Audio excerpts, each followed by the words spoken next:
Greater Inclination. The Muse's Tragedy. Danyers afterwards liked to fancy that he had recognized Mrs. Anerton at once, but that of course was absurd since he had seen no portrait of her. She affected a strict anonymity, refusing even her photograph to the most privileged, and from Mrs. Memorall, whom he revered and cultivated as her friend, he had extracted but the one impressionist phrase, "Oh well, she's like one of those old prints where the lines have the value of color." He was almost certain, at all events, that he had been thinking of Mrs. Anerton as he sat over his breakfast in the empty hotel restaurant, and that, looking up on the approach of the lady who seated herself at the table near the window, he had said to himself, "That might be she." Ever since his Harvard days, he was still young enough to think of them as immensely remote. Danyers had dreamed of Mrs. Anerton, the Sylvia of Vincent Rendle's immortal sonnet cycle, the Mrs. A of the Life and Letters. Her name was enshrined in some of the noblest English verse of the 19th century, and of all past or future centuries, as Danyers, from the standpoint of a maturer judgment, still believed. The first reading of certain poems of the Antinous, the Pietolomi, the sonnets to Sylvia, had been epochs in Danyers's growth, and the verse seemed to gain in mellowness, in amplitude, in meaning as one brought to its interpretation more experience of life, a finer emotional sense, where, in his boyhood, he had felt only the perfect, the almost austere beauty of form, the subtle interplay of vowel sounds, the rush and fullness of lyric emotion. He now thrilled to the close-packed significance of each line, the elusiveness of each word. His imagination lured hither and thither on fresh trails of thought, and perpetually spurred by the sense that, beyond what he had already discovered, more marvelous regions lay waiting to be explored. Danyers had written, at college, the prize essay on Rendle's poetry. It chanced to be the moment of the great man's death. He had fashioned the fugitive verse of his own storm and stress, period on the forms which Rendle had first given to English meter, and when 2 years later the Life and Letters appeared, and the Sylvia of the sonnets took substance as Mrs. A, he had included in his worship of Rendle the woman who had inspired not only such divine verse, but such playful, tender, incomparable prose. Danyers never forgot the day when Mrs. Memorall happened to mention that she knew Mrs. Anerton. He had known Mrs. Memorall for a year or more, and had somewhat contemptuously classified her as the kind of woman who runs cheap excursions to celebrities, when one afternoon she remarked, as she put a second lump of sugar in his tea, "Is it right this time? You're almost as particular as Mary Anerton." Mary Anerton. Yes, I never can remember how she likes her tea. Either it's lemon with sugar, or lemon without sugar, or cream without either, and whichever it is must be put into the cup before the tea is poured in, and if one hasn't remembered, one must begin all over again. I suppose it was Vincent Rendle's way of taking his tea, and has become a sacred rite. "Do you know Mrs. Anerton?" cried Danyers, disturbed by this careless familiarity with the habits of his divinity. "And did I once see Shelley Plain? Mercy, yes, she and I were at school together. She's an American, you know. We were at a pension near Tours for nearly a year, then she went back to New York and I didn't see her again till after her marriage. She and Anerton spent a winter in Rome while my husband was attached to our legation there, and she used to be with us a great deal." Mrs. Memorall smiled reminiscently. "It was the winter." "The winter they first met." "Precisely, but unluckily I left Rome just before the meeting took place. Wasn't it too bad? I might have been in the Life and Letters. You know he mentions that stupid Madame Vodki, at whose house he first saw her." "And did you see much of her after that?" "Not during Rendle's life. You know she has lived in Europe almost entirely, and though I used to see her off and on when I went abroad, she was always so engrossed, so preoccupied, that one felt one wasn't wanted. The fact is, she cared only about his friends. She separated herself gradually from all her own people. Now, of course, it's different. She's desperately lonely. She's taken to writing to me now and then, and last year, when she heard I was going abroad, she asked me to meet her in Venice, and I spent a week with her there." "And Rendle?" Mrs. Memorall smiled and shook her head. "Oh, I never was allowed a peep at him. None of her old friends met him, except by accident. Ill-natured people say that was the reason she kept him so long. If one happened in while he was there, he was hustled into Anerton's study, and the husband mounted guard till the inopportune visitor had departed. Anerton, you know, was really much more ridiculous about it than his wife. Mary was too clever to lose her head, or at least to show she'd lost it, but Anerton couldn't conceal his pride in the conquest. I've seen Mary shiver when he spoke of Rendell as our poet. Rendell always had to have a certain seat at the dinner table, away from the draught and not too near the fire, and a box of cigars that no one else was allowed to touch, and a writing table of his own in Mary's sitting room, and Anerton was always telling one of the great man's idiosyncrasies. How he never would cut the ends of his cigars, though Anerton himself had given him a gold cutter set with a star sapphire, and how untidy his writing table was, and how the housemaid had orders always to bring the waste paper basket to her mistress before emptying it, lest some immortal verse should be thrown into the dustbin. The Anertons never separated, did they? Separated, bless you no, he never would have left Rendell, and besides he was very fond of his wife. And she? Oh, she saw he was the kind of man who was fated to make himself ridiculous, and she never interfered with his natural tendencies. From Mrs. Memorall, Danyers further learned that Mrs. Anerton, whose husband had died some years before her poet, now divided her life between Rome, where she had a small apartment, and England, where she occasionally went to stay with those of her friends who had been Rendells. She had been engaged, for some time after his death, in editing some juvenilia which he had bequeathed to her care. But that task being accomplished, she had been left without definite occupation, and Mrs. Memorall, on the occasion of their last meeting, had found her listless and out of spirits. She misses him too much, her life is too empty. I told her so, I told her she ought to marry. So? Why not, pray? She's a young woman still, what many people would call young, Mrs. Memorall interjected, with a parenthetic glance at the mirror. Why not accept the inevitable and begin over again? All the king's horses and all the king's men won't bring Rendell to life, and besides, she didn't marry him when she had the chance. Danyers winced slightly at this rude fingering of his idol. Was it possible that Mrs. Memorall did not see what an anticlimax such a marriage would have been? Fancy Rendell making an honest woman of Sylvia, for so society would have viewed it. How such a reparation would have vulgarized their past, it would have been like restoring a masterpiece, and how exquisite must have been the perceptions of the woman who, in defiance of appearances, and perhaps of her own secret inclination, chose to go down to posterity as Sylvia rather than as Mrs. Vincent Rendell. Mrs. Memorall, from this day forth, acquired an interest in Danyers's eyes. She was like a volume of unindexed and discursive memoirs, through which he patiently plodded in the hope of finding, embedded amid layers of dusty twaddle, some precious allusion to the subject of his thought. When some months later he brought out his first slim volume, in which the remodeled college essay on Rendell figured among a dozen, somewhat overstudied appreciations, he offered a copy to Mrs. Memorall, who surprised him, the next time they met, with the announcement that she had sent the book to Mrs. Anerton. Mrs. Anerton in due time wrote to thank her friend. Danyers was privileged to read the few lines in which, in terms that suggested the habit of acknowledging similar tributes, she spoke of the author's feeling and insight, and was so glad of the opportunity, etc. He went away disappointed, without clearly knowing what else he had expected. The following spring, when he went abroad, Mrs. Memorall offered him letters to everybody, from the Archbishop of Canterbury to Louise Mitchell. She did not include Mrs. Anerton, however, and Danyers knew, from a previous conversation, that Sylvia objected to people who brought letters. He knew also that she traveled during the summer, and was unlikely to return to Rome before the term of his holiday should be reached, and the hope of meeting her was not included among his anticipations. The lady whose entrance broke upon his solitary repast in the restaurant of the Hotel Villa d'Este had seated herself in such a way that her profile was detached against the window, and thus viewed, her domed forehead, small arched nose, and fastidious lip suggested a silhouette of Marie Antoinette. In the lady's dress and movements, in the very turn of her wrist as she poured out her coffee, Danyers thought he detected the same fastidiousness, the same air of tacitly excluding the obvious and unexceptional. Here was a woman who had been much bored and keenly interested. The waiter brought her a secolo, and as she bent above it, Danyers noticed that the hair rolled back from her forehead was turning gray, but her figure was straight and slender, and she had the invaluable gift of a girlish back.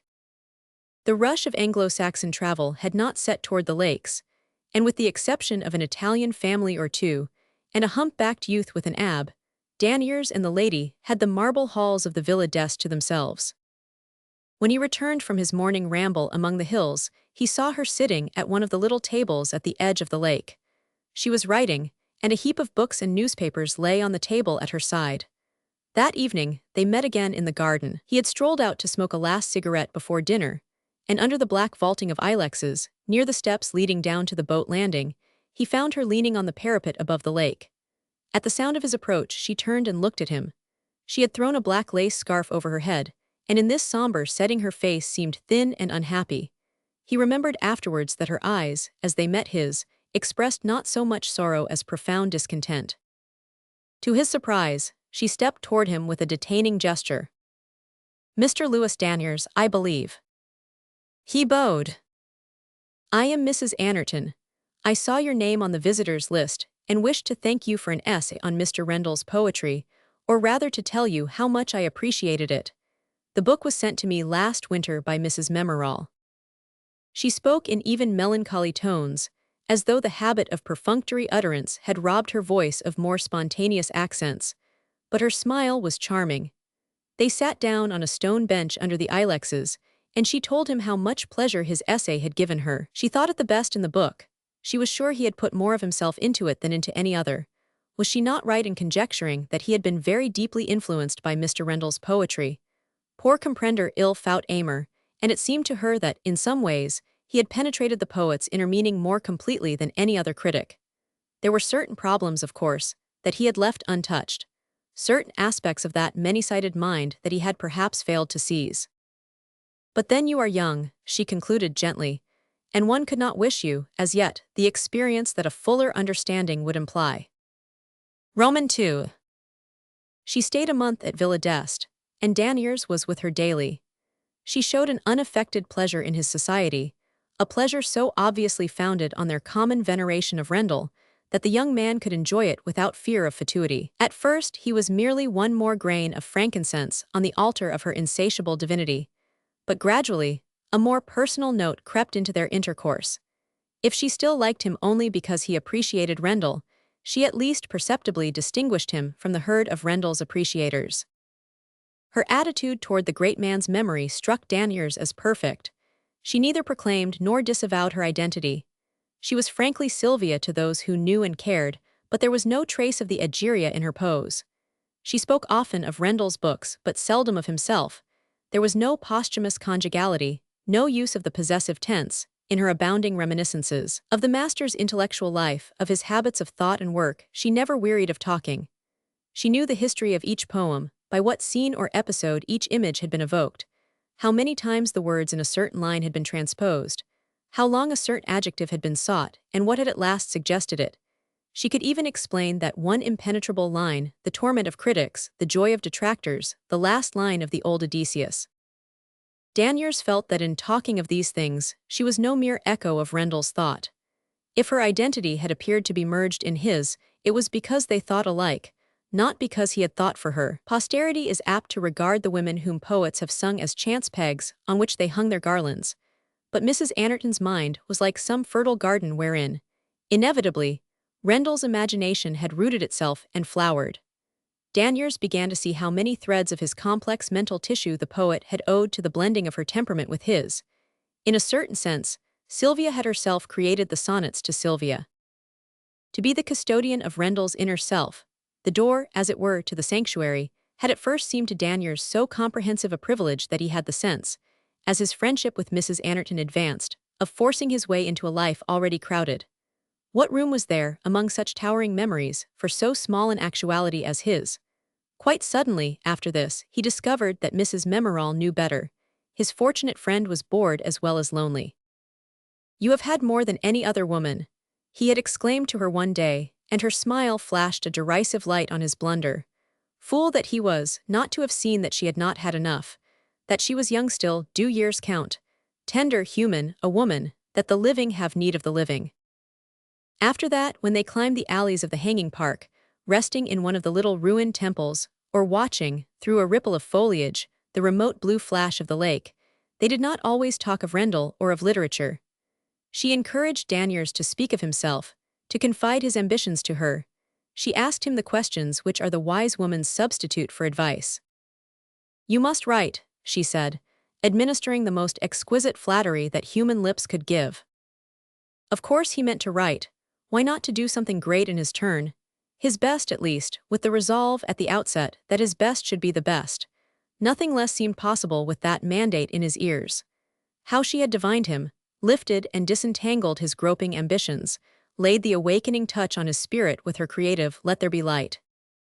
It was his last day with her, and he was feeling very hopeless and happy.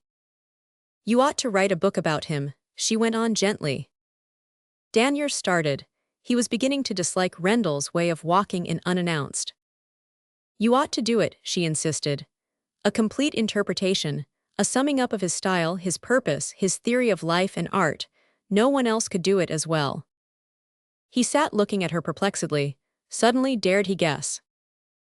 "I couldn't do it without you," he faltered. "I could help you, I would help you of course." They sat silent, both looking at the lake. It was agreed, when they parted, that he should rejoin her 6 weeks later in Venice. There they were to talk about the book. Roman 3. Lago d'Iseo, August 14th. When I said goodbye to you yesterday, I promised to come back to Venice in a week. I was to give you your answer then. I was not honest in saying that. I didn't mean to go back to Venice or to see you again. I was running away from you, and I mean to keep on running. If you won't, I must. Somebody must save you from marrying a disappointed woman of, well, you say years don't count, and why should they, after all, since you are not to marry me? That is what I dare not go back to say. You are not to marry me. We have had our month together in Venice, such a good month, was it not? And now you are to go home and write a book, any book but the one we didn't talk of. And I am to stay here, attitudinizing among my memories like a sort of female Tithonus. The dreariness of this enforced immortality. But you shall know the truth. I care for you, or at least for your love, enough to owe you that. You thought it was because Vincent Rendell had loved me that there was so little hope for you. I had had what I wanted to the full. Wasn't that what you said? It is just when a man begins to think he understands a woman that he may be sure he does. It is because Vincent Rendell didn't love me that there is no hope for you.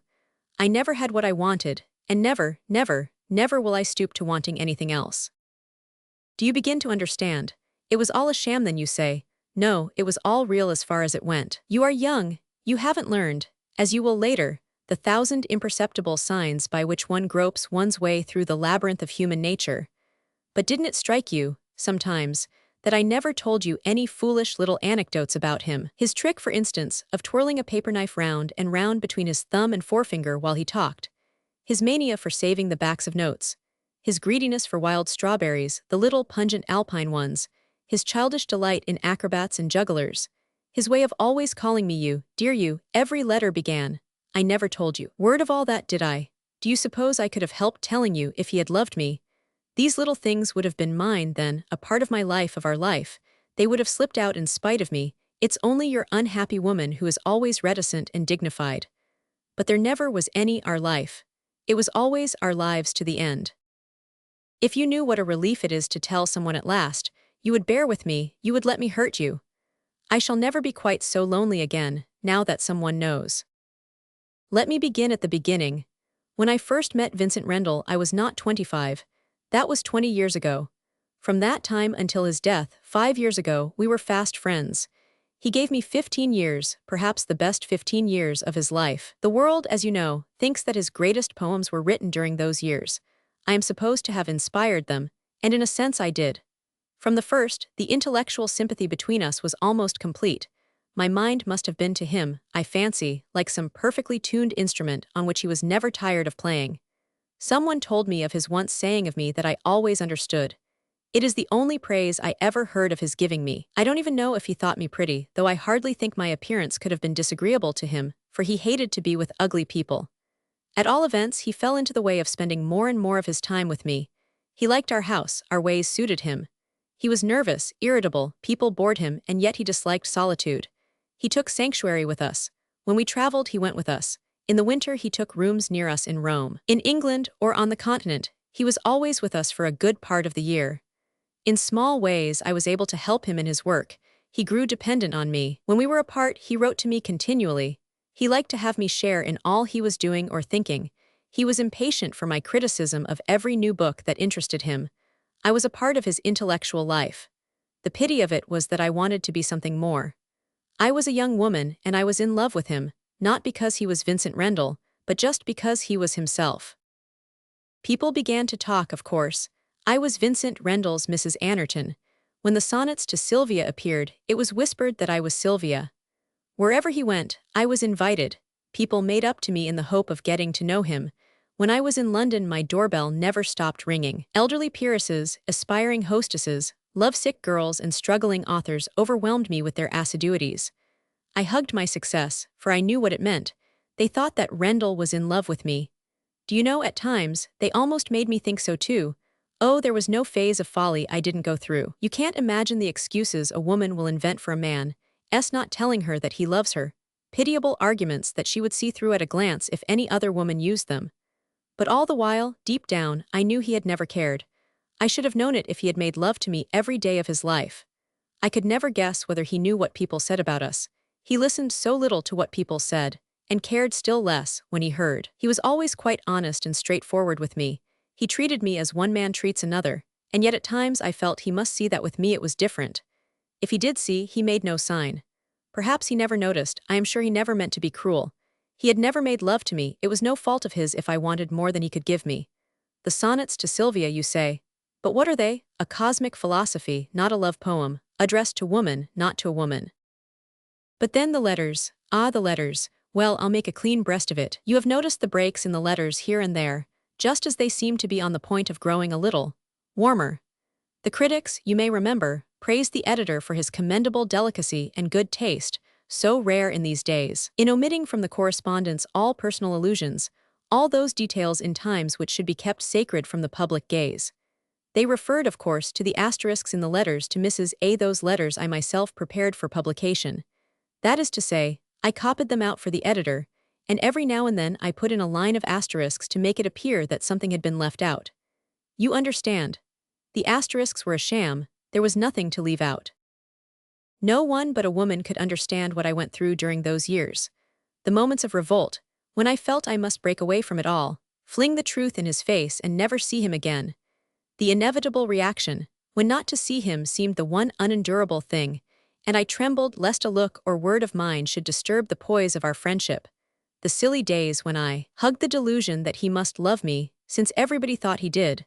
The long periods of numbness, when I didn't seem to care whether he loved me or not. Between these wretched days came others when our intellectual accord was so perfect that I forgot everything else in the joy of feeling myself lifted up on the wings of his thought. Sometimes, then, the heavens seemed to be opened. All this time he was so dear a friend. He had the genius of friendship, and he spent it all on me. Yes, you were right when you said that I have had more than any other woman.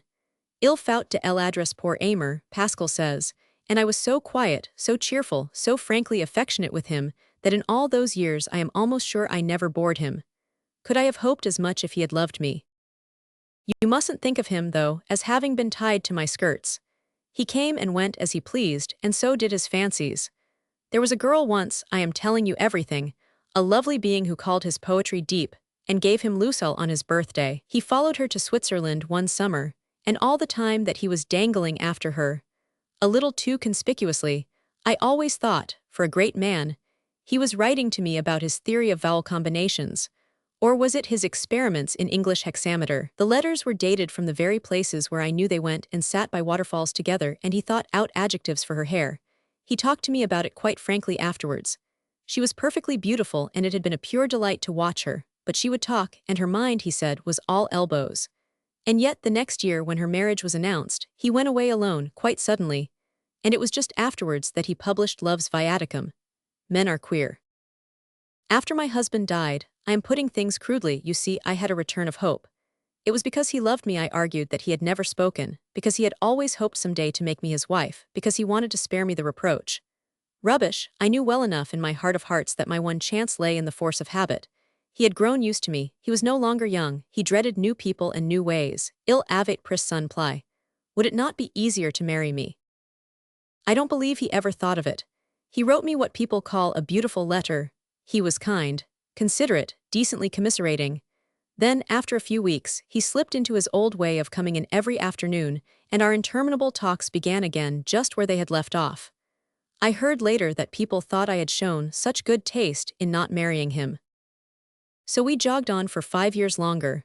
Perhaps they were the best years, for I had given up hoping. Then he died. After his death, this is curious, there came to me a kind of mirage of love. All the books and articles written about him, all the reviews of the life, were full of discreet allusions to Sylvia. I became again the Mrs. Anerton of the glorious days. Sentimental girls and dear lads like you turned pink when somebody whispered, "That was Sylvia you were talking to." Idiots begged for my autograph. Publishers urged me to write my reminiscences of him. Critics consulted me about the reading of doubtful lines. And I knew that, to all these people, I was the woman Vincent Rendle had loved. After a while that fire went out too, and I was left alone with my past. Alone, quite alone, for he had never really been with me. The intellectual union counted for nothing now. It had been soul to soul, but never hand in hand, and there were no little things to remember him by. Then there set in a kind of Arctic winter. I crawled into myself as into a snow hut. I hated my solitude, and yet dreaded anyone who disturbed it. That phase, of course, passed like the others. I took up life again, and began to read the papers and consider the cut of my gowns. But there was one question that I could not be rid of, that haunted me night and day. Why had he never loved me? Why had I been so much to him and no more? Was I so ugly, so essentially unlovable, that though a man might cherish me as his mind's comrade, he could not care for me as a woman? I can't tell you how that question tortured me. It became an obsession. My poor friend, do you begin to see? I had to find out what some other man thought of me. Don't be too hard on me. Listen first, consider. When I first met Vincent Rendle, I was a young woman who had married early and led the quietest kind of life. I had had no experiences. From the hour of our first meeting to the day of his death, I never looked at any other man, and never noticed whether any other man looked at me. When he died, 5 years ago, I knew the extent of my powers no more than a baby. Was it too late to find out? Should I never know why? Forgive me, forgive me. You are so young, it will be an episode, a mere document to you so soon. And besides, it wasn't as deliberate, as cold-blooded as these disjointed lines have made it appear. I didn't plan it, like a woman in a book. Life is so much more complex than any rendering of it can be. I liked you from the first. I was drawn to you, you must have seen that. I wanted you to like me. It was not a mere psychological experiment. And yet in a sense it was that, too, I must be honest. I had to have an answer to that question. It was a ghost that had to be laid. At first I was afraid, oh, so much afraid, that you cared for me only because I was Sylvia, that you loved me because you thought Rendle had loved me. I began to think there was no escaping my destiny. How happy I was when I discovered that you were growing jealous of my past, that you actually hated Rendle. My heart beat like a girl's when you told me you meant to follow me to Venice. After our parting at Villa d'Este, my old doubts reasserted themselves. What did I know of your feeling for me, after all? Were you capable of analyzing it yourself? Was it not likely to be 2/3 vanity and curiosity, and 1/3 literary sentimentality? You might easily fancy that you cared for Mary Anerton when you were really in love with Sylvia. The heart is such a hypocrite. Or you might be more calculating than I had supposed. Perhaps it was you who had been flattering my vanity in the hope, the pardonable hope, of turning me, after a decent interval, into a pretty little essay with a margin. When you arrived in Venice and we met again, do you remember the music on the lagoon that evening from my balcony? I was so afraid you would begin to talk about the book. The book, you remember, was your ostensible reason for coming. You never spoke of it, and I soon saw your one fear was I might do so, might remind you of your object in being with me. Then I knew you cared for me. Yes, at that moment really cared. We never mentioned the book once, did we, during that month in Venice? I have read my letter over, and now I wish that I had said this to you instead of writing it. I could have felt my way then, watching your face and seeing if you understood. But no, I could not go back to Venice, and I could not tell you though I tried while we were there together. I couldn't spoil that month, my 1 month. It was so good, for once in my life, to get away from literature. You will be angry with me at first, but alas, not for long. What I have done would have been cruel if I had been a younger woman. As it is, the experiment will hurt no one but myself. And it will hurt me horribly as much as, in your first anger, you may perhaps wish, because it has shown me, for the first time, all that I have missed. A journey. As she lay in her berth, staring at the shadows overhead, the rush of the wheels was in her brain, driving her deeper and deeper into circles of wakeful lucidity. The sleeping car had sunk into its night silence. Through the wet windowpane she watched the sudden lights, the long stretches of hurrying blackness. Now and then she turned her head and looked through the opening in the hangings at her husband's curtains across the aisle. She wondered restlessly if he wanted anything, and if she could hear him if he called. His voice had grown very weak within the last months, and it irritated him when she did not hear. This irritability, this increasing childish petulance seemed to give expression to their imperceptible estrangement. Like two faces looking at one another through a sheet of glass, they were close together, almost touching, but they could not hear or feel each other. The conductivity between them was broken. She, at least, had this sense of separation, and she fancied sometimes that she saw it reflected in the look with which he supplemented his failing words. Doubtless the fault was hers. She was too impenetrably healthy to be touched by the irrelevancies of disease. Her self-reproachful tenderness was tinged with the sense of his irrationality. She had a vague feeling that there was a purpose in his helpless tyrannies. The suddenness of the change had found her so unprepared. A year ago their pulses had beat to one robust measure. Both had the same prodigal confidence in an exhaustless future. Now their energies no longer kept step. Hers still bounded ahead of life, preempting unclaimed regions of hope and activity, while his lagged behind, vainly struggling to overtake her. When they married, she had such arrears of living to make up. Her days had been as bare as the whitewashed schoolroom, where she forced innutritious facts upon reluctant children. His coming had broken in on the slumber of circumstance, widening the present till it became the enclosure of remotest chances. But imperceptibly the horizon narrowed. Life had a grudge against her. She was never to be allowed to spread her wings. At first the doctors had said that 6 weeks of mild air would set him right. But when he came back, this assurance was explained as having, of course, included a winter in a dry climate. They gave up their pretty house, storing the wedding presents and new furniture, and went to Colorado. She had hated it there from the first. Nobody knew her or cared about her. There was no one to wonder at the good match she had made, or to envy her the new dresses and the visiting cards which were still a surprise to her. And he kept growing worse. She felt herself beset with difficulties too evasive to be fought by so direct a temperament. She still loved him, of course, but he was gradually, undefinably ceasing to be himself. The man she had married had been strong, active, gently masterful, the male whose pleasure it is to clear away through the material obstructions of life. But now it was she who was the protector, he who must be shielded from importunities, and given his drops or his beef juice, though the skies were falling. The routine of the sick room bewildered her. This punctual administering of medicine seemed as idle as some uncomprehended religious mummery. There were moments, indeed, when warm gushes of pity swept away her instinctive resentment of his condition, when she still found his old self in his eyes as they groped for each other through the dense medium of his weakness. But these moments had grown rare. Sometimes he frightened her. His sunken, expressionless face seemed that of a stranger, his voice was weak and hoarse, his thin-lipped smile a mere muscular contraction. Her hand avoided his damp, soft skin, which had lost the familiar roughness of health. She caught herself furtively watching him as she might have watched a strange animal. It frightened her to feel that this was the man she loved. There were hours when to tell him what she suffered seemed the one escape from her fears.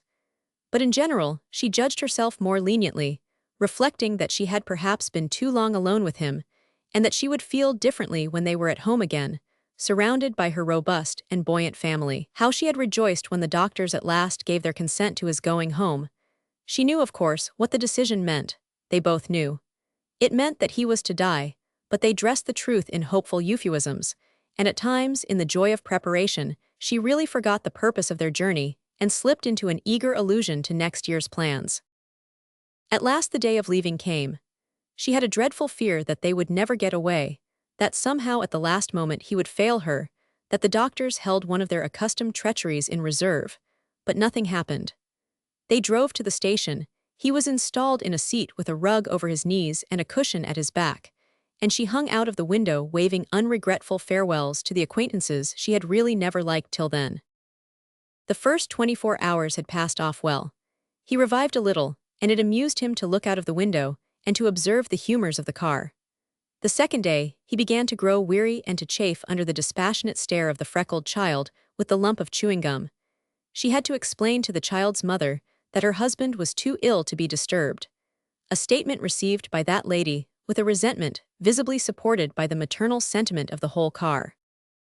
That night he slept badly, and the next morning his temperature frightened her. She was sure he was growing worse. The day passed slowly, punctuated by the small irritations of travel. Watching his tired face, she traced in its contractions every rattle and jolt of the tram, till her own body vibrated with sympathetic fatigue. She felt the others observing him too, and hovered restlessly between him and the line of interrogative eyes. The freckled child hung about him like a fly. Offers of candy and picture books failed to dislodge her. She twisted one leg around the other and watched him imperturbably.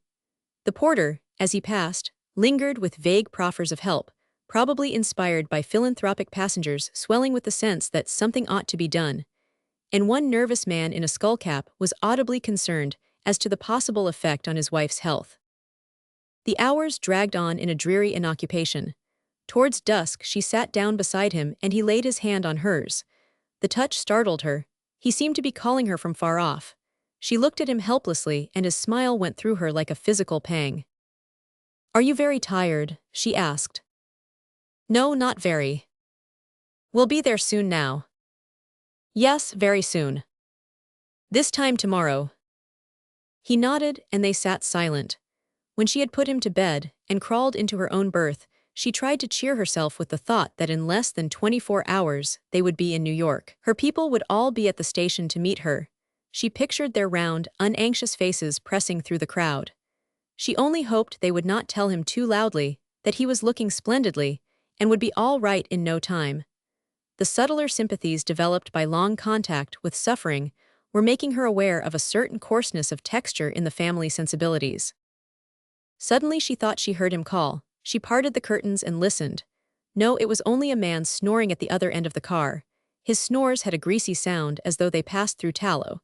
She lay down and tried to sleep. Had she not heard him move, she started up trembling. The silence frightened her more than any sound.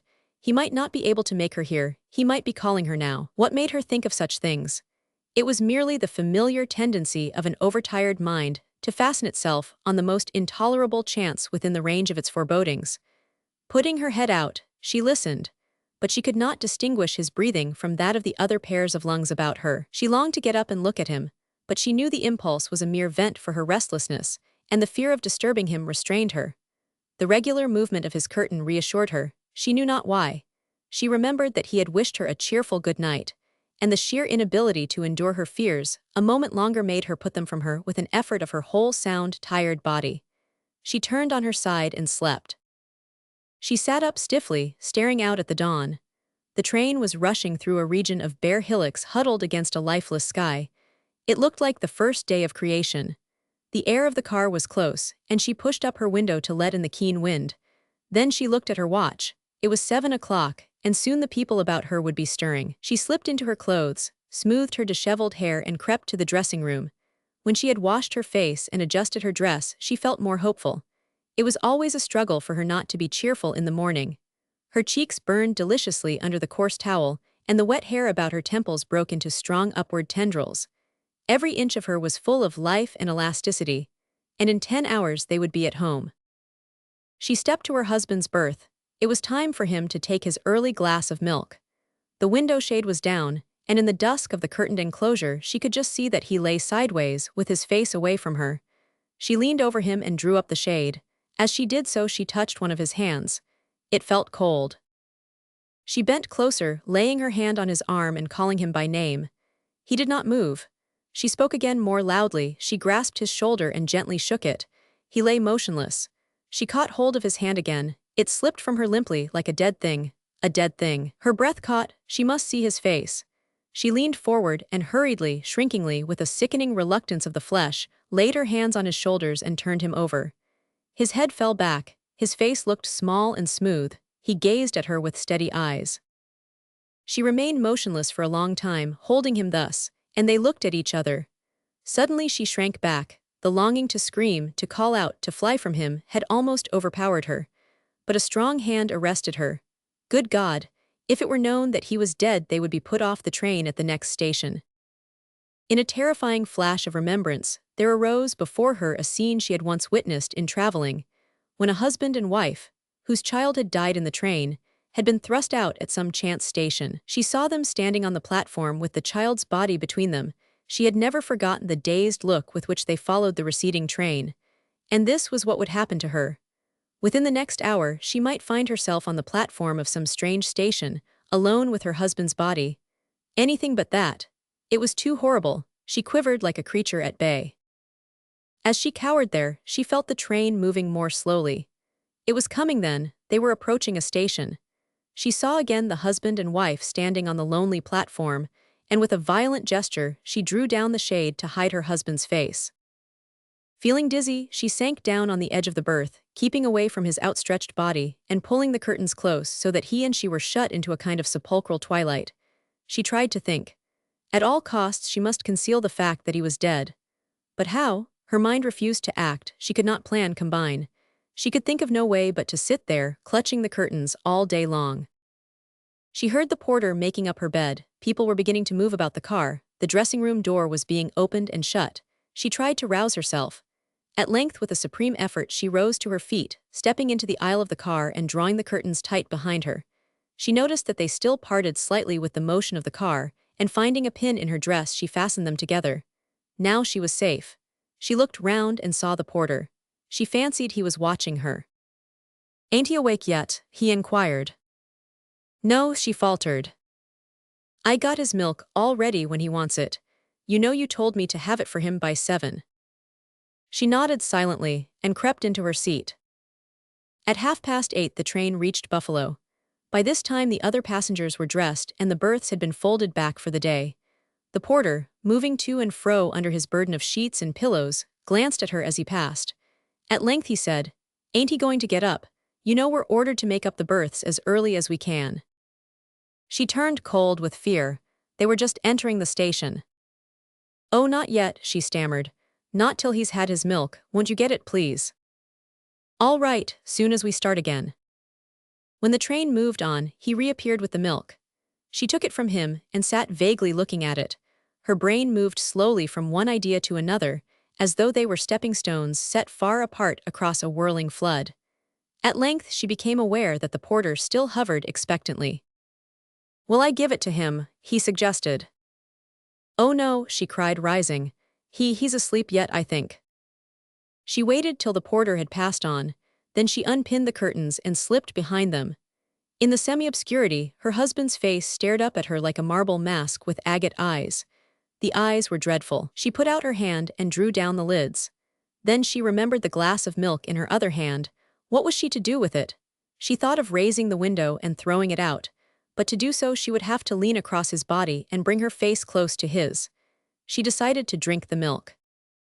She returned to her seat with the empty glass, and after a while the porter came back to get it. "When'll I fold up his bed?" he asked. "Oh, not now, not yet. He's ill, he's very ill. Can't you let him stay as he is? The doctor wants him to lie down as much as possible." He scratched his head. "Well, if he's really sick." He took the empty glass and walked away, explaining to the passengers that the party behind the curtains was too sick to get up just yet. She found herself the center of sympathetic eyes. A motherly woman with an intimate smile sat down beside her. "I'm real sorry to hear your husband's sick. I've had a remarkable amount of sickness in my family and maybe I could assist you. Can I take a look at him?" "Oh no, please, he mustn't be disturbed." The lady accepted the rebuff indulgently.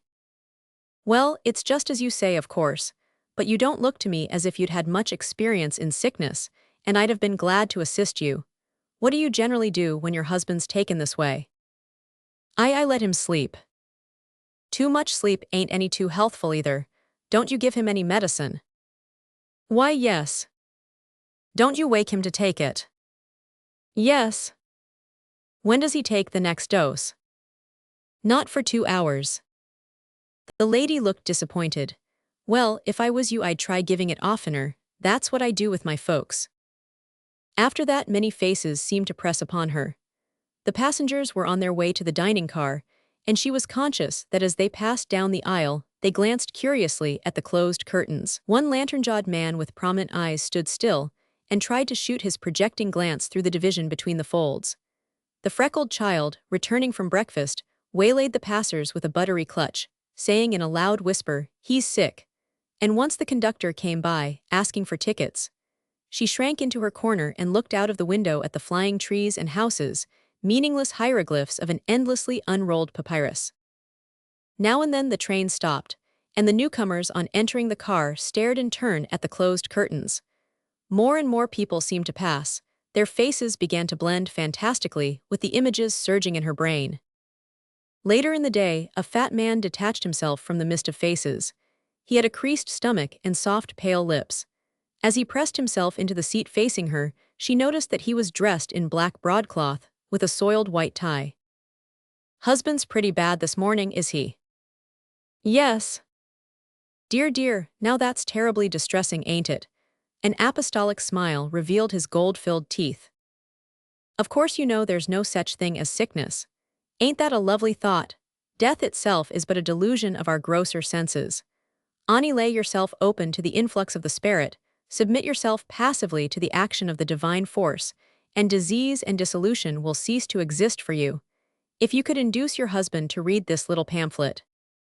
The faces about her again grew indistinct. She had a vague recollection of hearing the motherly lady and the parent of the freckled child ardently disputing the relative advantages of trying several medicines at once, or of taking each in turn, the motherly lady maintaining that the competitive system saved time, the other objecting that you couldn't tell which remedy had effected the cure.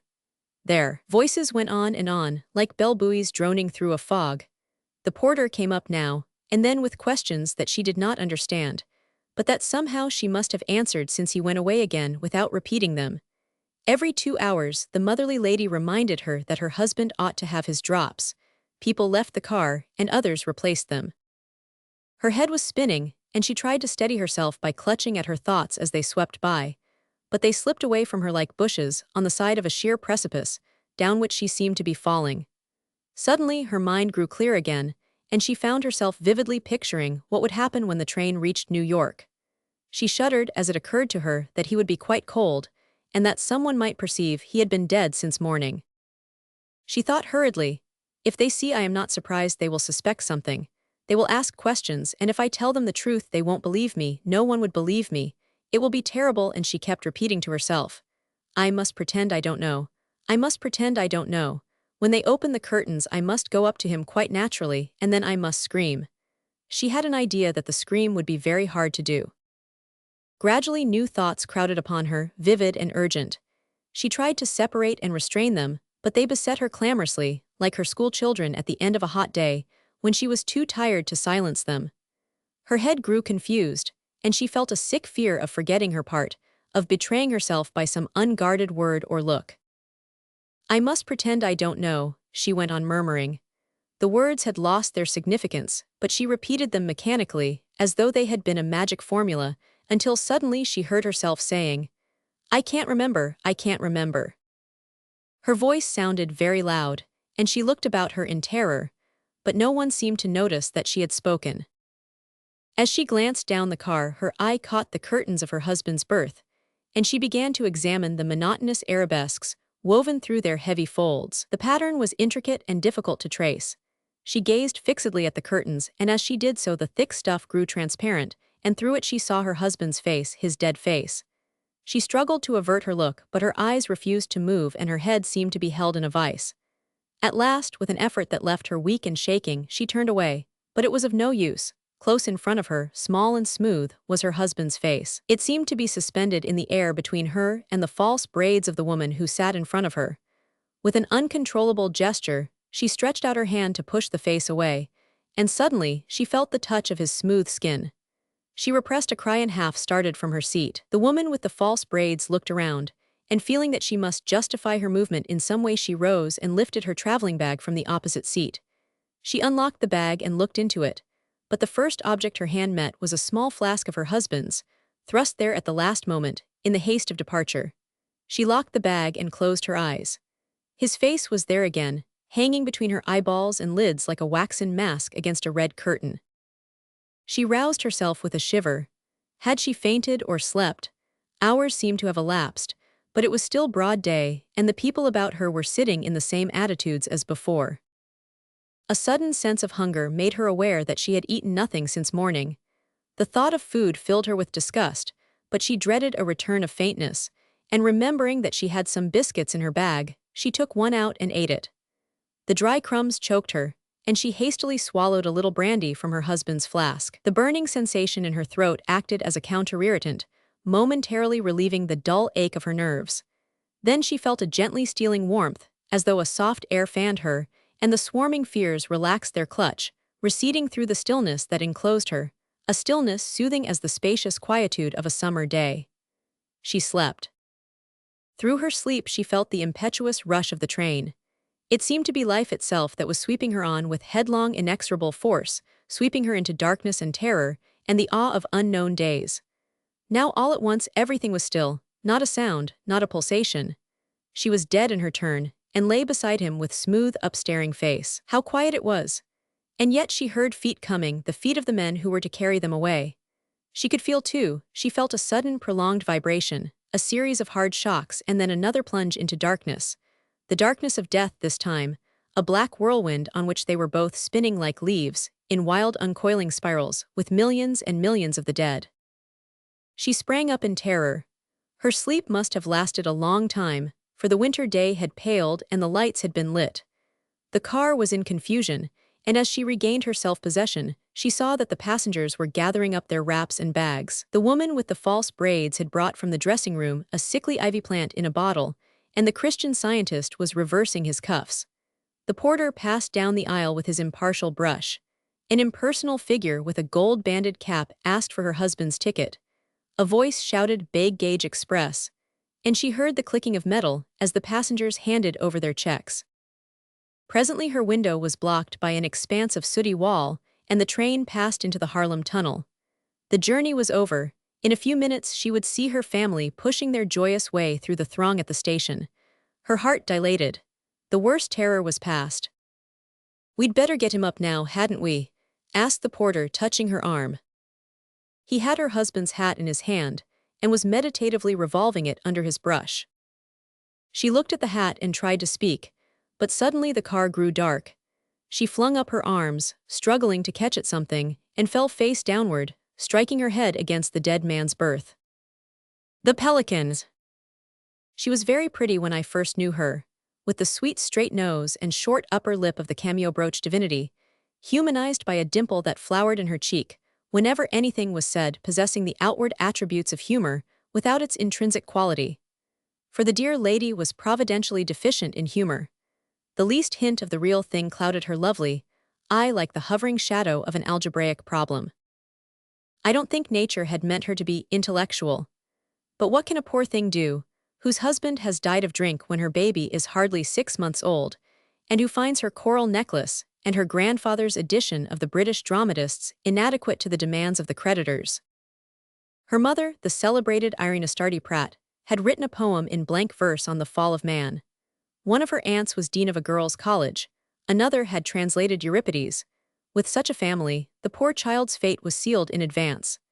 The only way of paying her husband's debts and keeping the baby clothed was to be intellectual, and after some hesitation as to the form her mental activity was to take, it was unanimously decided that she was to give lectures. They began by being drawing-room lectures. The first time I saw her she was standing by the piano, against a flippant background of Dresden china and photographs, telling a roomful of women preoccupied with their spring bonnets all she thought she knew about Greek art. The ladies assembled to hear her had given me to understand that she was doing it for the baby. And this fact, together with the shortness of her upper lip and the bewildering cooperation of her dimple, disposed me to listen leniently to her dissertation. Happily, at that time Greek art was still, if I may use the phrase, easily handled. It was as simple as walking down a museum gallery lined with pleasant familiar Venuses and Apollos. All the later complications, the archaic and archaistic conundrums, the influences of Assyria and Asia Minor, the conflicting attributions and the wrangles of the erudite, still slumbered in the bosom of the future scientific critic.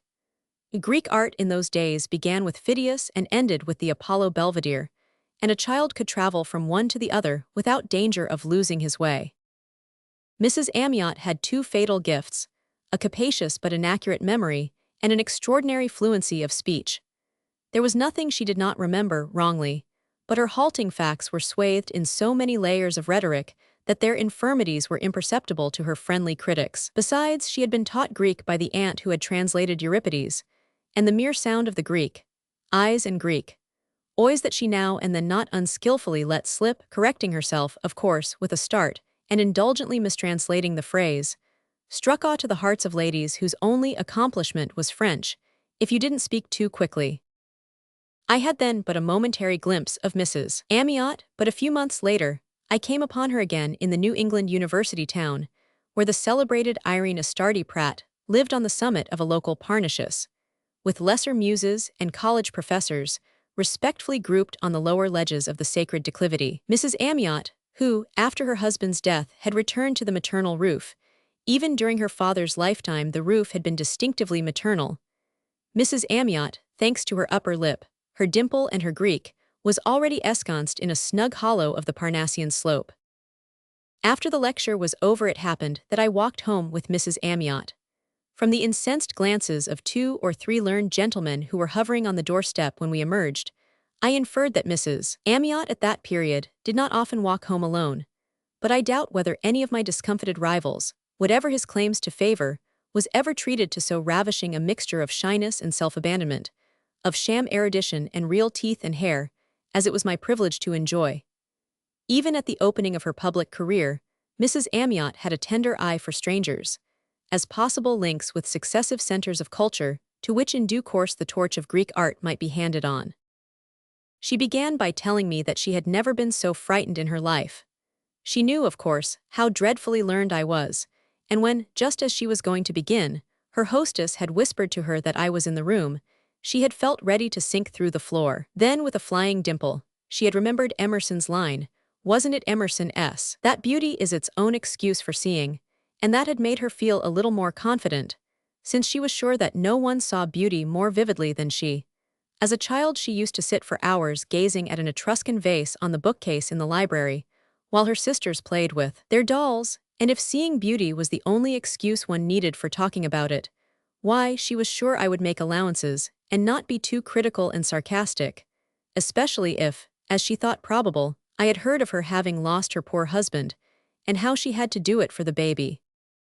Being abundantly assured of my sympathy on these points, she went on to say that she had always wanted so much to consult me about her lectures. Of course, one subject wasn't enough. This view of the limitations of Greek art as a subject gave me a startling idea of the rate at which a successful lecturer might exhaust the universe.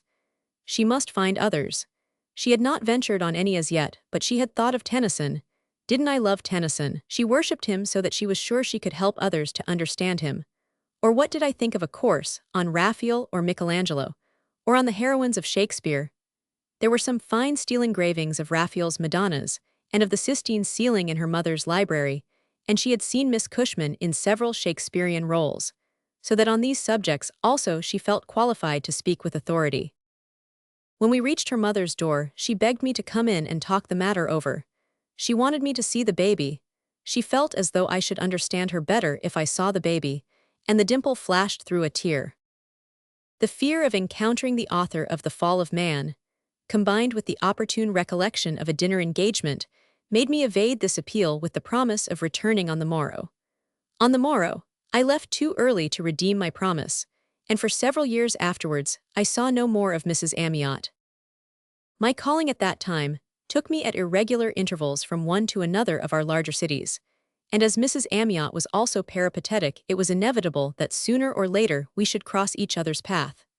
It was therefore without surprise that, one snowy afternoon in Boston, I learned from the lady with whom I chanced to be lunching that, as soon as the meal was over, I was to be taken to hear Mrs. Amiot lecture. On Greek art, I suggested. Oh, you've heard her then. No, this is one of the series called Homes and Haunts of the Poets. Last week we had Wordsworth and the Lake Poets, today we are to have Goethe and Weimar. She's a wonderful creature, all the women of her family are geniuses. You know, of course, that her mother was Irene Astardi Pratt, who wrote a poem on the fall of man. N.P. Willis called her the female Milton of America. One of Mrs. Amiot's aunts has translated Europe. And is she as pretty as ever? I irrelevantly interposed. My hostess looked shocked. She is excessively modest and retiring. She says it is actual suffering for her to speak in public. You know, she only does it for the baby. Punctually at the hour appointed, we took our seats in a lecture hall full of strenuous females in ulsters. Mrs. Amiot was evidently a favorite with these austere sisters, for every corner was crowded, and as we entered, a pale usher with an educated mispronunciation was setting forth to several dejected applicants the impossibility of supplying them with seats.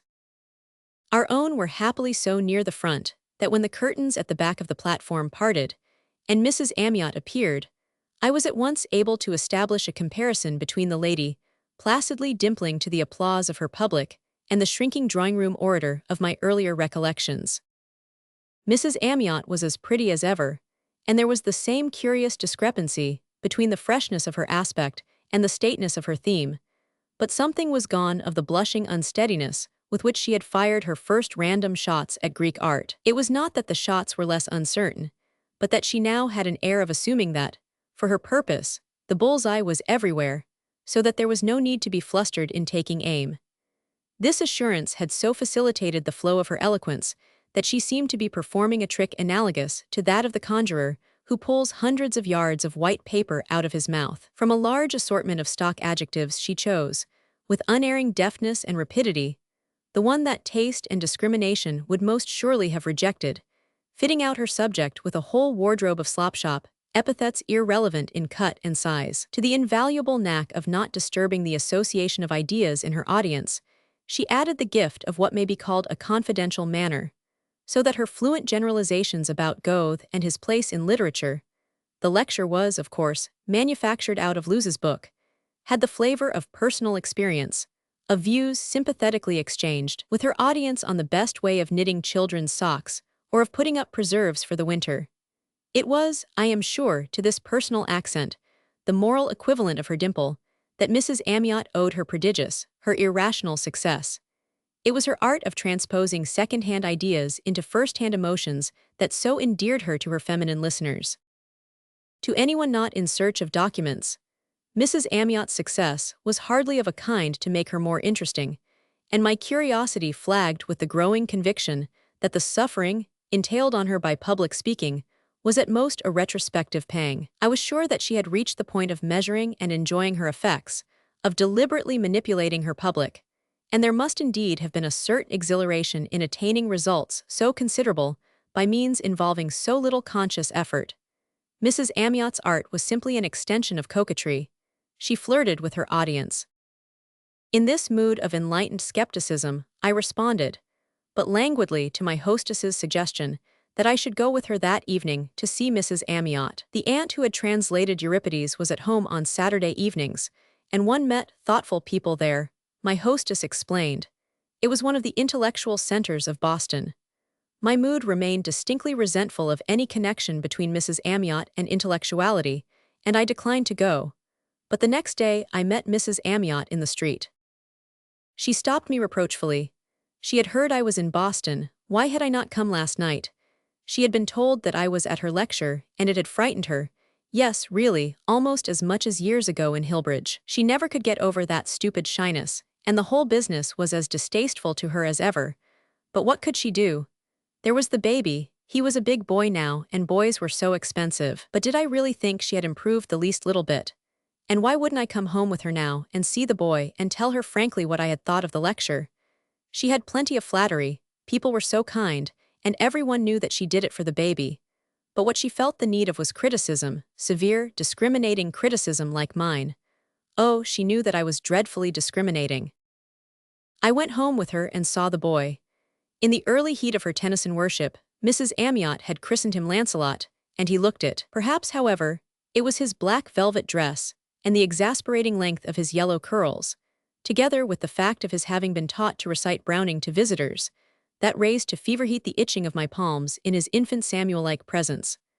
I have since had reason to think that he would have preferred to be called Billy, and to hunt cats with the other boys in the block. His curls and his poetry were simply another outlet for Mrs. Amiot's irrepressible coquetry. But if Lancelot was not genuine, his mother's love for him was. It justified everything. The lectures were for the baby, after all. I had not been 10 minutes in the room before I was pledged to help Mrs. Amiot carry out her triumphant fraud. If she wanted to lecture on Plato, she should. Plato must take his chance like the rest of us. There was no use, of course, in being discriminating. I preserved sufficient reason to avoid that pitfall. but I suggested subjects and made lists of books for her, with a fatuity that became more obvious as time attenuated the remembrance of her smile. I even remember thinking that some men might have cut the knot by marrying her, but I handed over Plato as a hostage and escaped by the afternoon train. The next time I saw her was in New York, when she had become so fashionable that it was a part of the whole duty of woman to be seen at her lectures.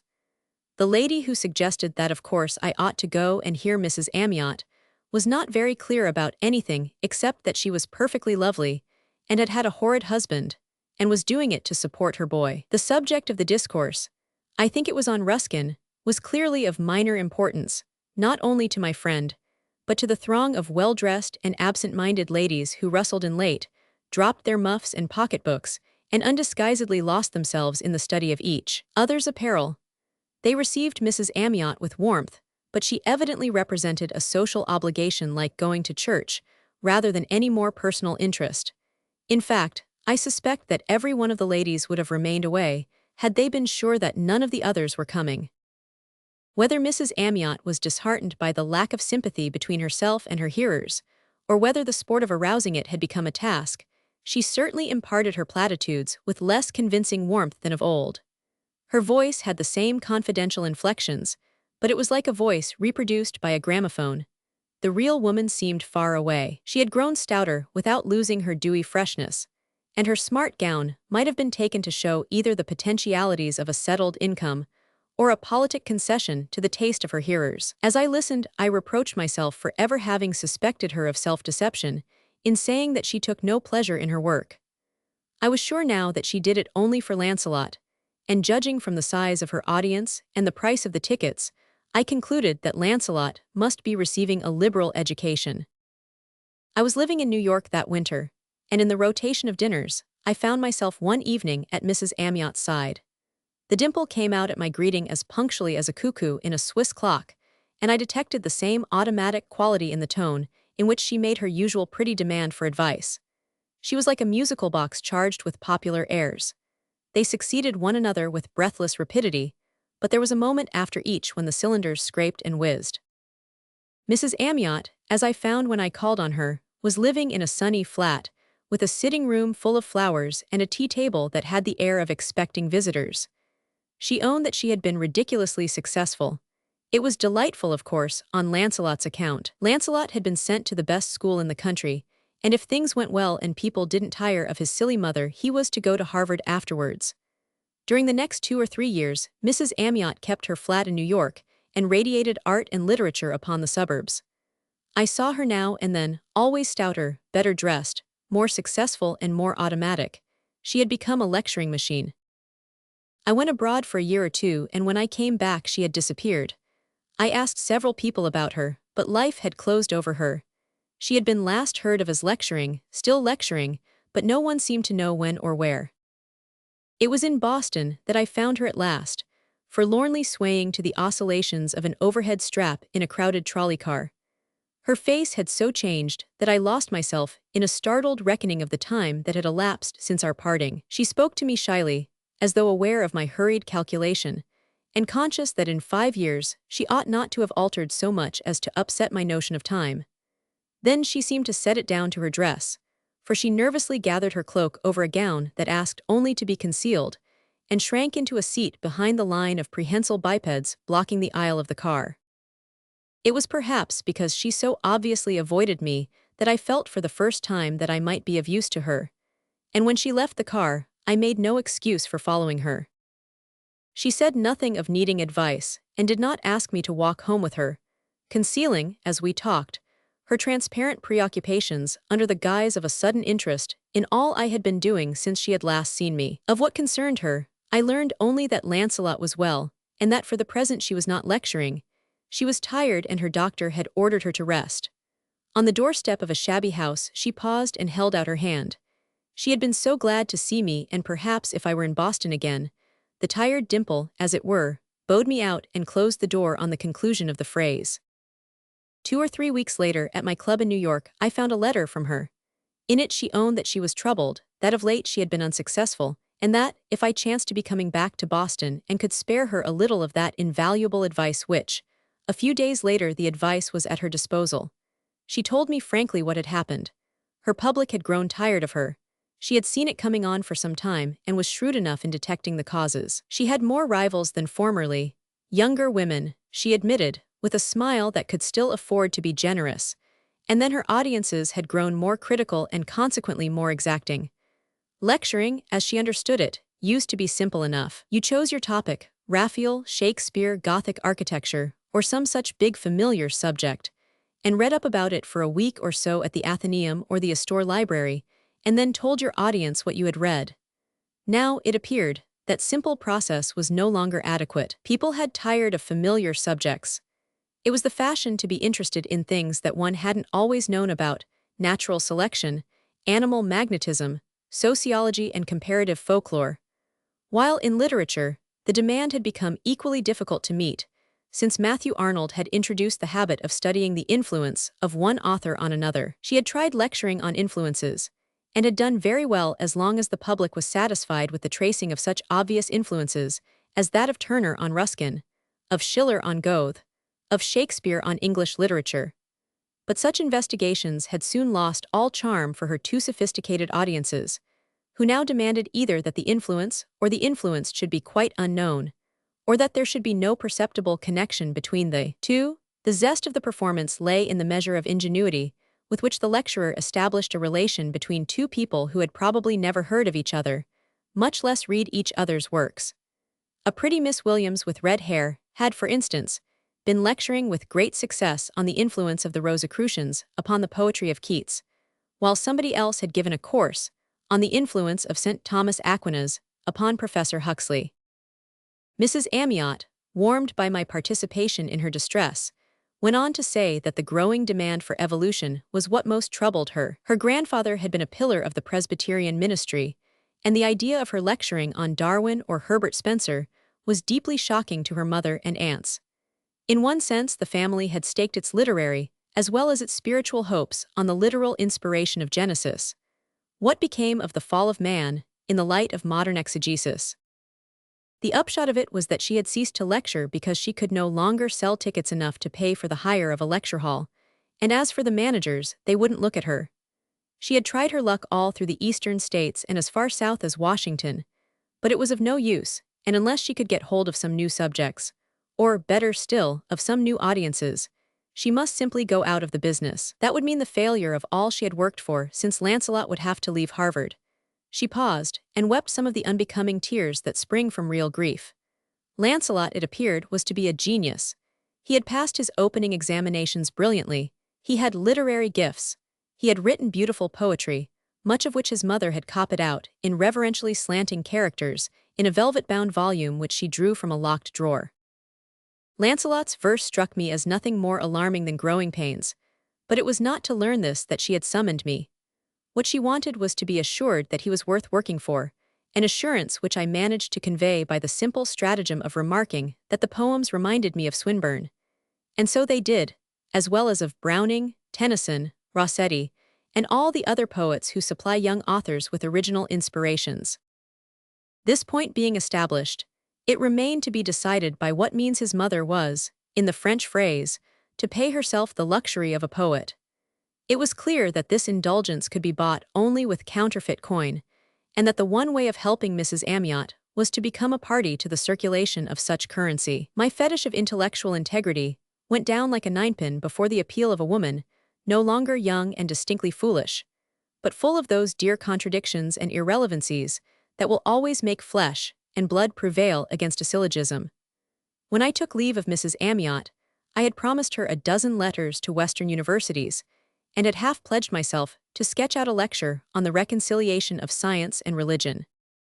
In the West, she achieved a success which for a year or more embittered my perusal of the morning papers.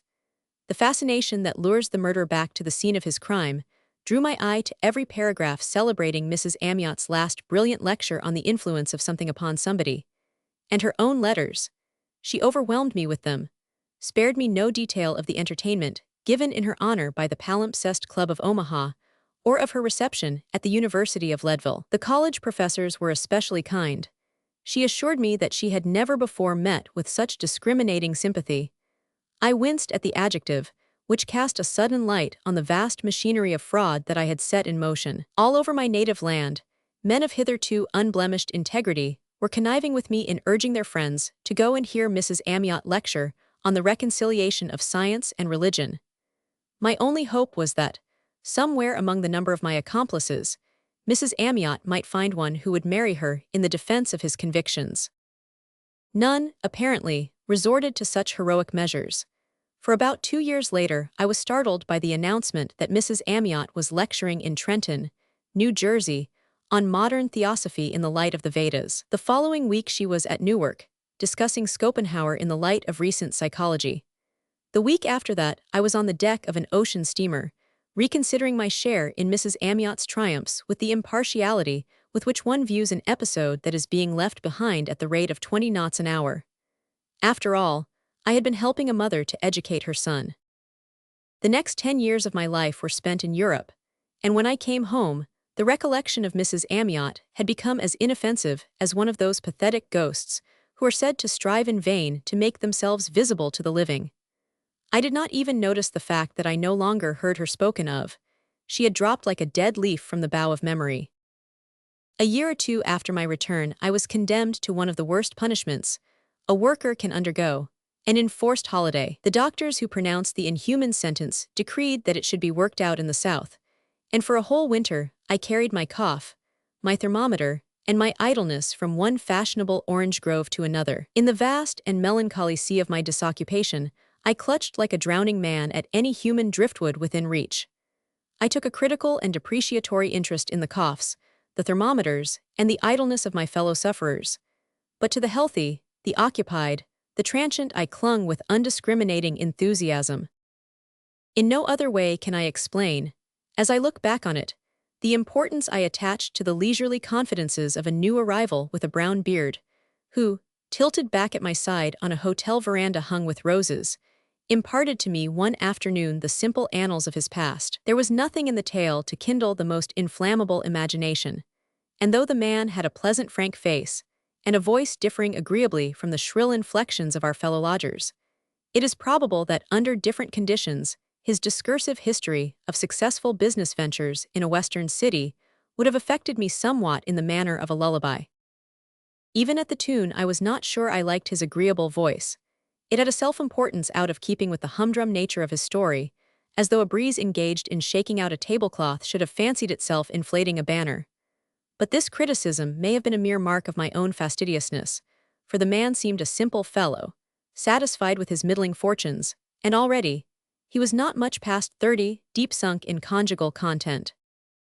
He had just started on an anecdote connected with the cutting of his eldest boy's teeth, when a lady I knew, returning from her late drive, paused before us for a moment in the twilight, with the smile which is the feminine equivalent of beads to savages. "Won't you take a ticket?" she said sweetly. Of course I would take a ticket, but for what? I ventured to inquire.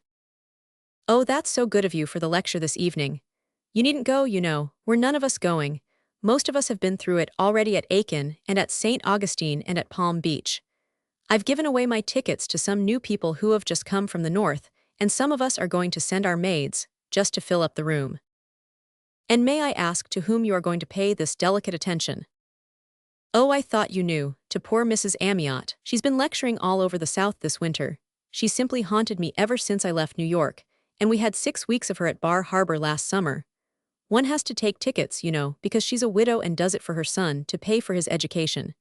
She's so plucky and nice about it, and talks about him in such a touching, unaffected way, that everybody is sorry for her, and we all simply ruin ourselves in tickets. I do hope that boy's nearly educated." Mrs. Amiot, I repeated, "is she still educating her son?" "Oh, do you know about her? Has she been at it long? There's some comfort in that, for I suppose when the boy's provided for the poor thing will be able to take a rest, and give us one." She laughed and held out her hand. "Here's your ticket. Did you say tickets too? Oh, thanks. Of course you needn't go." "But I mean to go. Mrs. Amiot is an old friend of mine." "Do you really? That's awfully good of you. Perhaps I'll go too if I can persuade Charlie and the others to come. And I wonder, in a well-directed aside, if your friend I telegraphed her under cover of the dusk that my friend was of too recent standing to be drawn into her charitable toils, and she masked her mistake under a rattle of friendly adjurations not to be late, and to be sure to keep a seat for her, as she had quite made up her mind to go even if Charlie and the others wouldn't.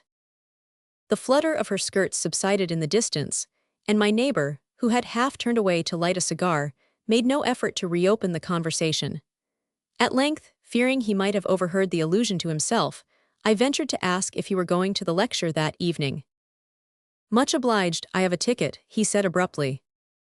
This struck me as in such bad taste that I made no answer, and it was he who spoke next. "Did I understand you to say that you were an old friend of Mrs. Amiot's?" "I think I may claim to be, if it is the same Mrs. Amiot I had the pleasure of knowing many years ago. My Mrs. Amiot used to lecture too." "To pay for her son's education?" "I believe so." "Well, see you later." He got up and walked into the house. In the hotel drawing-room that evening there was but a meager sprinkling of guests, among whom I saw my brown-bearded friend sitting alone on a sofa, with his head against the wall.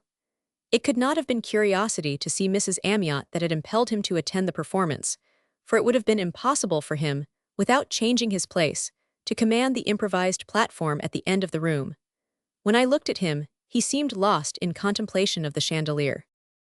The lady from whom I had bought my tickets fluttered in late, unattended by Charlie and the others, and assuring me that she would scream if we had the lecture on Ibsen. She had heard it 3 times already that winter. A glance at the program reassured her. It informed us, in the lecturer's own slanting hand, that Mrs. Amiot was to lecture on the cosmogony. After a long pause, during which the small audience coughed and moved its chairs and showed signs of regretting that it had come, the door opened, and Mrs. Amiot stepped upon the platform. "Ah, poor lady." Someone said, "Hush." The coughing and chair-shifting subsided, and she began. It was like looking at oneself early in the morning in a cracked mirror. I had no idea I had grown so old. As for Lancelot, he must have a beard. A beard, the word struck me, and without knowing why I glanced across the room at my bearded friend on the sofa.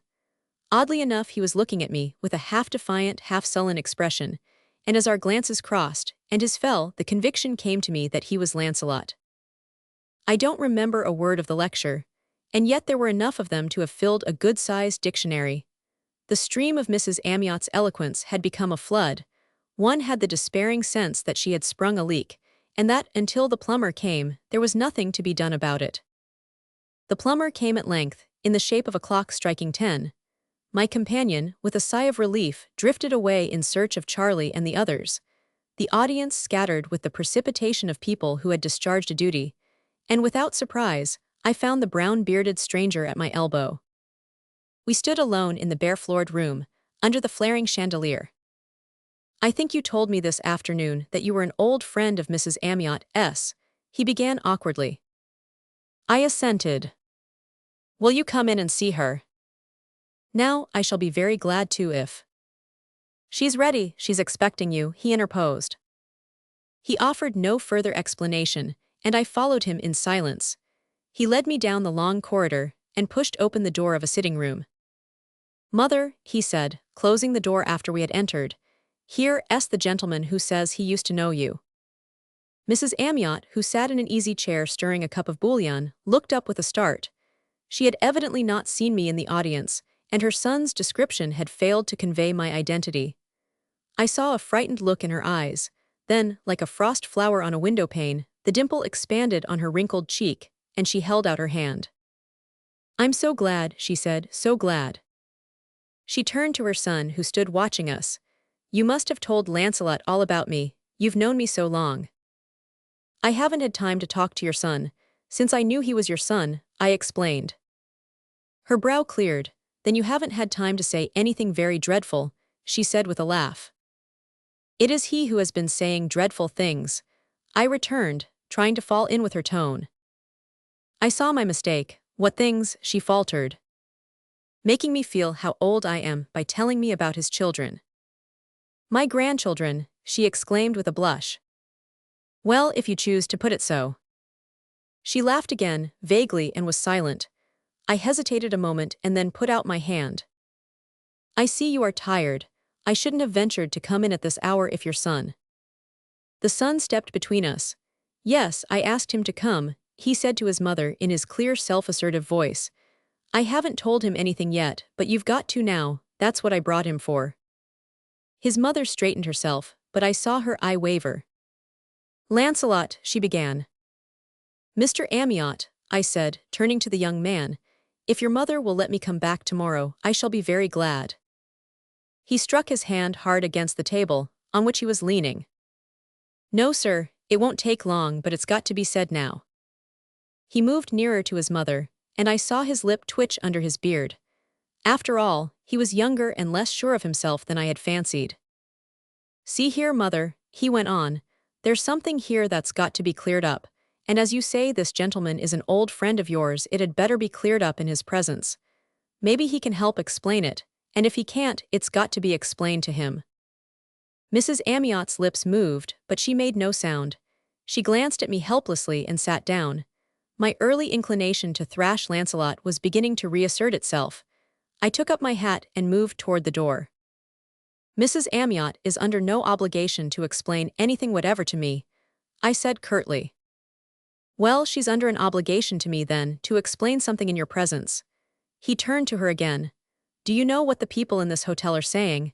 Do you know what he thinks, what they all think? That you're doing this lecturing to support me, to pay for my education.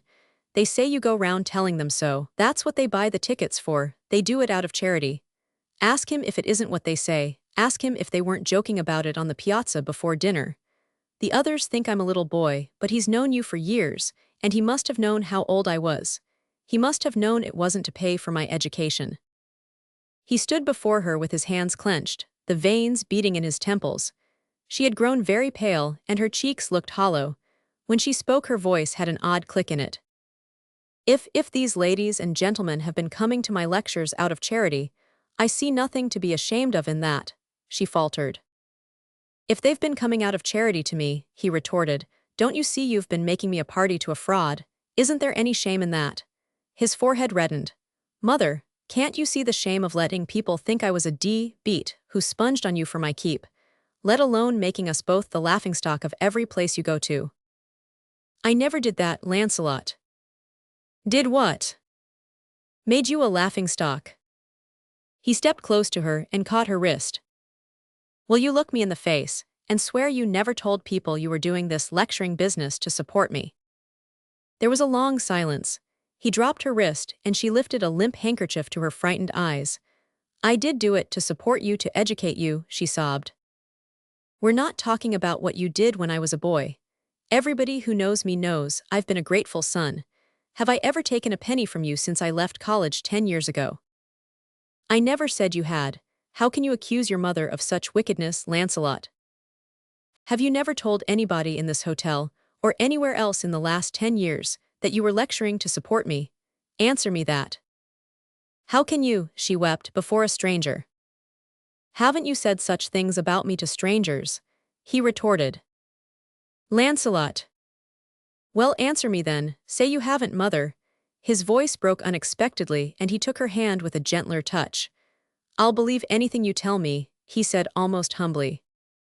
She mistook his tone and raised her head with a rash clutch at dignity. I think you'd better ask this gentleman to excuse you first. No, by God, I woe, he cried. This gentleman says he knows all about you, and I mean him to know all about me too. I don't mean that he or anybody else under this roof shall go on thinking for another 24 hours that a cent of their money has ever gone into my pockets since I was old enough to shift for myself. And he shan't leave this room till you've made that clear to him. He stepped back as he spoke and put his shoulders against the door. My dear young gentleman, I said politely, I shall leave this room exactly when I see fit to do so, and that is now. I have already told you that Mrs. Amiot owes me no explanation of her conduct. But I owe you an explanation of mine, you and everyone who has bought a single one of her lecture tickets. Do you suppose a man who's been through what I went through while that woman was talking to you in the porch before dinner is going to hold his tongue and not attempt to justify himself? No decent man is going to sit down under that sort of thing. It's enough to ruin his character. If you're my mother's friend, you owe it to me to hear what I've got to say. He pulled out his handkerchief and wiped his forehead. "Good God, Mother," he burst out suddenly, "what did you do it for? Haven't you had everything you wanted ever since I was able to pay for it? Haven't I paid you back every cent you spent on me when I was in college? Have I ever gone back on you since I was big enough to work?" He turned to me with a laugh. I thought she did it to amuse herself, and because there was such a demand for her lectures. Such a demand, that's what she always told me. When we asked her to come out and spend this winter with us in Minneapolis, she wrote back that she couldn't because she had engagements all through the South, and her manager wouldn't let her off. That's the reason why I came all the way on here to see her. We thought she was the most popular lecturer in the United States, my wife and I did. We were awfully proud of it too, I can tell you. He dropped into a chair, still laughing. "How can you, Lancelot, how can you?"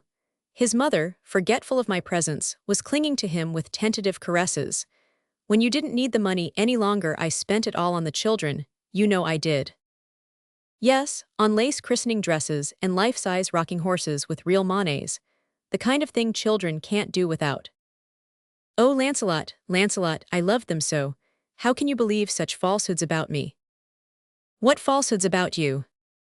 "That I ever told anybody such dreadful things." He put her back gently, keeping his eyes on hers. "Did you never tell anybody in this house that you were lecturing to support your son?" Her hands dropped from his shoulders, and she flashed round on me in sudden anger. "I know what I think of people who call themselves friends, and who come between a mother and her son." "Oh, mother, mother," he groaned. I went up to him and laid my hand on his shoulder. "My dear man," I said, "don't you see the uselessness of prolonging this?" "Yes, I do," he answered abruptly, and before I could forestall his movement he rose and walked out of the room. There was a long silence, measured by the lessening reverberations of his footsteps down the wooden floor of the corridor. When they ceased, I approached Mrs. Amiot, who had sunk into her chair. I held out my hand, and she took it without a trace of resentment on her ravaged face. "I sent his wife a sealskin jacket at Christmas," she said, with the tears running down her cheeks. Souls belated. Their railway carriage had been full when the train left Bologna, but at the first station beyond Milan, their only remaining companion, a courtly person who ate garlic out of a carpet-bag, had left his crumb-strewn seat with a bow. Lydia's eye regretfully followed the shiny broadcloth of his retreating back till it lost itself in the cloud of touts and cab drivers hanging about the station. Then she glanced across at Gannett and caught the same regret in his look. They were both sorry to be alone. "Partenza!" shouted the guard. The train vibrated to a sudden slamming of doors. A waiter ran along the platform with a tray of fossilized sandwiches. A belated porter flung a bundle of shawls and bandboxes into a third-class carriage. The guard snapped out a brief partenza, which indicated the purely ornamental nature of his first shout, and the train swung out of the station. The direction of the road had changed, and a shaft of sunlight struck across the dusty red velvet seats into Lydia's corner. Gannett did not notice it. He had returned to his Revue de Paris, and she had to rise and lower the shade of the farther window. Against the vast horizon of their leisure, such incidents stood out sharply. Having lowered the shade, Lydia sat down, leaving the length of the carriage between herself and Gannett. At length he missed her and looked up. "I moved out of the sun," she hastily explained. He looked at her curiously. The sun was beating on her through the shade. "Very well," he said pleasantly, adding, "You don't mind," as he drew a cigarette case from his pocket. It was a refreshing touch, relieving the tension of her spirit with the suggestion that, after all, if he could smoke. The relief was only momentary. Her experience of smokers was limited. Her husband had disapproved of the use of tobacco, but she knew from hearsay that men sometimes smoked to get away from things, that a cigar might be the masculine equivalent of darkened windows and a headache. Gannett, after a puff or two, returned to his review. It was just as she had foreseen. He feared to speak as much as she did. It was one of the misfortunes of their situation that they were never busy enough to necessitate, or even to justify, the postponement of unpleasant discussions. If they avoided a question, it was obviously, unconcealably, because the question was disagreeable. They had unlimited leisure and an accumulation of mental energy to devote to any subject that presented itself. New topics were in fact at a premium. Lydia sometimes had premonitions of a famine-stricken period when there would be nothing left to talk about. and she had already caught herself doling out piecemeal what, in the first prodigality of their confidences, she would have flung to him in a breath. Their silence, therefore, might simply mean that they had nothing to say, but it was another disadvantage of their position that it allowed infinite opportunity for the classification of minute differences. Lydia had learned to distinguish between real and factitious silences, and under Gannett's, she now detected a hum of speech, to which her own thoughts made breathless answer. How could it be otherwise with that thing between them? She glanced up at the rack overhead. The thing was there, in her dressing bag, symbolically suspended over her head and his. He was thinking of it now, just as she was. They had been thinking of it in unison ever since they had entered the train. While the carriage had held other travelers, they had screened her from his thoughts. But now that he and she were alone, she knew exactly what was passing through his mind. She could almost hear him asking himself what he should say to her. The thing had come that morning, brought up to her in an innocent-looking envelope with the rest of their letters, as they were leaving the hotel at Bologna. As she tore it open, she and Gannett were laughing over some ineptitude of the local guidebook. They had been driven of late to make the most of such incidental humors of travel. Even when she had unfolded the document, she took it for some unimportant business paper sent abroad for her signature, and her eye traveled inattentively over the curly whereases of the preamble until a word arrested her: divorce. There it stood, an impassable barrier between her husband's name and hers. She had been prepared for it, of course, as healthy people are said to be prepared for death, in the sense of knowing it must come without in the least expecting that it will. She had known from the first that Tillotson meant to divorce her, but what did it matter? Nothing mattered in those first days of supreme deliverance but the fact that she was free, and not so much, she had begun to be aware, that freedom had released her from Tillotson as that it had given her to Gannett. This discovery had not been agreeable to her self-esteem. She had preferred to think that Tillotson had himself embodied all her reasons for leaving him, and those he represented had seemed cogent enough to stand in no need of reinforcement. Yet she had not left him till she met Gannett.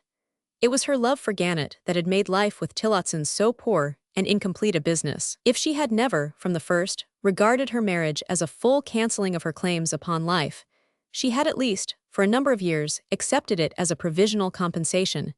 She had made it due. Existence in the commodious Tillotson mansion in Fifth Avenue, with Mrs. Tillotson Sr. commanding the approaches from the second-story front windows, had been reduced to a series of purely automatic acts. The moral atmosphere of the Tillotson interior was as carefully screened and curtained as the house itself. Mrs. Tillotson Sr. dreaded ideas as much as a draft in her back. Prudent people liked an even temperature, and to do anything unexpected was as foolish as going out in the rain. One of the chief advantages of being rich was that one need not be exposed to unforeseen contingencies. By the use of ordinary firmness and common sense, one could make sure of doing exactly the same thing every day at the same hour. These doctrines, reverentially imbibed with his mother's milk, Tillotson, a model son who had never given his parents an hour's anxiety, complacently expounded to his wife, testifying to his sense of their importance by the regularity with which he wore goloshes on damp days, his punctuality at meals, and his elaborate precautions against burglars and contagious diseases. Lydia, coming from a smaller town, and entering New York life through the portals of the Tillotson mansion, had mechanically accepted this point of view as inseparable from having a front pew in church and a parterre box at the opera. All the people who came to the house revolved in the same small circle of prejudices. It was the kind of society in which, after dinner, the ladies compared the exorbitant charges of their children's teachers, and agreed that, even with the new duties on French clothes, it was cheaper in the end to get everything from Worth. While the husbands, over their cigars, lamented municipal corruption, and decided that the men to start a reform were those who had no private interests at stake. To Lydia, this view of life had become a matter of course. Just as lumbering about in her mother-in-law's, landau had come to seem the only possible means of locomotion, and listening every Sunday to a fashionable Presbyterian divine the inevitable atonement for having thought oneself bored on the other 6 days of the week. Before she met Gannett, her life had seemed merely dull. His coming made it appear like one of those dismal Cruikshank prints in which the people are all ugly and all engaged in occupations that are either vulgar or stupid. It was natural that Tillotson should be the chief sufferer from this readjustment of focus. Gannett's nearness had made her husband ridiculous, and a part of the ridicule had been reflected on herself. Her tolerance laid her open to a suspicion of obtuseness from which she must, at all costs, clear herself in Gannett's eyes. She did not understand this until afterwards. At the time she fancied that she had merely reached the limits of endurance. In so large a charter of liberties as the mere act of leaving Tillotson seemed to confer, the small question of divorce or no divorce did not count. It was when she saw that she had left her husband only to be with Gannett that she perceived the significance of anything affecting their relations. Her husband, in casting her off, had virtually flung her at Gannett. It was thus that the world viewed it.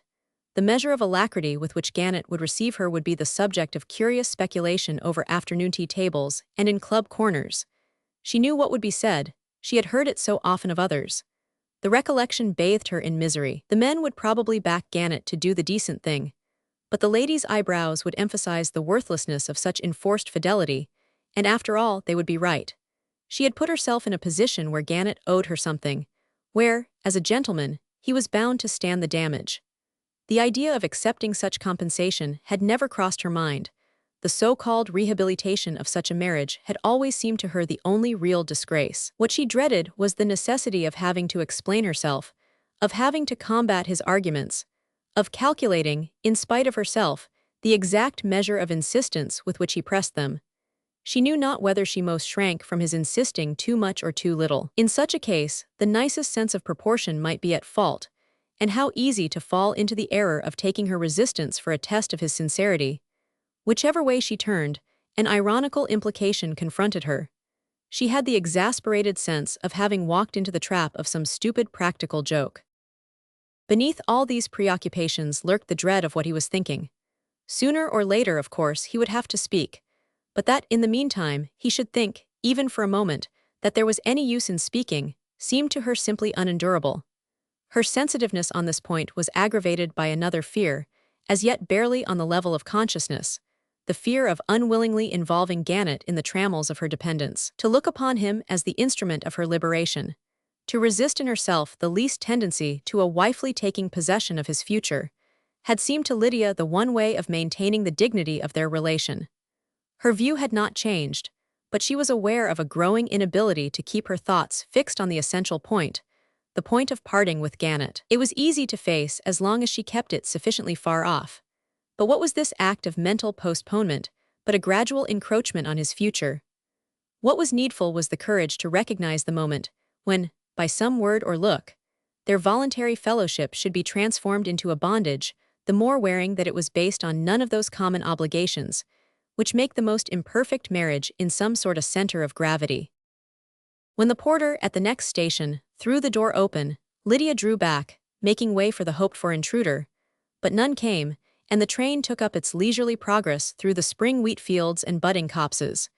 She now began to hope that Gannett would speak before the next station. She watched him furtively, half disposed to return to the seat opposite his, but there was an artificiality about his absorption that restrained her. She had never before seen him read with so conspicuous an air of warding off interruption. What could he be thinking of? Why should he be afraid to speak? Or was it her answer that he dreaded? The train paused for the passing of an express, and he put down his book and leaned out of the window. Presently he turned to her with a smile. "There's a jolly old villa out here," he said.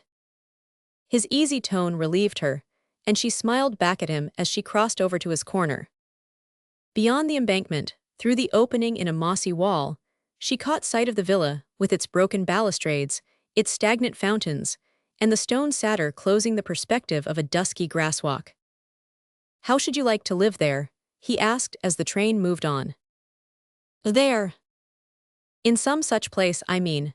One might do worse, don't you think so? There must be at least 2 centuries of solitude under those yew trees. Shouldn't you like it?" I don't know," she faltered. She knew now that he meant to speak. He lit another cigarette. "We shall have to live somewhere, you know," he said as he bent above the match. Lydia tried to speak carelessly. "GNN voice Paula necessit, why not live everywhere as we have been doing?" "But we can't travel forever, can we?" "Oh, forever's a long word," she objected, picking up the review he had thrown aside. "For the rest of our lives then," he said, moving nearer.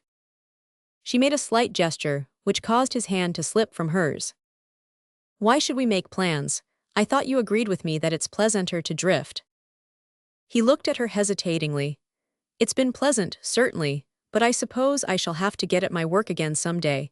You know I haven't written a line since all this time, he hastily amended. She flamed with sympathy and self-reproach. Oh, if you mean that, if you want to write, of course we must settle down. How stupid of me not to have thought of it sooner. Where shall we go? Where do you think you could work best? We oughtn't to lose any more time. He hesitated again. I had thought of a villa in these parts. It's quiet, we shouldn't be bothered. Should you like it? Of course I should like it. She paused and looked away. But I remember your telling me once that your best work had been done in a crowd, in big cities. Why should you shut yourself up in a desert? Gannett, for a moment, made no reply. At length he said, avoiding her eye as carefully as she avoided his. It might be different now. I can't tell, of course, till I try. A writer ought not to be dependent on his milieu. It's a mistake to humor oneself in that way, and I thought that just at first you might prefer to be. She faced him. To be what? Well, quiet, I mean. What do you mean by at first? She interrupted. He paused again. I mean after we are married. She thrust up her chin and turned toward the window. Thank you, she tossed back at him. Lydia, he exclaimed blankly, and she felt in every fiber of her averted person that he had made the inconceivable, the unpardonable mistake of anticipating her acquiescence. The train rattled on and he groped for a third cigarette. Lydia remained silent. I haven't offended you, he ventured at length, in the tone of a man who feels his way. She shook her head with a sigh. I thought you understood, she moaned. Their eyes met and she moved back to his side. Do you want to know how not to offend me? By taking it for granted, once for all, that you've said your say on this odious question, and that I've said mine, and that we stand just where we did this morning before that. That hateful paper came to spoil everything between us. To spoil everything between us? What on earth do you mean? Aren't you glad to be free? I was free before. Not to marry me, he suggested. But I don't want to marry you, she cried. She saw that he turned pale. I'm obtuse, I suppose, he said slowly. I confess I don't see what you're driving at. Are you tired of the whole business, or was I simply an excuse for getting away? Perhaps you didn't care to travel alone, was that it? And now you want to chuck me? His voice had grown harsh. You owe me a straight answer, you know, don't be tender-hearted. Her eyes swam as she leaned to him. Don't you see it's because I care so much. Oh, Ralph, can't you see how it would humiliate me? Try to feel it as a woman would. Don't you see the misery of being made your wife in this way? If I'd known you as a girl, that would have been a real marriage. But now, this vulgar fraud upon society, and upon a society we despised and laughed at, this sneaking back into a position that we've voluntarily forfeited. Don't you see what a cheap compromise it is? We neither of us believe in the abstract sacredness of marriage. We both know that no ceremony is needed to consecrate our love for each other. What object can we have in marrying, except the secret fear of each that the other may escape, or the secret longing to work our way back gradually? Oh, very gradually, into the esteem of the people whose conventional morality we have always ridiculed and hated. And the very fact that, after a decent interval, these same people would come and dine with us, the women who talk about the indissolubility of marriage, and who would let me die in a gutter today because I am leading a life of sin, doesn't that disgust you more than their turning their backs on us now? I can stand being cut by them, but I couldn't stand their coming to call and asking what I meant to do about visiting that unfortunate Mrs. So-and-so. She paused, and Gannett maintained a perplexed silence. You judge things too theoretically, he said at length slowly. Life is made up of compromises. The life we ran away from, yes, if we had been willing to accept them, she flushed, we might have gone on meeting each other at Mrs. Tillotson's dinners. He smiled slightly. I didn't know that we ran away to found a new system of ethics. I supposed it was because we loved each other. Life is complex, of course. Isn't it the very recognition of that fact that separates us from the people who see it tout d'une piece? If they are right, if marriage is sacred in itself and the individual must always be sacrificed to the family, then there can be no real marriage between us, since our being together is a protest against the sacrifice of the individual to the family. She interrupted herself with a laugh. You'll say now that I'm giving you a lecture on sociology. Of course one acts as one can, as one must, perhaps, pulled by all sorts of invisible threads. But at least one needn't pretend, for social advantages, to subscribe to a creed that ignores the complexity of human motives, that classifies people by arbitrary signs and puts it in everybody's reach to be on Mrs. Tillotson's visiting list. It may be necessary that the world should be ruled by conventions, but if we believed in them, why did we break through them? And if we don't believe in them, is it honest to take advantage of the protection they afford? Gannett hesitated. One may believe in them or not, but as long as they do rule the world, it is only by taking advantage of their protection that one can find a modus vivendi. Do outlaws need a modus vivendi? He looked at her hopelessly. Nothing is more perplexing to man than the mental process of a woman who reasons her emotions. She thought she had scored a point and followed it up passionately. You do understand, don't you? You see how the very thought of the thing humiliates me.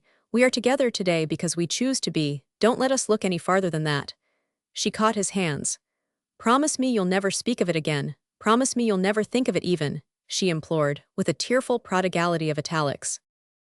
Through what followed his protests, his arguments, his final unconvinced submission to her wishes, she had a sense of his but half discerning all that, for her, had made the moment so tumultuous. They had reached that memorable point in every heart history, when, for the first time, the man seems obtuse and the woman irrational. It was the abundance of his intentions that consoled her, on reflection, for what they lacked in quality. After all, it would have been worse, incalculably worse, to have detected any over-readiness to understand her. Roman 2.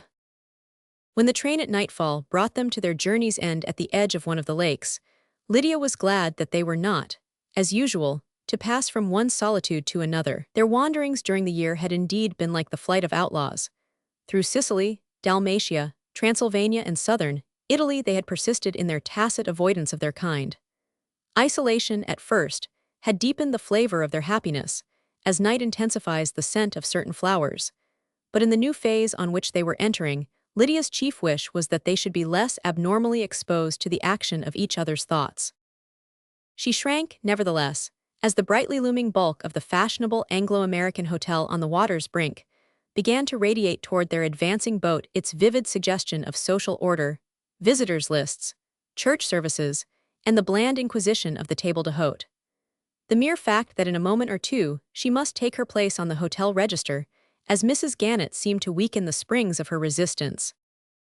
They had meant to stay for a night only, on their way to a lofty village among the glaciers of Monte Rosa. But after the first plunge into publicity, when they entered the dining room, Lydia felt the relief of being lost in a crowd, of ceasing for a moment to be the center of Gannett's scrutiny.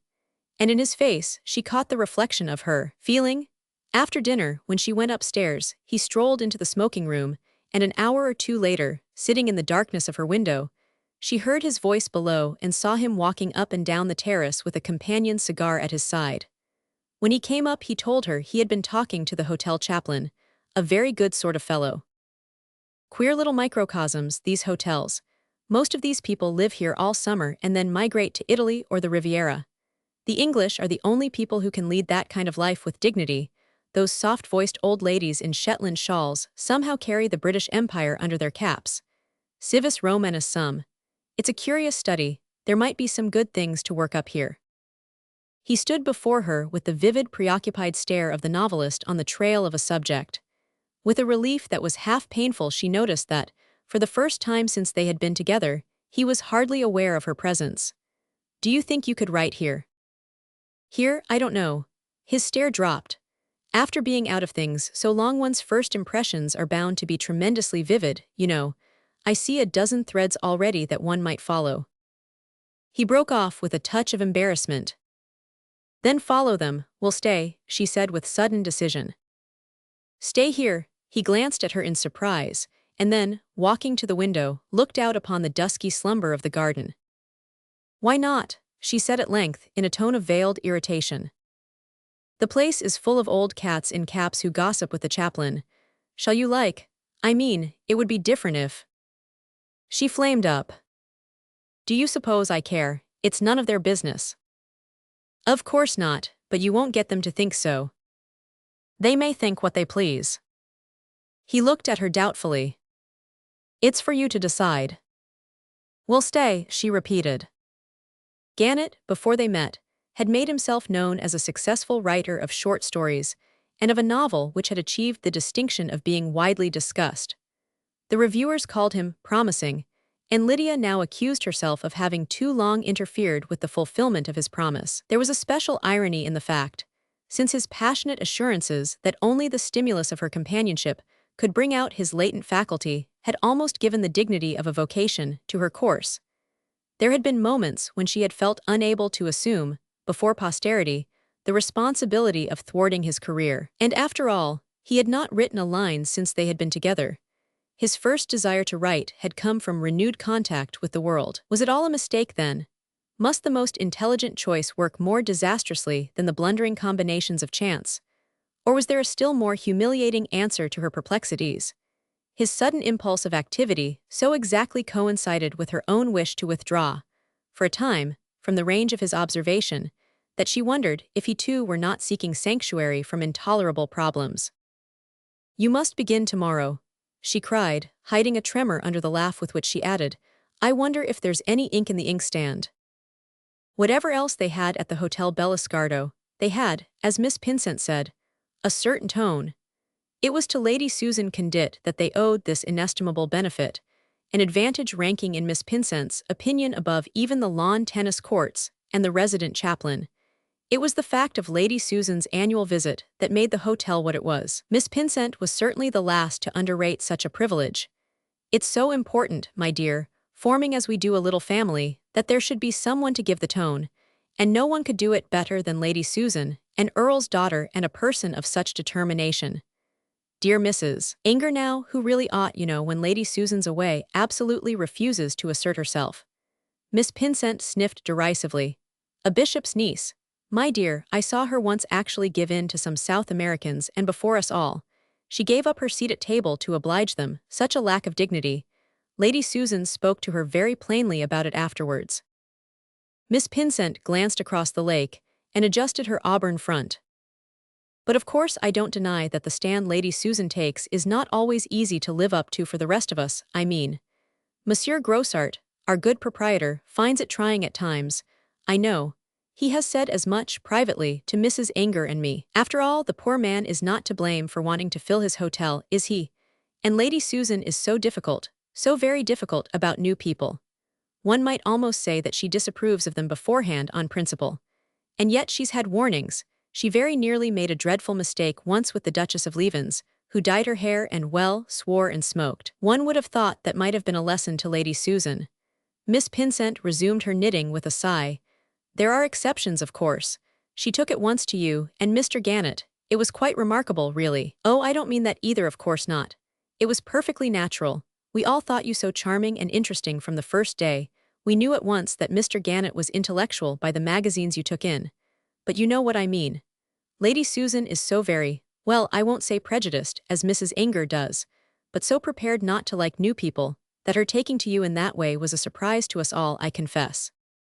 Miss Pinsent sent a significant glance down the long laurustinus alley, from the other end of which two people, a lady and gentleman, were strolling toward them through the smiling neglect of the garden. "In this case, of course, it's very different, that I'm willing to admit. Their looks are against them, but, as Mrs. Anger says, one can't exactly tell them so." "She's very handsome," Lydia ventured, with her eyes on the lady, who showed, under the dome of a vivid sunshade, the hourglass figure and superlative coloring of a Christmas chromo. "That's the worst of it, she's too handsome." "Well, after all, she can't help that." "Other people manage to," said Miss Pinsent skeptically. "But isn't it rather unfair of Lady Susan, considering that nothing is known about them?" "But my dear, that's the very thing that's against them. It's infinitely worse than any actual knowledge." Lydia mentally agreed that, in the case of Mrs. Linton, it possibly might be. "I wonder why they came here," she mused. "That's against them too. It's always a bad sign when loud people come to a quiet place. And they've brought van-loads of boxes. Her maid told Mrs. Anger that they meant to stop indefinitely. And Lady Susan actually turned her back on her in the salon. My dear, she said it was for our sakes. That makes it so unanswerable. But poor Grossart is in a way. The Lintons have taken his most expensive suite, you know, the yellow damask drawing room above the portico, and they have champagne with every meal." They were silent as Mr. and Mrs. Linton sauntered by, the lady with tempestuous brows and challenging chin, the gentleman, a blonde stripling, trailing after her, head downward, like a reluctant child dragged by his nurse. "What does your husband think of them, my dear?" Miss Pinsent whispered as they passed out of earshot. Lydia stooped to pick a violet in the border. "He hasn't told me." "Of your speaking to them, I mean. Would he approve of that? I know how very particular nice Americans are. I think your action might make a difference. It would certainly carry weight with Lady Susan." "Dear Miss Pinsent, you flatter me." Lydia rose and gathered up her book and sunshade. "Well, if you're asked for an opinion, if Lady Susan asks you for one, I think you ought to be prepared," Miss Pinsent admonished her as she moved away. Roman 3. Lady Susan held her own. She ignored the Lintons, and her little family, as Miss Pinsent phrased it, followed suit. Even Mrs. Anger agreed that it was obligatory. If Lady Susan owed it to the others not to speak to the Lintons, the others clearly owed it to Lady Susan to back her up. It was generally found expedient, at the Hotel Bellascardo, to adopt this form of reasoning. Whatever effect this combined action may have had upon the Lintons, it did not at least have that of driving them away. Monsieur Grossart, after a few days of suspense, had the satisfaction of seeing them settle down in his yellow damask premier with what looked like a permanent installation of palm trees and silk sofa cushions, and a gratifying continuance in the consumption of champagne. Mrs. Linton trailed her dowsett draperies up and down the garden with the same challenging air, while her husband, smoking innumerable cigarettes, dragged himself dejectedly in her wake. But neither of them, after the first encounter with Lady Susan, made any attempt to extend their acquaintance. They simply ignored their ignorers. As Miss Pinsent resentfully observed, they behaved exactly as though the hotel were empty. It was therefore a matter of surprise, as well as of displeasure, to Lydia to find, on glancing up one day from her seat in the garden, that the shadow which had fallen across her book was that of the enigmatic Mrs. Linton. "I want to speak to you," that lady said, in a rich, hard voice that seemed the audible expression of her gown and her complexion. Lydia started. She certainly did not want to speak to Mrs. Linton. "Shall I sit down here?" the latter continued, fixing her intensely shaded eyes on Lydia's face. "Or are you afraid of being seen with me?" "Afraid," Lydia colored. "Sit down, please. What is it that you wish to say?" Mrs. Linton, with a smile, drew up a garden chair and crossed one openwork ankle above the other. "I want you to tell me what my husband said to your husband last night." Lydia turned pale. "My husband to yours," she faltered, staring at the other. "Didn't you know they were closeted together for hours in the smoking room after you went upstairs? My man didn't get to bed until nearly 2 o'clock, and when he did, I couldn't get a word out of him. When he wants to be aggravating, I'll back him against anybody living." Her teeth and eyes flashed persuasively upon Lydia. "But you'll tell me what they were talking about, won't you? I know I can trust you, you look so awfully kind, and it's for his own good.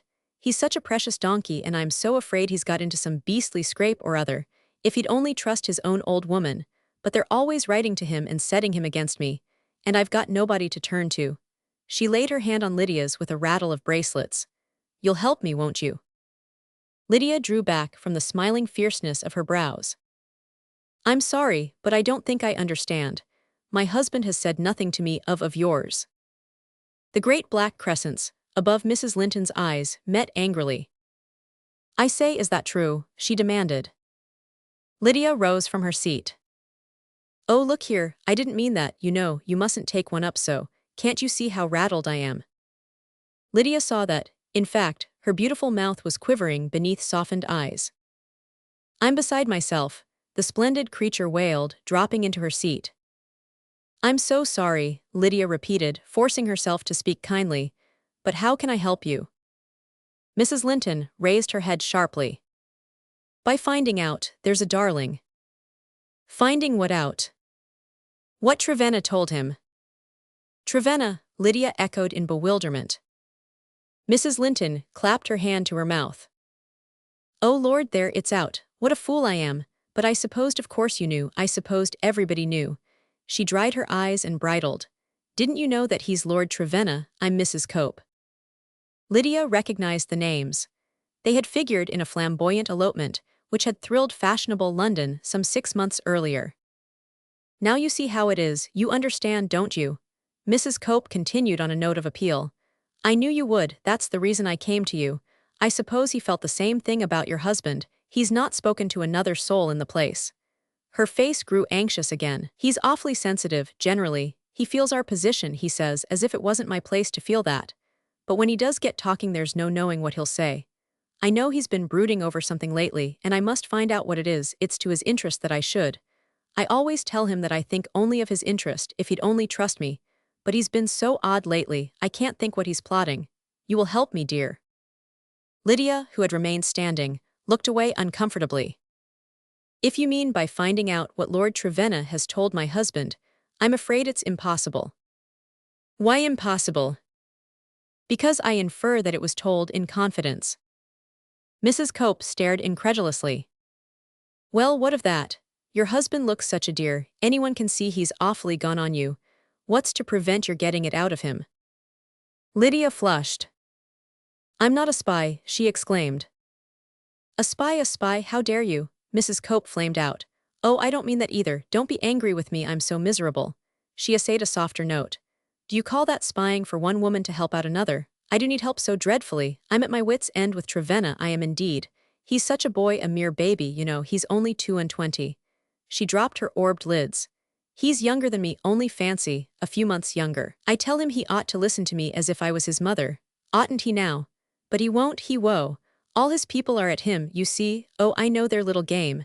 Trying to get him away from me before I can get my divorce, that's what they're up to. At first he wouldn't listen to them. He used to toss their letters over to me to read. But now he reads them himself, and answers 'em too, I fancy. He's always shut up in his room, writing. If I only knew what his plan is, I could stop him fast enough. He's such a simpleton. But he's dreadfully deep too, at times I can't make him out. But I know he's told your husband everything. I knew that last night the minute I laid eyes on him. And I must find out, you must help me. I've got no one else to turn to. She caught Lydia's fingers in a stormy pressure. Say you'll help me, you and your husband. Lydia tried to free herself. What you ask is impossible, you must see that it is. No one could interfere in the way you ask. Mrs. Cope's clutch tightened. You won't then, you won't. Certainly not, let me go please. Mrs. Cope released her with a laugh. Oh, go by all means, pray don't let me detain you. Shall you go and tell Lady Susan Condit that there's a pair of us, or shall I save you the trouble of enlightening her? Lydia stood still in the middle of the path, seeing her antagonist through a mist of terror. Mrs. Cope was still laughing. Oh, I'm not spiteful by nature, my dear, but you're a little more than flesh and blood can stand. It's impossible, is it? Let you go, indeed. You're too good to be mixed up in my affairs, are you? Why, you little fool, the first day I laid eyes on you I saw that you and I were both in the same box. That's the reason I spoke to you. She stepped nearer, her smile dilating on Lydia like a lamp through a fog. You can take your choice, you know, I always play fair. If you'll tell, I'll promise not to. Now then, which is it to be? Lydia, involuntarily, had begun to move away from the pelting storm of words. But at this, she turned and sat down again. You may go, she said simply. I shall stay here. Roman 4s. She stayed there for a long time, in the hypnotized contemplation, not of Mrs. Cope's present, but of her own past. Gannett, early that morning, had gone off on a long walk. He had fallen into the habit of taking these mountain tramps with various fellow lodgers. But even had he been within reach, she could not have gone to him just then. She had to deal with herself first. She was surprised to find how, in the last months, she had lost the habit of introspection. Since their coming to the Hotel Bellascardo, she and Gannett had tacitly avoided themselves and each other. She was aroused by the whistle of the 3 o'clock steamboat as it neared the landing just beyond the hotel gates. 3 o'clock. Then Gannett would soon be back. He had told her to expect him before 4. She rose hurriedly, her face averted from the inquisitorial facade of the hotel. She could not see him just yet. She could not go indoors. She slipped through one of the overgrown garden alleys and climbed a steep path to the hills. It was dark when she opened their sitting room door. Gannett was sitting on the window ledge smoking a cigarette. Cigarettes were now his chief resource. He had not written a line during the 2 months they had spent at the Hotel Bellascardo. In that respect, it had turned out not to be the right milieu after all. He started up at Lydia's entrance. "Where have you been? I was getting anxious." She sat down in a chair near the door. "Up the mountain," she said wearily. "Alone?" "Yes." Gannett threw away his cigarette. The sound of her voice made him want to see her face. "Shall we have a little light?" he suggested. She made no answer, and he lifted the globe from the lamp and put a match to the wick. Then he looked at her. "Anything wrong? You look done up." She sat glancing vaguely about the little sitting room, dimly lit by the pallid-globed lamp, which left in twilight the outlines of the furniture, of his writing table heaped with books and papers, of the tea roses and jasmine drooping on the mantelpiece. How like home it had all grown, how like home. "Lydia, what is wrong?" he repeated. She moved away from him, feeling for her hatpins, and turning to lay her hat and sunshade on the table. Suddenly she said, "That woman has been talking to me." Gannett stared. "That woman, what woman?" "Mrs. Linton, Mrs. Cope." He gave a start of annoyance, still, as she perceived, not grasping the full import of her words. "The deuce, she told you." "She told me everything." Gannett looked at her anxiously. "What impudence! I'm so sorry that you should have been exposed to this, dear." "Exposed," Lydia laughed. Gannett's brow clouded, and they looked away from each other. "Do you know why she told me?" She had the best of reasons. "The first time she laid eyes on me, she saw that we were both in the same box." "Lydia!" "So it was natural, of course, that she should turn to me in a difficulty." "What difficulty?" "It seems she has reason to think that Lord Trevenna's people are trying to get him away from her before she gets her divorce." "Well," and she fancied he had been consulting with you last night as to the best way of escaping from her. Gannett stood up with an angry forehead. "Well, what concern of yours was all this dirty business? Why should she go to you?" "Don't you see, it's so simple. I was to wheedle his secret out of you." "To oblige that woman?" "Yes, or if I was unwilling to oblige her, then to protect myself." "To protect yourself, against whom?" "Against her telling everyone in the hotel that she and I are in the same box." "She threatened that." "She left me the choice of telling it myself, or of doing it for me." "The beast!" There was a long silence. Lydia had seated herself on the sofa, beyond the radius of the lamp, and he leaned against the window. His next question surprised her. "When did this happen? At what time, I mean?" She looked at him vaguely. "I don't know, after luncheon, I think. Yes, I remember, it must have been at about 3 o'clock." He stepped into the middle of the room, and as he approached the light, she saw that his brow had cleared. "Why do you ask?" she said. "Because when I came in, at about 3:30, the mail was just being distributed, and Mrs. Cope was waiting as usual to pounce on her letters. You know she was always watching for the postman. She was standing so close to me that I couldn't help seeing a big official-looking envelope that was handed to her. She tore it open, gave one look at the inside, and rushed off upstairs like a whirlwind, with the director shouting after her that she had left all her other letters behind. I don't believe she ever thought of you again after that paper was put into her hand." "Why?" "Because she was too busy. I was sitting in the window watching for you when the 5 o'clock boat left, and who should go on board, bag and baggage, valet and maid, dressing bags and poodle, but Mrs. Cope and Trevenna, just an hour and a half to pack up in. And you should have seen her when they started. She was radiant, shaking hands with everybody, waving her handkerchief from the deck, distributing bows and smiles like an empress. If ever a woman got what she wanted just in the nick of time, that woman did. She'll be Lady Trevenna within a week, I'll wager." "You think she has her divorce?" "I'm sure of it, and she must have got it just after her talk with you." Lydia was silent. At length she said, with a kind of reluctance, "She was horribly angry when she left me. It wouldn't have taken long to tell Lady Susan Condit." "Lady Susan Condit has not been told." "How do you know?" "Because when I went downstairs half an hour ago, I met Lady Susan on the way." He stopped, half smiling. Well, and she stopped to ask if I thought you would act as patroness to a charity concert. She is getting up. In spite of themselves, they both broke into a laugh. Lydia's ended in sobs, and she sank down with her face hidden. Gannett bent over her, seeking her hands. That vile woman, I ought to have warned you to keep away from her. I can't forgive myself. But he spoke to me in confidence, and I never dreamed, well, it's all over now. Lydia lifted her head. Not for me, it's only just beginning. What do you mean? She put him gently aside and moved in her turn to the window.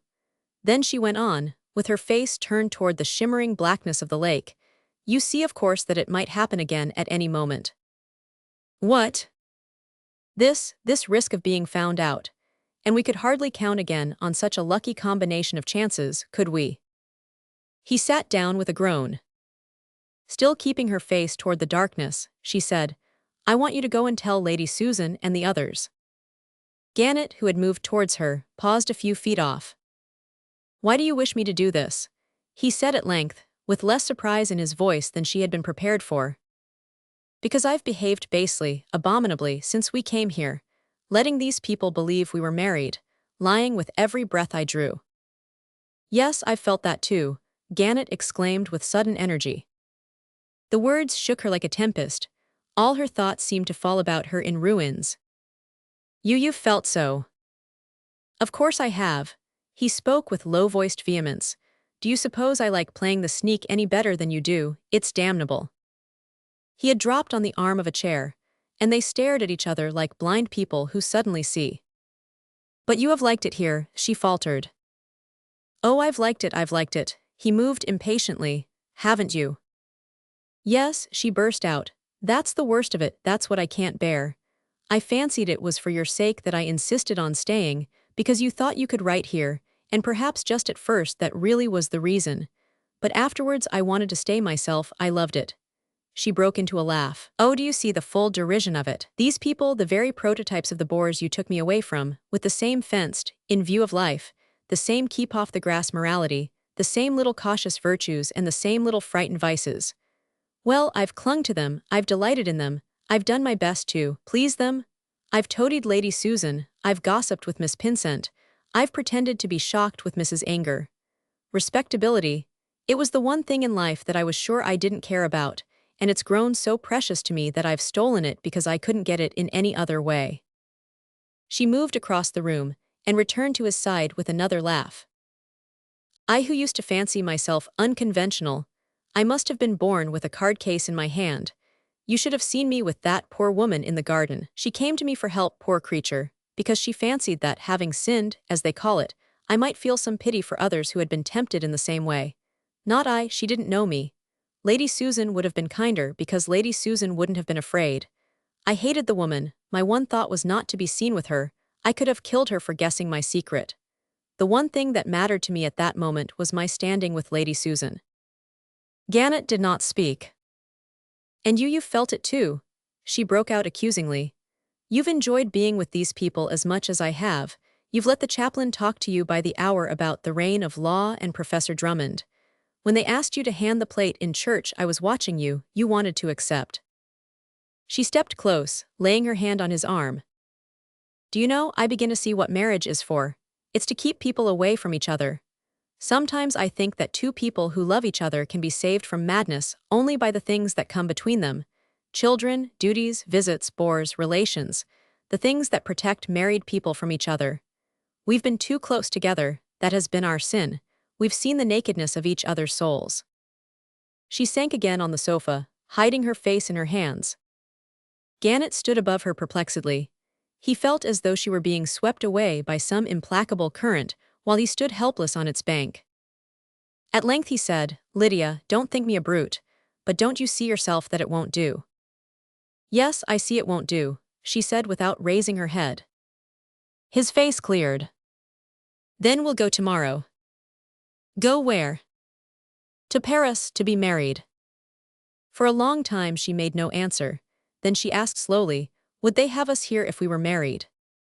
Have us here? I mean Lady Susan and the others.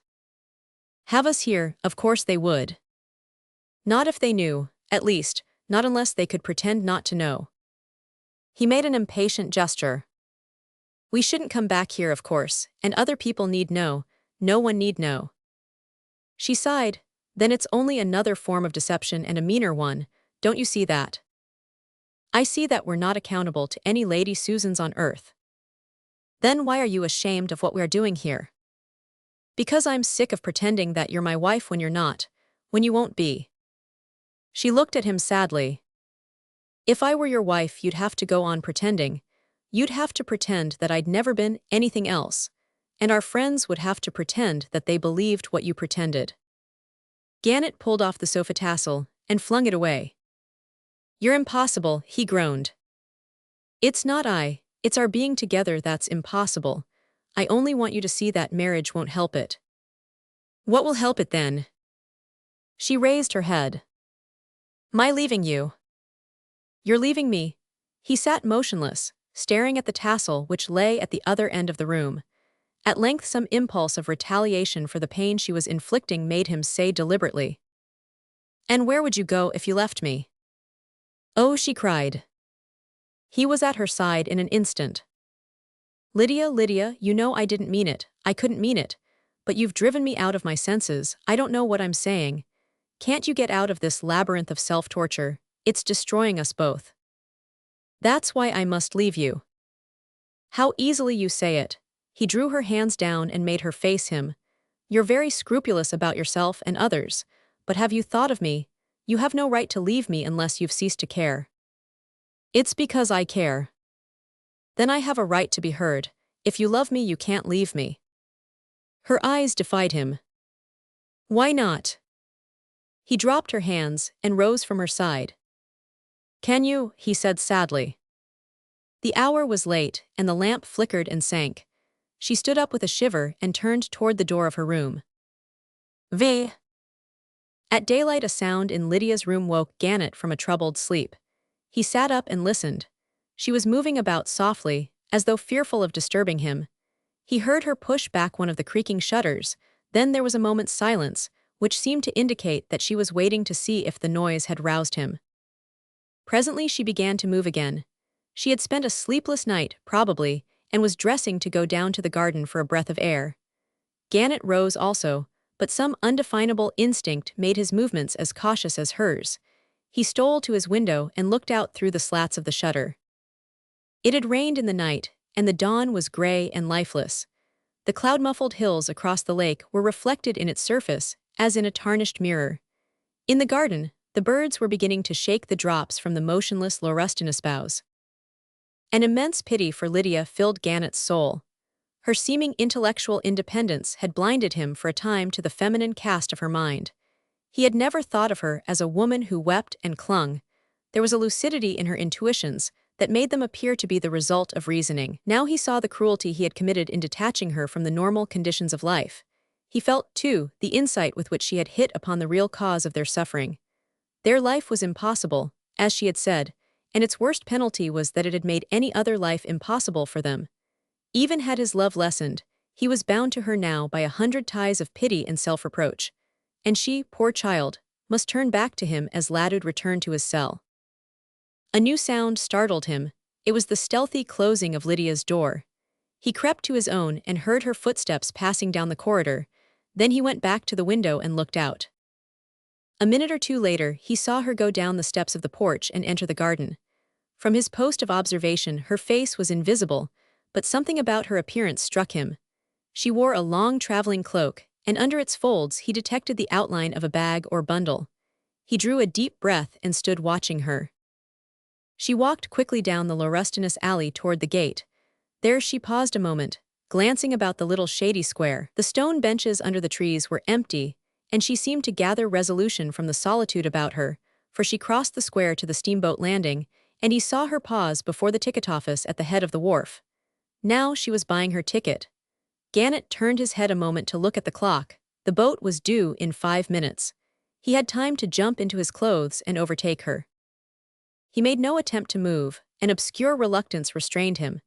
If any thought emerged from the tumult of his sensations, it was that he must let her go if she wished it. He had spoken last night of his rights. What were they? At the last issue, he and she were two separate beings, not made one by the miracle of common forbearances, duties, abnegations, but bound together in a noyade of passion that left them resisting yet clinging as they went down. After buying her ticket, Lydia had stood for a moment looking out across the lake. Then he saw her seat herself on one of the benches near the landing. He and she, at that moment, were both listening for the same sound, the whistle of the boat as it rounded the nearest promontory. Gannett turned again to glance at the clock. The boat was due now. Where would she go? What would her life be when she had left him? She had no near relations and few friends. There was money enough, but she asked so much of life in ways so complex and immaterial. He thought of her as walking barefooted through a stony waste.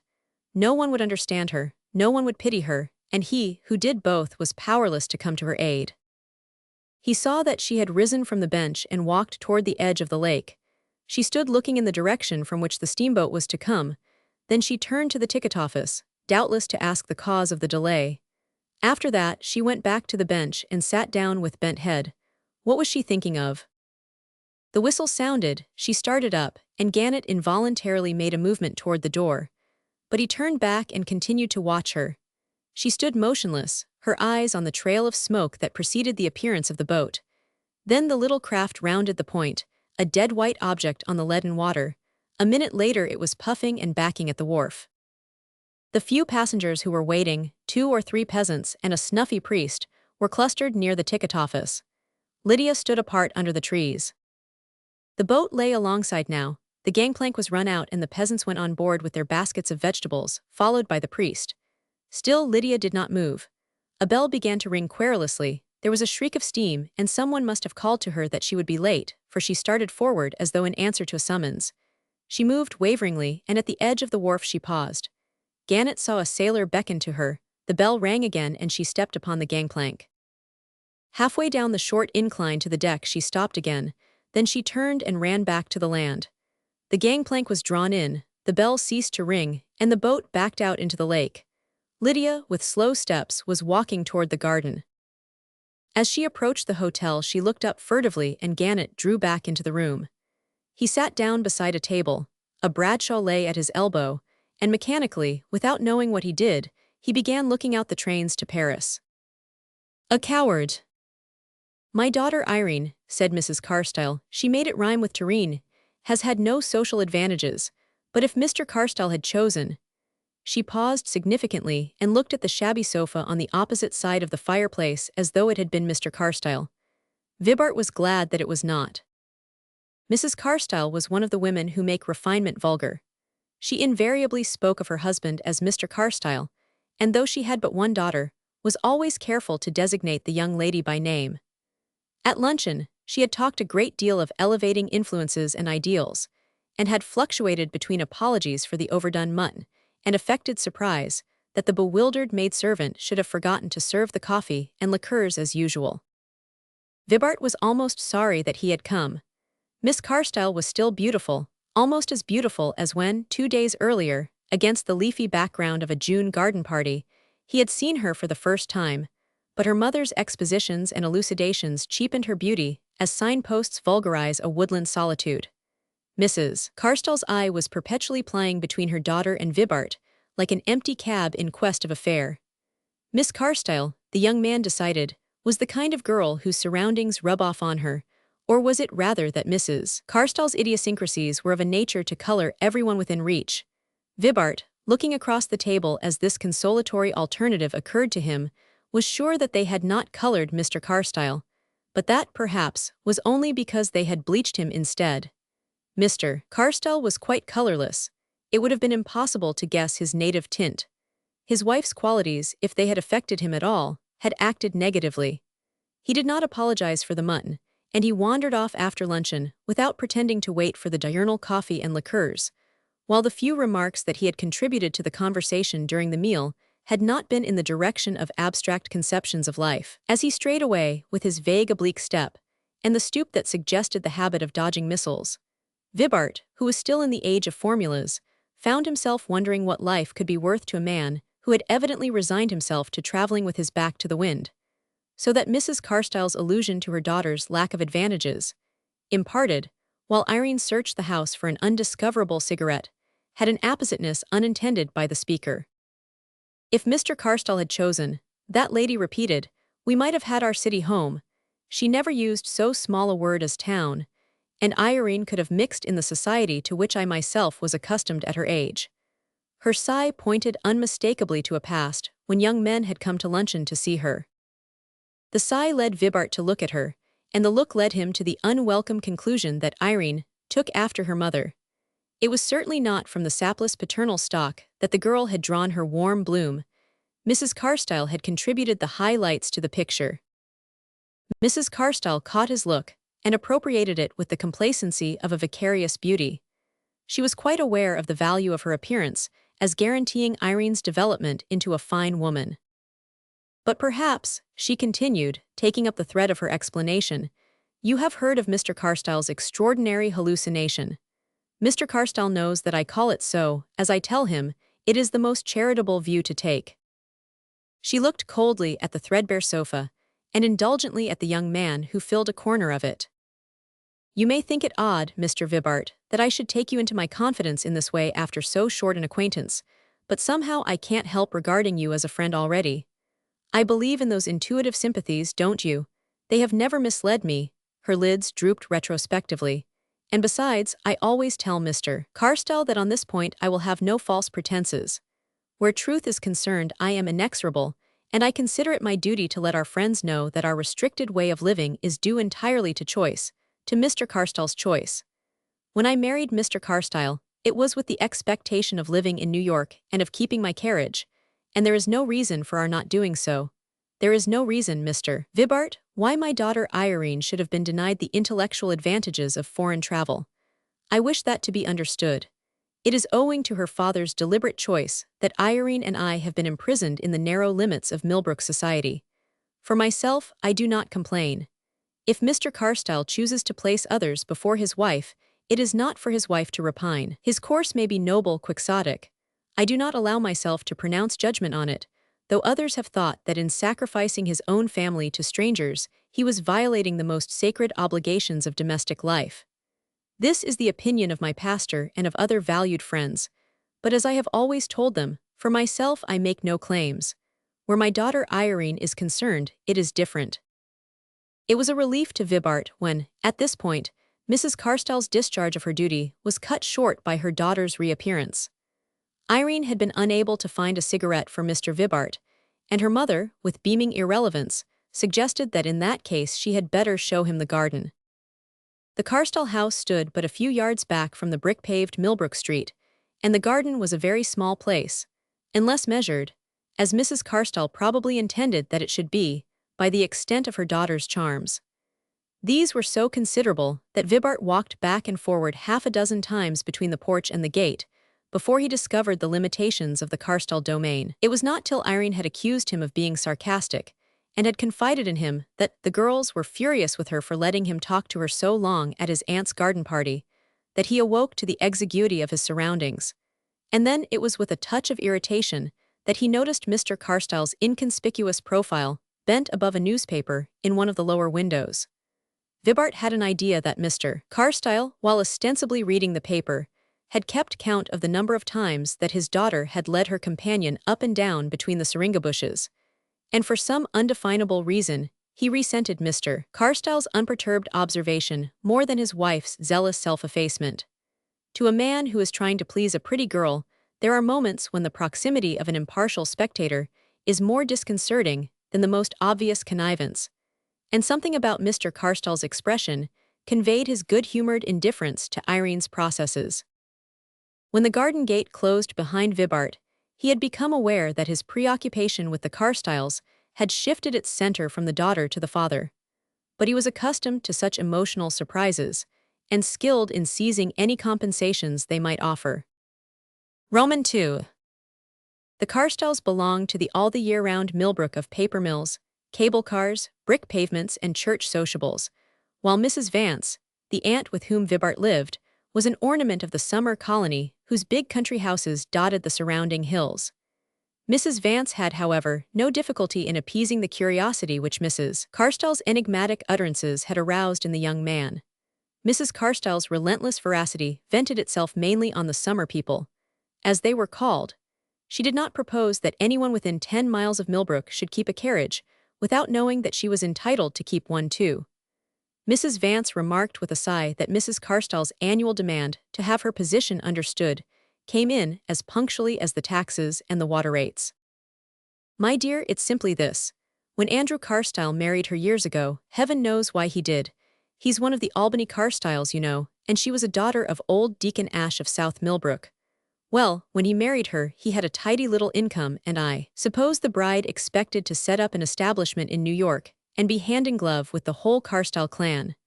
But whether he was ashamed of her from the first, or for some other unexplained reason, he bought a country place and settled down here for life. For a few years they lived comfortably enough, and she had plenty of smart clothes, and drove about in a Victoria calling on the summer people. Then, when the beautiful Irene was about 10 years old, Mr. Carstyle's only brother died, and it turned out that he had made away with a lot of trust property. It was a horrid business. Over $300,000 were gone, and of course most of it had belonged to widows and orphans. As soon as the facts were made known, Andrew Carstyle announced that he would pay back what his brother had stolen. He sold his country place and his wife's carriage, and they moved to the little house they live in now. Mr. Carstyle's income is probably not as large as his wife would like to have it thought, and though I'm told he puts aside a good part of it every year to pay off his brother's obligations, I fancy the debt won't be discharged for some time to come. To help things along, he opened a law office. He had studied law in his youth, but though he is said to be clever, I hear that he has very little to do. People are afraid of him. He's too dry and quiet. Nobody believes in a man who doesn't believe in himself, and Mr. Carstyle always seems to be winking at you through a slit in his professional manner. People do like it. His wife doesn't like it. I believe she would have accepted the sacrifice of the country place and the carriage if he had struck an attitude and talked about doing his duty. It was his regarding the whole thing as a matter of course that exasperated her. What is the use of doing something difficult in a way that makes it look perfectly easy? I feel sorry for Mrs. Carstyle. She's lost her house and her carriage, and she hasn't been allowed to be heroic." Vibart had listened attentively. "I wonder what Miss Carstyle thinks of it," he mused. Mrs. Vance looked at him with a tentative smile. "I wonder what you think of Miss Carstyle," she returned. His answer reassured her. "I think she takes after her mother," he said. "Ah," cried his aunt cheerfully, "then I needn't write to your mother, and I can have Irene at all my parties."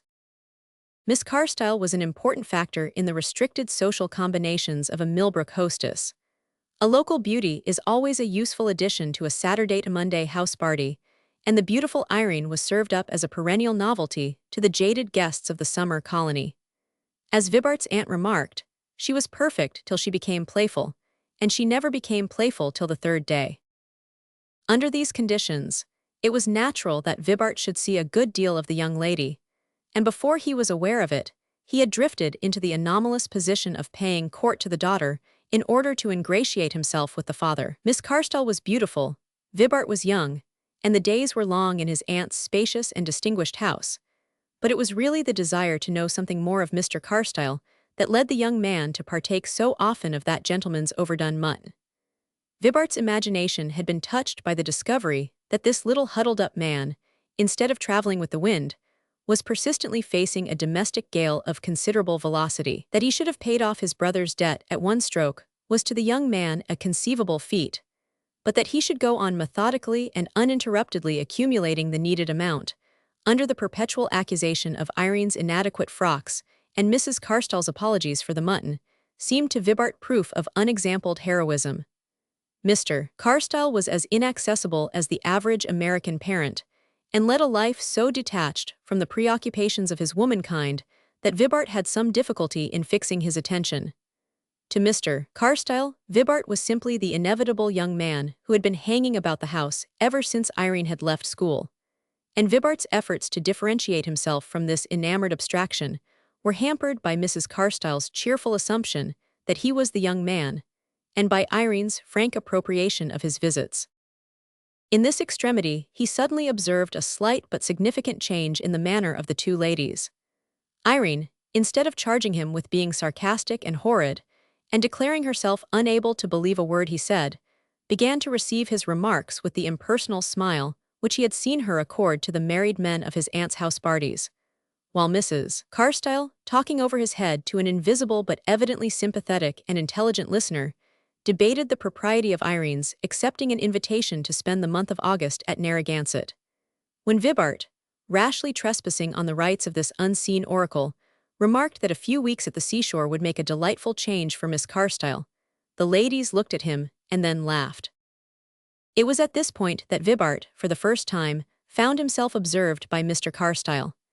They were grouped about the debris of a luncheon which had ended precipitously with veal stew, Mrs. Carstyle explaining that poor cooks always failed with their sweet dish when there was company, and Mr. Carstyle, his hands thrust in his pockets, his lean baggy-coated shoulders pressed against his chairback, sat contemplating his guest with a smile of unmistakable approval. When Vibart caught his eye, the smile vanished, and Mr. Carstyle, dropping his glasses from the bridge of his thin nose, looked out of the window with the expression of a man determined to prove an alibi. But Vibart was sure of the smile. It had established, between his host and himself, a complicity which Mr. Carstyle's attempted evasion served only to confirm. On the strength of this incident, Vibart, a few days later, called at Mr. Carstyle's office. Ostensibly, the young man had come to ask, on his aunt's behalf, some question on a point at issue between herself and the Millbrook Telephone Company, but his purpose in offering to perform the errand had been the hope of taking up his intercourse with Mr. Carstyle where that gentleman's smile had left it. Vibart was not disappointed. In a dingy office with a single window looking out on a blank wall, he found Mr. Carstyle, in an alpaca coat, reading Montaigne. It evidently did not occur to him that Vibart had come on business, and the warmth of his welcome gave the young man a sense of furnishing the last word in a conjugal argument in which, for once, Mr. Carstyle had come off triumphant. The legal question disposed of, Vibart reverted to Montaigne. Had Mr. Carstyle seen young so-and-so's volume of essays? There was one on Montaigne that had a decided flavor. The point of view was curious. Vibart was surprised to find that Mr. Carstyle had heard of young so-and-so. Clever young men are given to thinking that their elders have never got beyond Macaulay, but Mr. Carstyle seemed sufficiently familiar with recent literature not to take it too seriously. He accepted Vibart's offer of young so-and-so's volume, admitting that his own library was not exactly up to date. Vibart went away musing. The next day he came back with a volume of essays. It seemed to be tacitly understood that he was to call at the office when he wished to see Mr. Carstyle, whose legal engagements did not seriously interfere with the pursuit of literature. For a week or 10 days, Mrs. Carstyle, in Vibart's presence, continued to take counsel with her unseen advisor on the subject of her daughter's visit to Narragansett. Once or twice, Irene dropped her impersonal smile to tax Vibart with not caring whether she went or not, and Mrs. Carstyle seized a moment of tete-a-tete to confide in him that the dear child hated the idea of leaving, and was going only because her friend Mrs. Higbee would not let her off. Of course, if it had not been for Mr. Carstyle's peculiarities, they would have had their own seaside home, at Newport probably. Mrs. Carstyle preferred the tone of Newport, and Irene would not have been dependent on the charity of her friends. But as it was, they must be thankful for small mercies, and Mrs. Higbee was certainly very kind in her way, and had a charming social position for Narragansett. These confidences, however, were soon superseded by an exchange, between mother and daughter, of increasingly frequent allusions to the delights of Narragansett, the popularity of Mrs. Higbee, and the jolliness of her house, with an occasional reference on Mrs. Carstyle's part to the probability of Hewlett Baines being there as usual. Hadn't Irene heard from Mrs. Higbee that he was to be there? Upon this note, Miss Carstyle at length departed, leaving Vibart to the undisputed enjoyment of her father's company. Vibart had at no time a keen taste for the summer joys of Millbrook, and the family obligation which, for several months of the year, kept him at his aunt's side. Mrs. Vance was a childless widow, and he filled the onerous post of favorite nephew, gave a sense of compulsion to the light occupations that checkered his leisure. Mrs. Vance, who fancied herself lonely when he was away, was too much engaged with notes, telegrams, and arriving and departing guests, to do more than breathlessly smile upon his presence, or implore him to take the dullest girl of the party for a drive, and would he go by way of Millbrook, like a deer, and stop at the market to ask why the lobsters hadn't come, and the house itself, and the guests who came and went in it like people rushing through a railway station, offered no points of repose to his thoughts. Some houses are companions in themselves. The walls, the bookshelves, the very chairs and tables have the qualities of a sympathetic mind. But Mrs. Vance's interior was as impersonal as the setting of a classic drama. These conditions made Vibart cultivate an assiduous exchange of books between himself and Mr. Carstyle.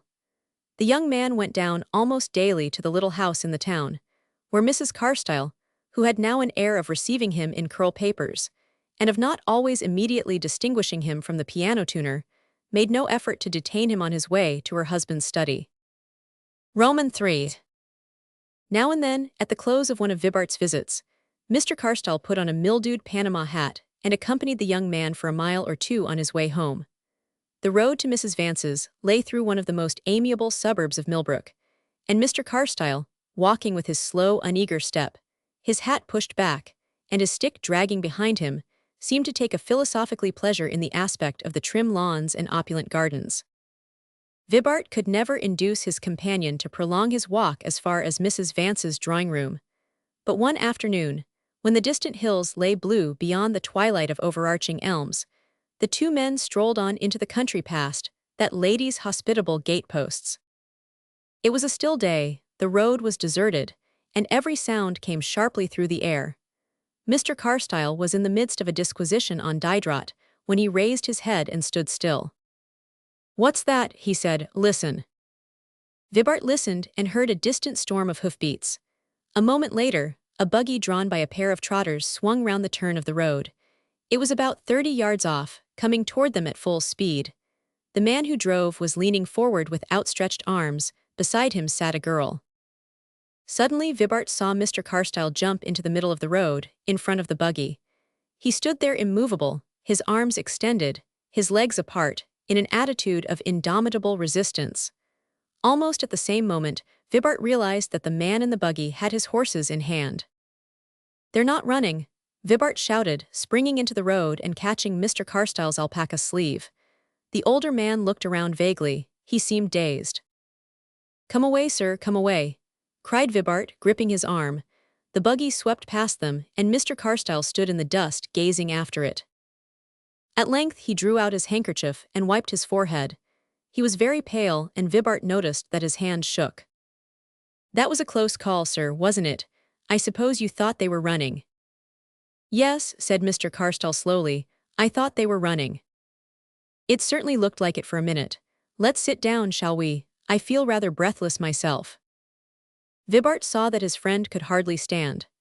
They seated themselves on a tree trunk by the roadside, and Mr. Carstyle continued to wipe his forehead in silence.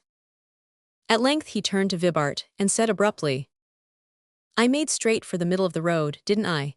If there had been a runaway I should have stopped it." Vibart looked at him in surprise. "You would have tried to, undoubtedly, unless I'd had time to drag you away." Mr. Carstyle straightened his narrow shoulders. "There was no hesitation, at all events.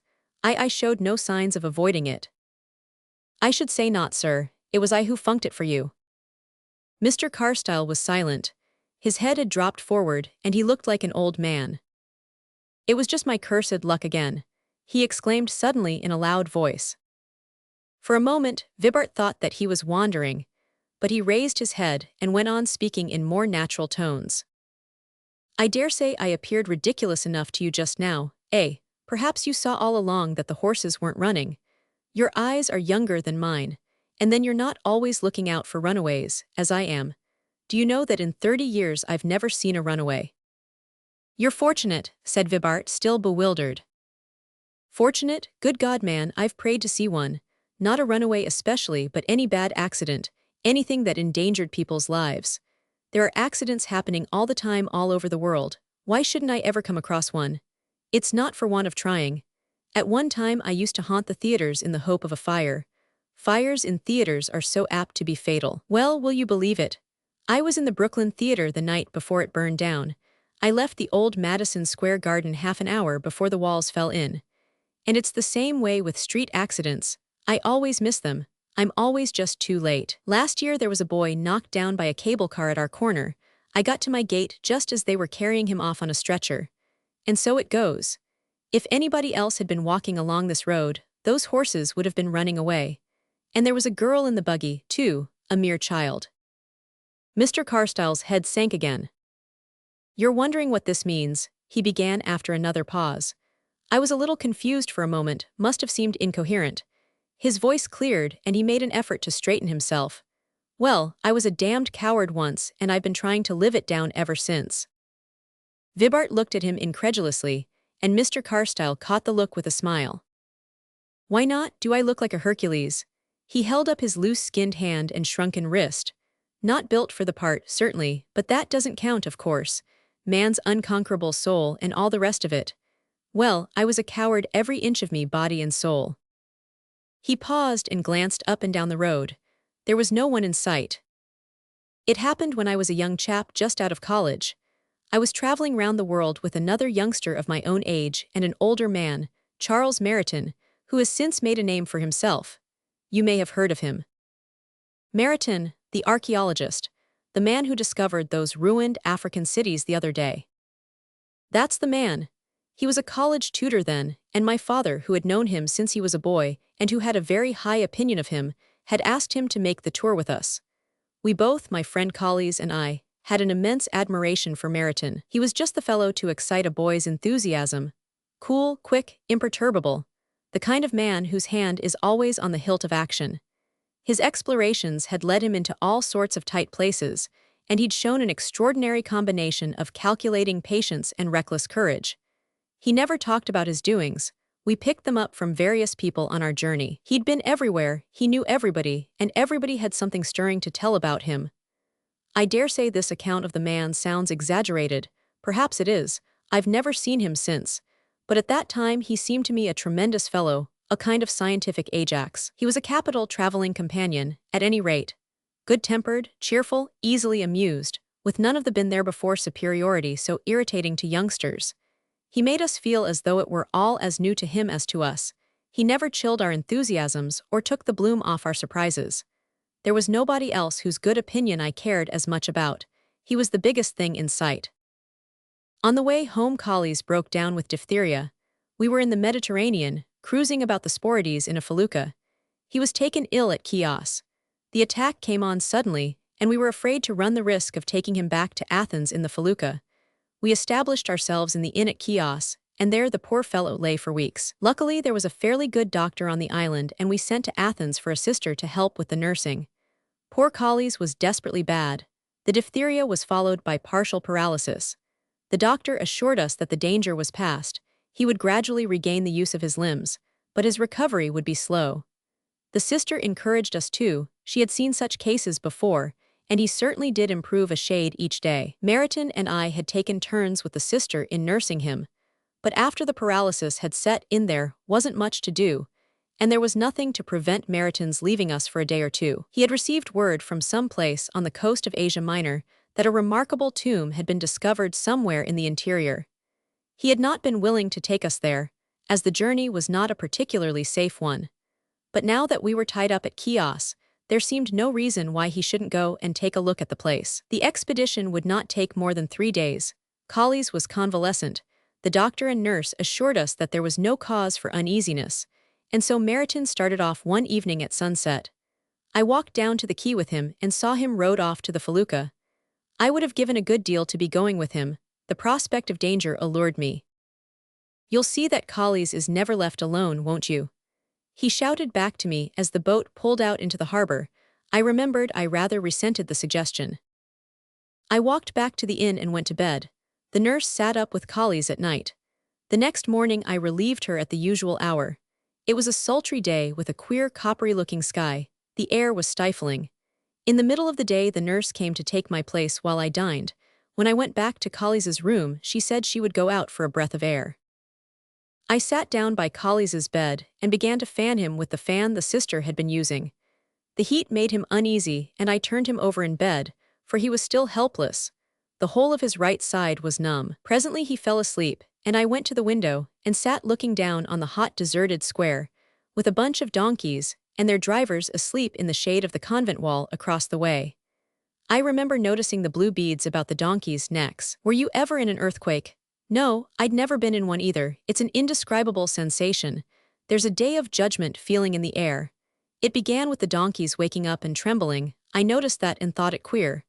Then the drivers jumped up. I saw the terror in their faces. Then a roar. I remember noticing a big black crack in the convent wall opposite, a zigzag crack like a flash of lightning in a woodcut. I thought of that too at the time. Then all the bells in the place began to ring. It made a fearful discord. I saw people rushing across the square. The air was full of crashing noises. The floor went down under me in a sickening way and then jumped back and pitched me to the ceiling. But where was the ceiling? And the door, I said to myself, we're 2 stories up, the stairs are just wide enough for one. I gave one glance at Collie's. He was lying in bed, wide awake, looking straight at me. I ran. Something struck me on the head as I bolted downstairs. I kept on running. I suppose the knock I got dazed me, for I don't remember much of anything till I found myself in a vineyard a mile from the town. I was roused by the warm blood running down my nose and heard myself explaining to Meriton exactly how it had happened. When I crawled back to the town, they told me that all the houses near the inn were in ruins and that a dozen people had been killed. Collie's was among them, of course.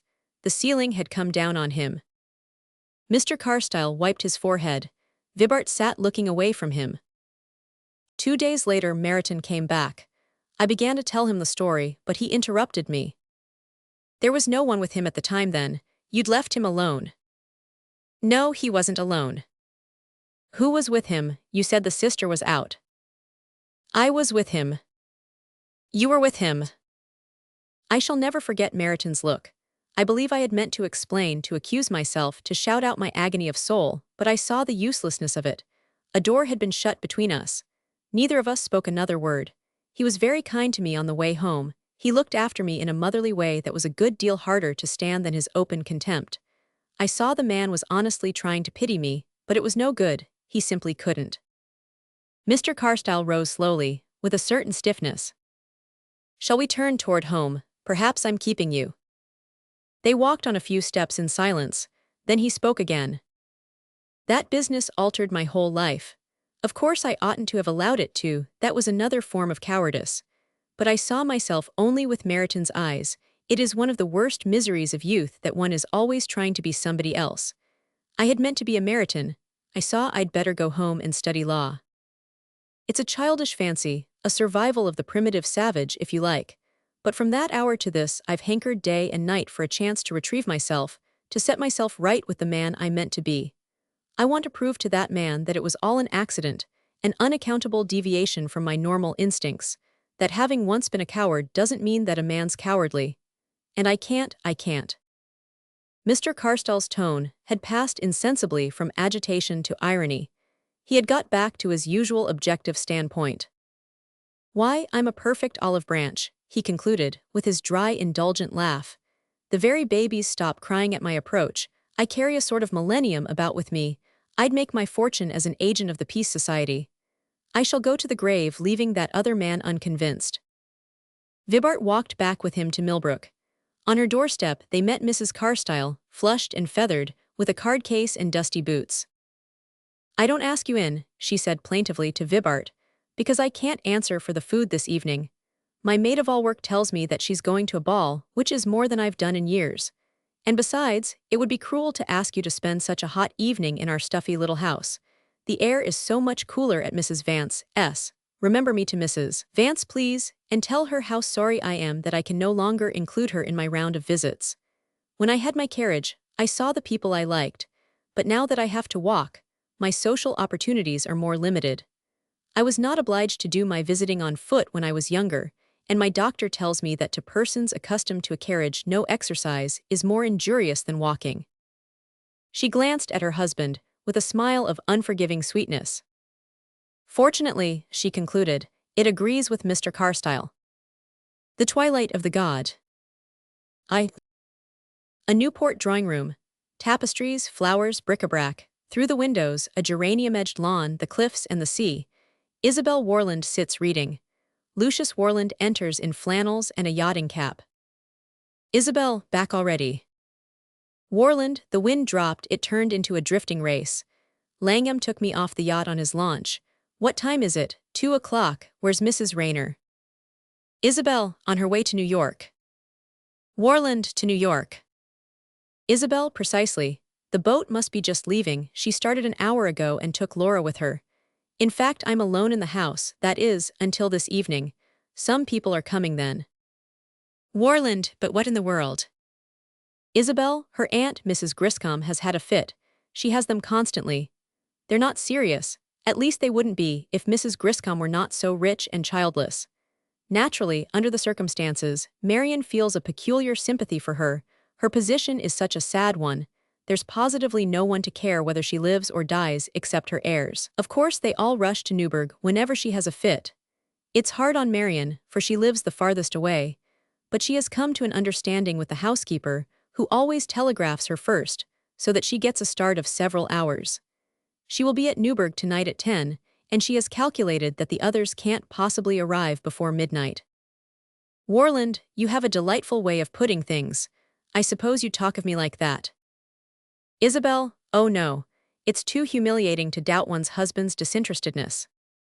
Warland, I wish I had a rich aunt who had fits. Isabel, if I were wishing I should choose heart disease. Warland, there's no doing anything without money or influence.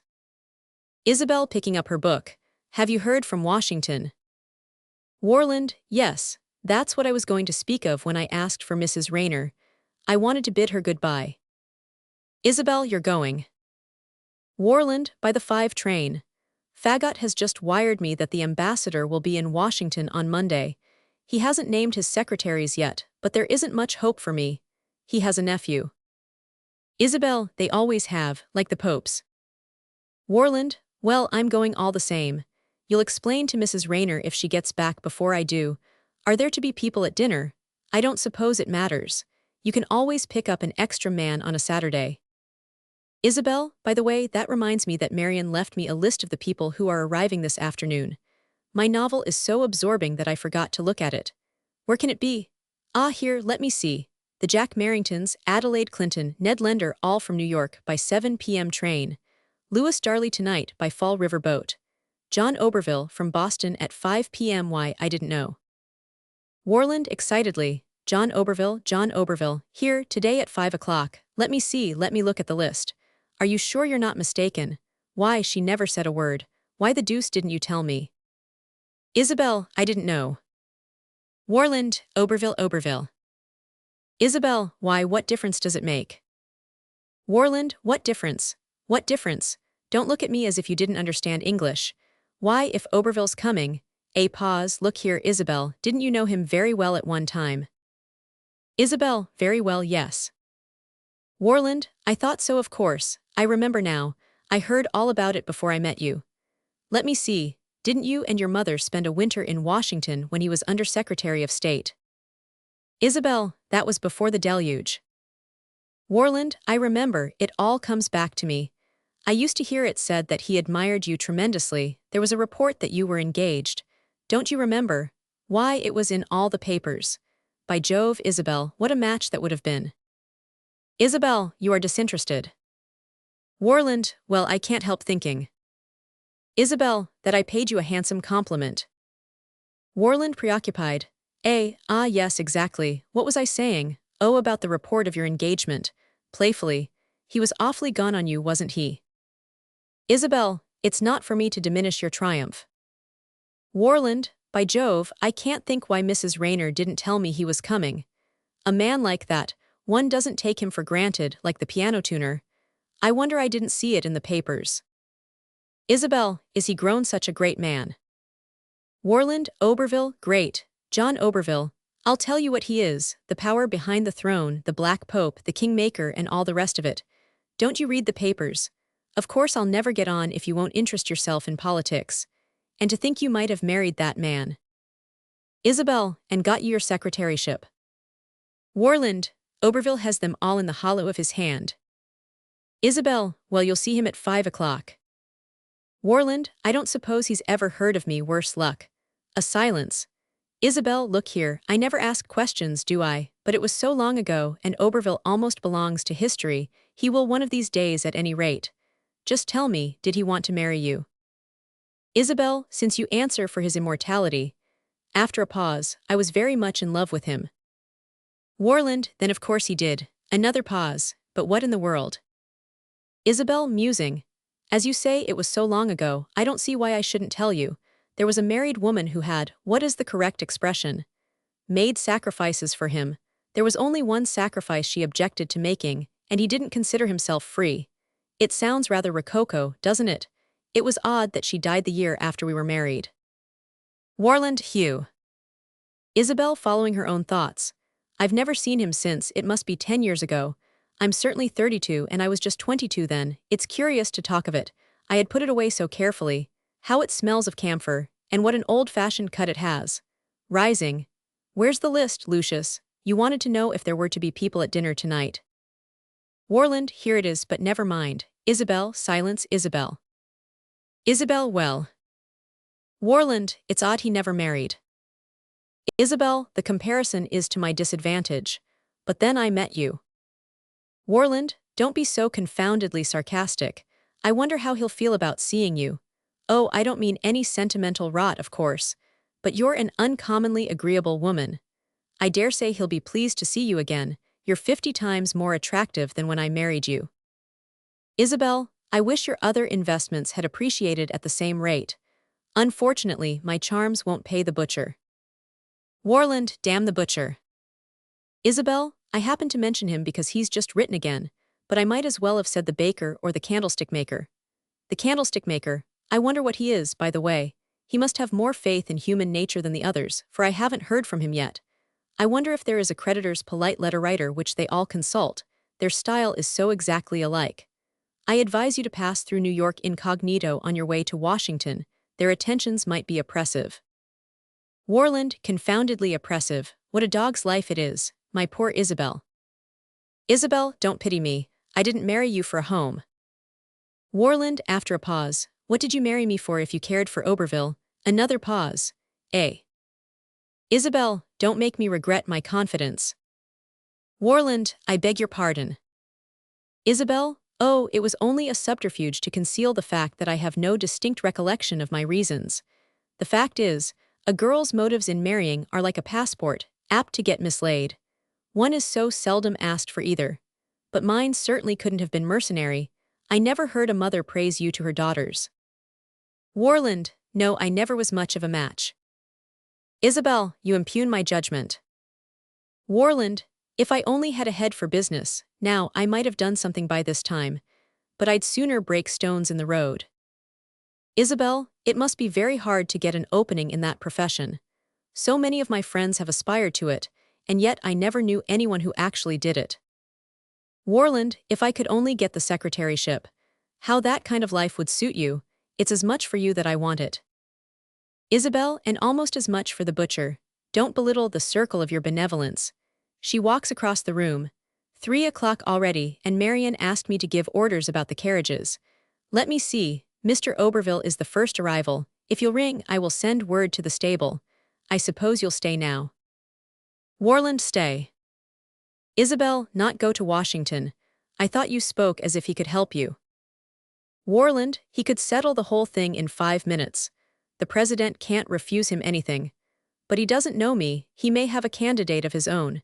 It's a pity you haven't seen him for so long, and yet I don't know, perhaps it's just as well. The others don't arrive till 7. It seems as if, how long is he going to be here? Till tomorrow night, I suppose. I wonder what he's come for. The Merringtons will bore him to death, and Adelaide, of course, will be philandering with Lender. I wonder a pause if Darley likes boating. Rings the bell. Isabel, boating. Warland, oh, I was only thinking, where are the matches? One may smoke here, I suppose. He looks at his wife. If I were you, I'd put on that black gown of yours tonight, the one with the spangles. It's only that Fred Langham asked me to go over to Narragansett in his launch tomorrow morning, and I was thinking that I might take Darley. I always liked Darley. Isabel, to the footman who enters. Mrs. Rayner wishes the dog cart sent to the station at 5 o'clock to meet Mr. Oberville. Footman, very good, M. Shall I serve tea at the usual time, M? Isabel, yes, that is when Mr. Oberville arrives. Footman going out, very good, M. Warland to Isabel, who is moving toward the door. Where are you going? Isabel, to my room now for a walk later. Warland, later, it's past 3 already.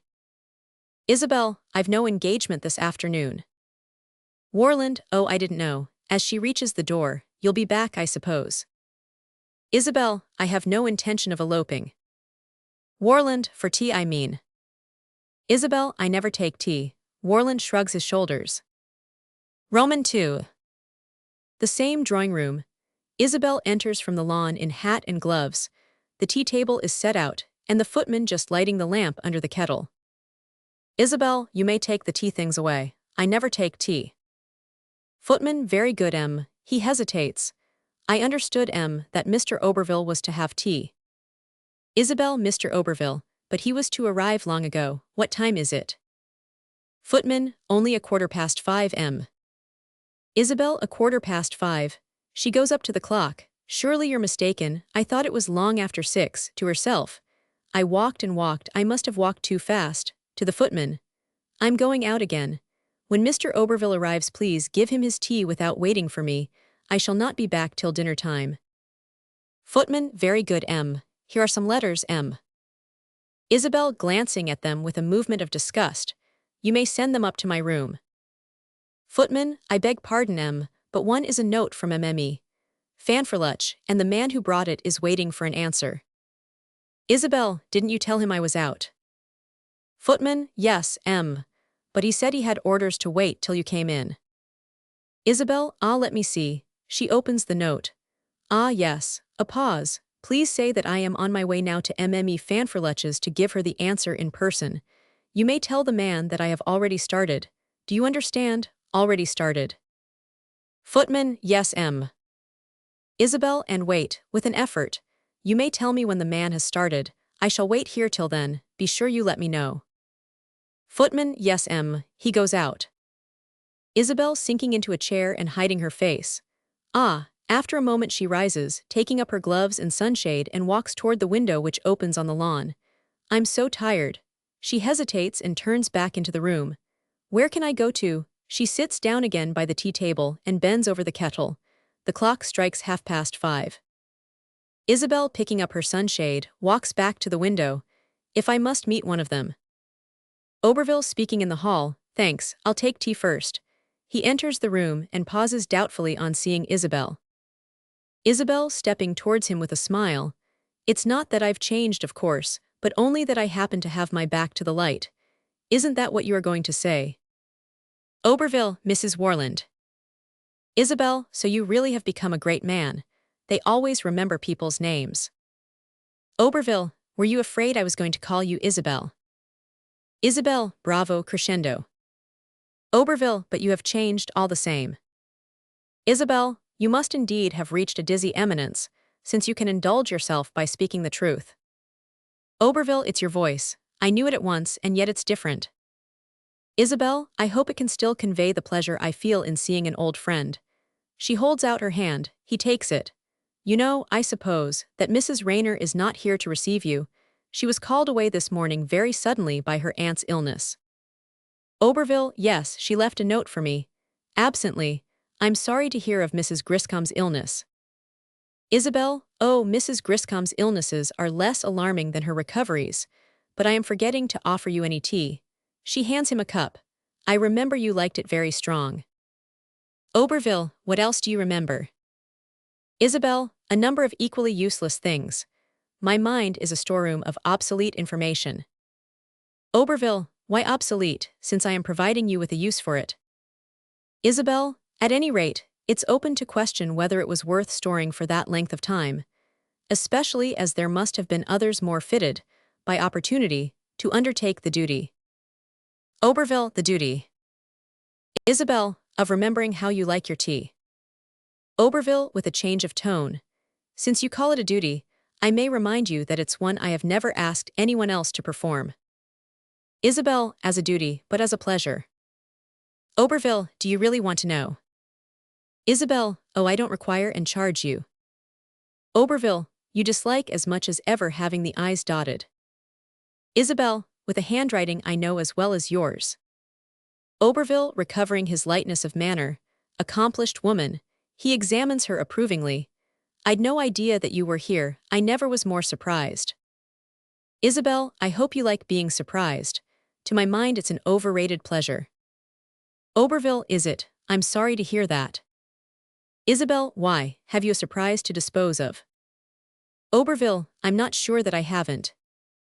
Isabel, don't part with it too hastily. It may improve by being kept. Oberville, tentatively, does that mean that you don't want it? Isabel, heaven forbid, I want everything I can get. Oberville, and you get everything you want, at least you used to. Isabel, let us talk of your surprise. Oberville, it's to be yours, you know. A pause, he speaks gravely. I find that I've never got over having lost you. Isabel, also gravely, and is that a surprise to you too? Oberville, honestly, yes, I thought I'd crammed my life full. I didn't know there was a cranny left anywhere. At first, I stuffed in everything I could lay my hands on. There was such a big void to fill, and after all, I haven't filled it. I felt that the moment I saw you. A pause. I'm talking stupidly. Isabel, it would be odious if you were eloquent. Oberville, what do you mean? Isabel, that's a question you never used to ask me. Oberville, be merciful. Remember how little practice I've had lately. Isabel, in what? Oberville, never mind. He rises and walks away, then comes back and stands in front of her. What a fool I was to give you up. Isabel, oh, don't say that, I've lived on it. Oberville, on my letting you go. Isabel, on your letting everything go, but the right. Oberville, oh, hang the right, what is truth? We had the right to be happy. Isabel, with rising emotion, I used to think so sometimes. Oberville, did you, triple fool that I was. Isabel, but you showed me. Oberville, why, good God, we belong to each other, and I let you go, it's fabulous. I've fought for things since that weren't worth a crooked sixpence, fought as well as other men. And I lost you because I couldn't face a scene. Hang it, suppose there'd been a dozen scenes, I might have survived them. Men have been known to, they're not necessarily fatal. Isabel, a scene. Oberville, it's a form of fear that women don't understand. How you must have despised me. Isabel, you were afraid of a scene. Oberville, I was a damned coward, Isabel. That's about the size of it. Isabel, I had thought it so much larger. Oberville, what did you say? Isabel, I said that you have forgotten to drink your tea. It must be quite cold. Oberville, Isabel, let me give you another cup. Oberville, collecting himself. No, this is perfect. Isabel, you haven't tasted it. Oberville, falling into her mood. You always made it to perfection, only you never gave me enough sugar. Isabel, I know better now. She puts another lump in his cup. Oberville drinks his tea, and then says, with an air of reproach, isn't all this chaff rather a waste of time between two old friends who haven't met for so many years?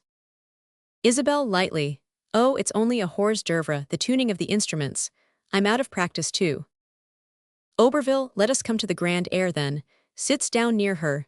Tell me about yourself, what are you doing? Isabel, at this moment, you'll never guess, I'm trying to remember you. Oberville, to remember me. Isabel, until you came into the room just now my recollection of you was so vivid. You were a living whole in my thoughts.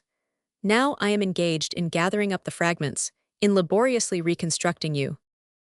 Oberville, I have changed so much then. Isabel, no, I don't believe that you've changed. It's only that I see you differently. Don't you know how hard it is to convince elderly people that the type of the evening paper is no smaller than when they were young? Oberville, I've shrunk then. Isabel, you couldn't have grown bigger. Oh, I'm serious now, you needn't prepare a smile. For years you were the tallest object on my horizon. I used to climb to the thought of you, as people who live in a flat country mount the church steeple for a view. It's wonderful how much I used to see from there. And the air was so strong and pure. Oberville, and now? Isabel, now I can fancy how delightful it must be to sit next to you at dinner. Oberville, you're unmerciful. Have I said anything to offend you? Isabel, of course not, how absurd. Oberville, I lost my head a little, I forgot how long it is since we have met. When I saw you I forgot everything except what you had once been to me. She is silent. I thought you too generous to resent that. Perhaps I have overtaxed your generosity. A pause. Shall I confess it? When I first saw you I thought for a moment that you had remembered, as I had. You see, I can only excuse myself by saying something inexcusable. Isabel deliberately, not inexcusable. Oberville not. Isabel, I had remembered. Oberville, Isabel. Isabel, but now. Oberville, give me a moment before you unsay it. Isabel, I don't mean to unsay it. There's no use in repealing an obsolete law. That's the pity of it. You say you lost me 10 years ago. A pause. I never lost you till now. Oberville now.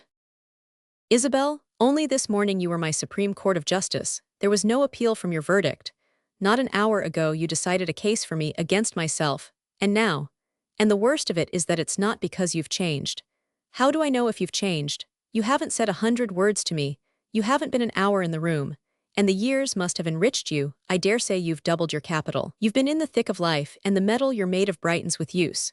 Success on some men looks like a borrowed coat. It sits on you as though it had been made to order. I see all this, I know it, but I don't feel it. I don't feel anything. Anywhere, I'm numb. A pause. Don't laugh, but I really don't think I should know now if you came into the room, unless I actually saw you. They are both silent. Oberville, at length. Then, to put the most merciful interpretation upon your epigrams, your feeling for me was made out of poorer stuff than mine for you. Isabel, perhaps it has had harder wear. Oberville, or been less cared for. Isabel, if one has only one cloak, one must wear it in all weathers. Oberville, unless it is so beautiful and precious that one prefers to go cold and keep it under lock and key. Isabel, in the cedar chest of indifference, the key of which is usually lost. Oberville, Isabel, you're too pat. How much I preferred your hesitations. Isabel, my hesitations. That reminds me how much your coming has simplified things. I feel as if I'd had an auction sale of fallacies. Oberville, you speak in enigmas, and I have a notion that your riddles are the reverse of the sphinxes, more dangerous to guess than to give up. And yet I used to find your thoughts such good reading. Isabel, one cares so little for the style in which one's praises are written. Oberville, you've been praising me for the last 10 minutes, and I find your style detestable. I would rather have you find fault with me like a friend than approve me like a dilettante. Isabel, a dilettante, the very word I wanted. Oberville, I am proud to have enriched so full of vocabulary, but I am still waiting for the word I want. He grows serious. Isabel, look in your heart. Give me the first word you find there. You've no idea how much a beggar can buy with a penny. Isabel, it's empty, my poor friend, it's empty. Oberville, beggars never say that to each other. Isabel, no, never unless it's true. Oberville, after another silence, why do you look at me so curiously? Isabel, what was it you said? Approving you as a dilettante. Don't be alarmed, you can bear examination, I don't see a crack anywhere. After all, it's a satisfaction to find that one's idol makes a handsome bibelot. Oberville with an attempt at lightness. I was right then, you're a collector. Isabel modestly. One must make a beginning, I think I shall begin with you. She smiles at him. Positively, I must have you on my mantel shelf. She rises and looks at the clock. But it's time to dress for dinner. She holds out her hand to him and he kisses it. They look at each other, and it is clear that he does not quite understand, but is watching eagerly for his cue. Warland coming in. Hello, Isabel, you're here after all. Isabel, and so is Mr. Oberville. She looks straight at Warland. I stayed in on purpose to meet him. My husband, the two men bow. Warland, effusively. So glad to meet you. My wife talks of you so often. She's been looking forward tremendously to your visit. Oberville, it's a long time since I've had the pleasure of seeing Mrs. Warland. Isabel, but now we are going to make up for lost time. As he goes to the door, I claim you tomorrow for the whole day. Oberville bows and goes out. Isabel, Lucius, I think you'd better go to Washington after all. Musing, Narragansett might do for the others, though. Couldn't you get Fred Langham to ask all the rest of the party to go over there with him tomorrow morning? I shall have a headache and stay at home. He looks at her doubtfully. Mr. Oberville is a bad sailor. Warland advances demonstratively. Isabel drawing back. It's time to go and dress. I think you said the black gown with spangles. A cup of cold water. It was 3 o'clock in the morning, and the cotillion was at its height, when Woburn left the overheated splendor of the Gildermere ballroom, and after a delay caused by the determination of the drowsy footman to give him a ready-made overcoat with an imitation astrakhan collar in place of his own unimpeachable pool garment, found himself breasting the icy solitude of the Fifth Avenue. He was still smiling as he emerged from the awning at his insistence in claiming his own overcoat. It illustrated, humorously enough, the invincible force of habit. As he faced the wind, however, he discerned a providence in his persistency, for his coat was fur-lined, and he had a cold voyage before him on the morrow. It had rained hard during the earlier part of the night, and the carriages waiting in triple line before the Gildermeres' door were still domed by shining umbrellas, while the electric lamps extending down the avenue blinked narcissus-like at their watery images in the hollows of the sidewalk. A dry blast had come out of the north, with pledge of frost before daylight, and to Wooburn's shivering fancy, the pools in the pavement seemed already stiffening into ice. He turned up his coat collar and stepped out rapidly, his hands deep in his coat pockets.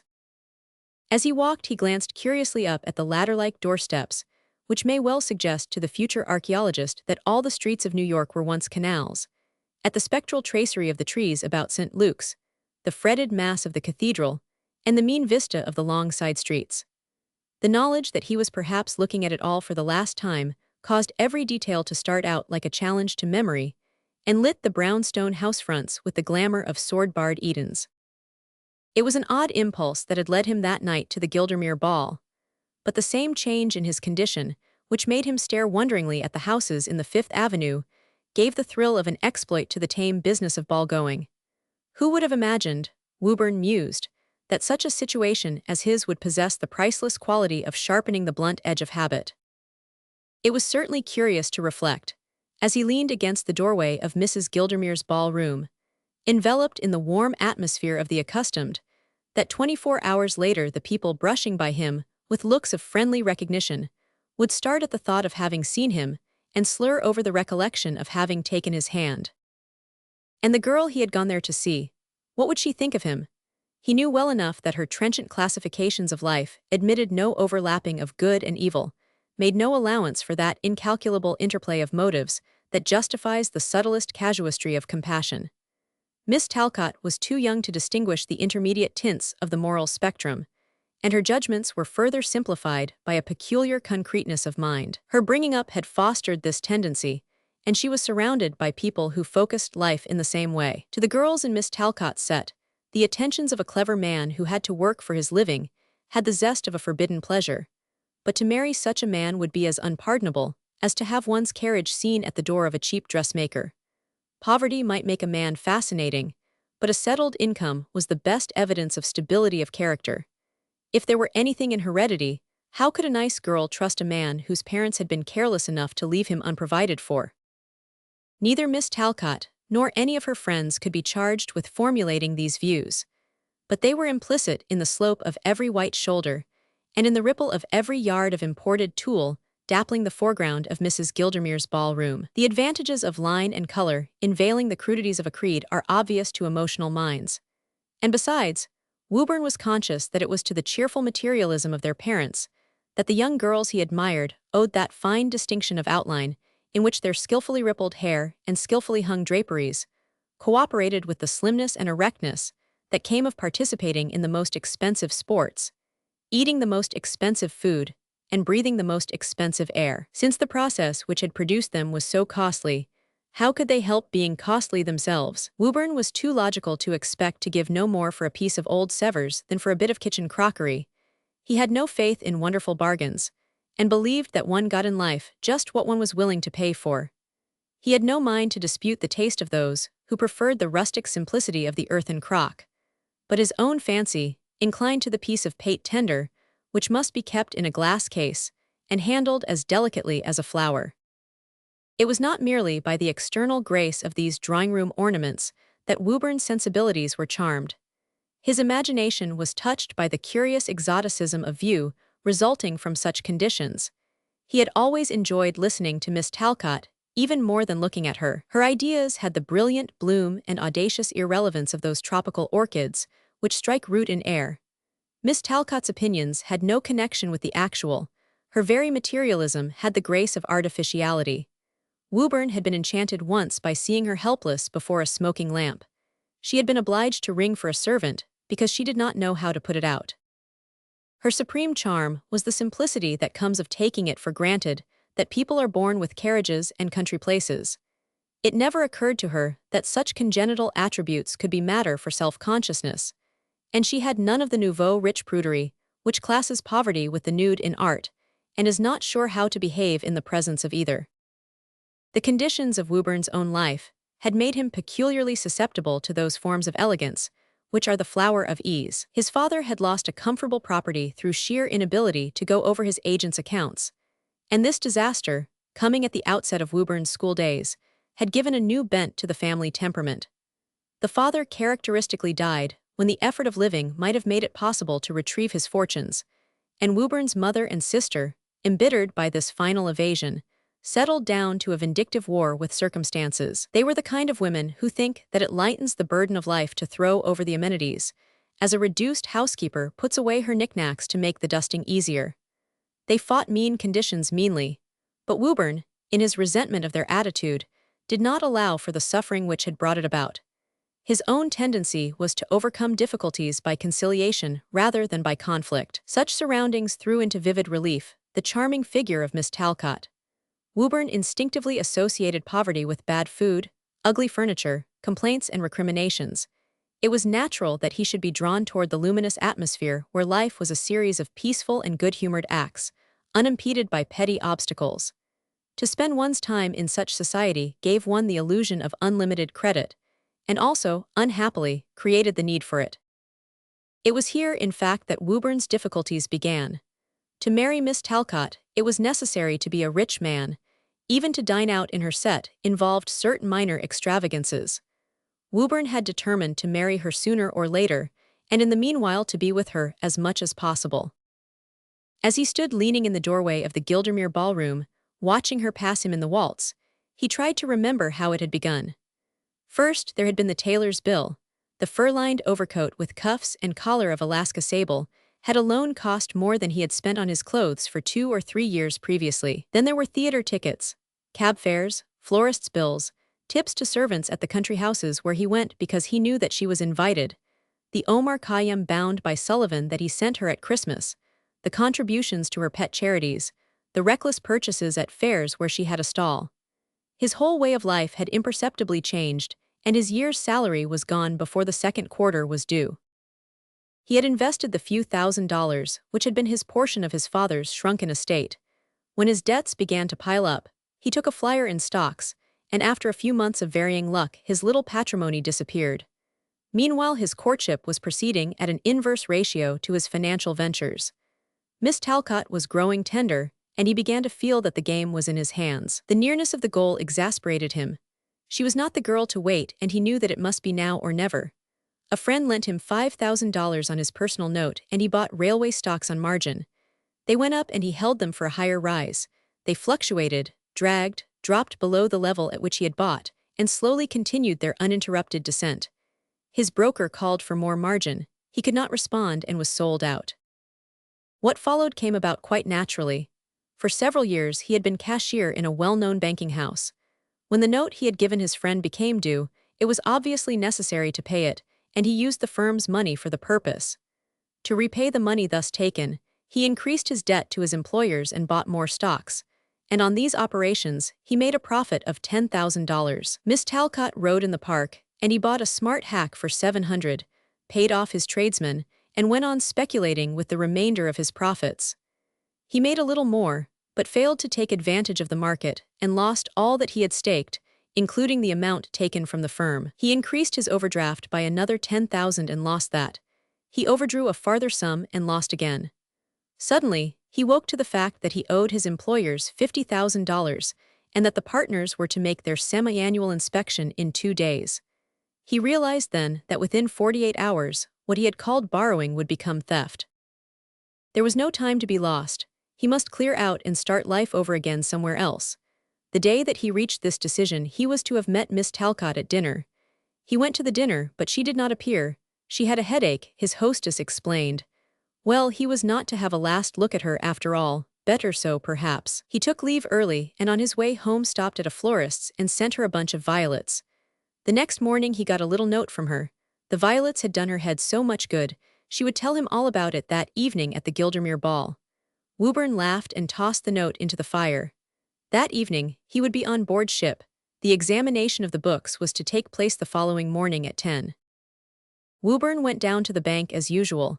He did not want to do anything that might excite suspicion as to his plans, and from one or two questions, which one of the partners had lately put to him, he divined that he was being observed. At the bank the day passed uneventfully. He discharged his business with his accustomed care and went uptown at the usual hour.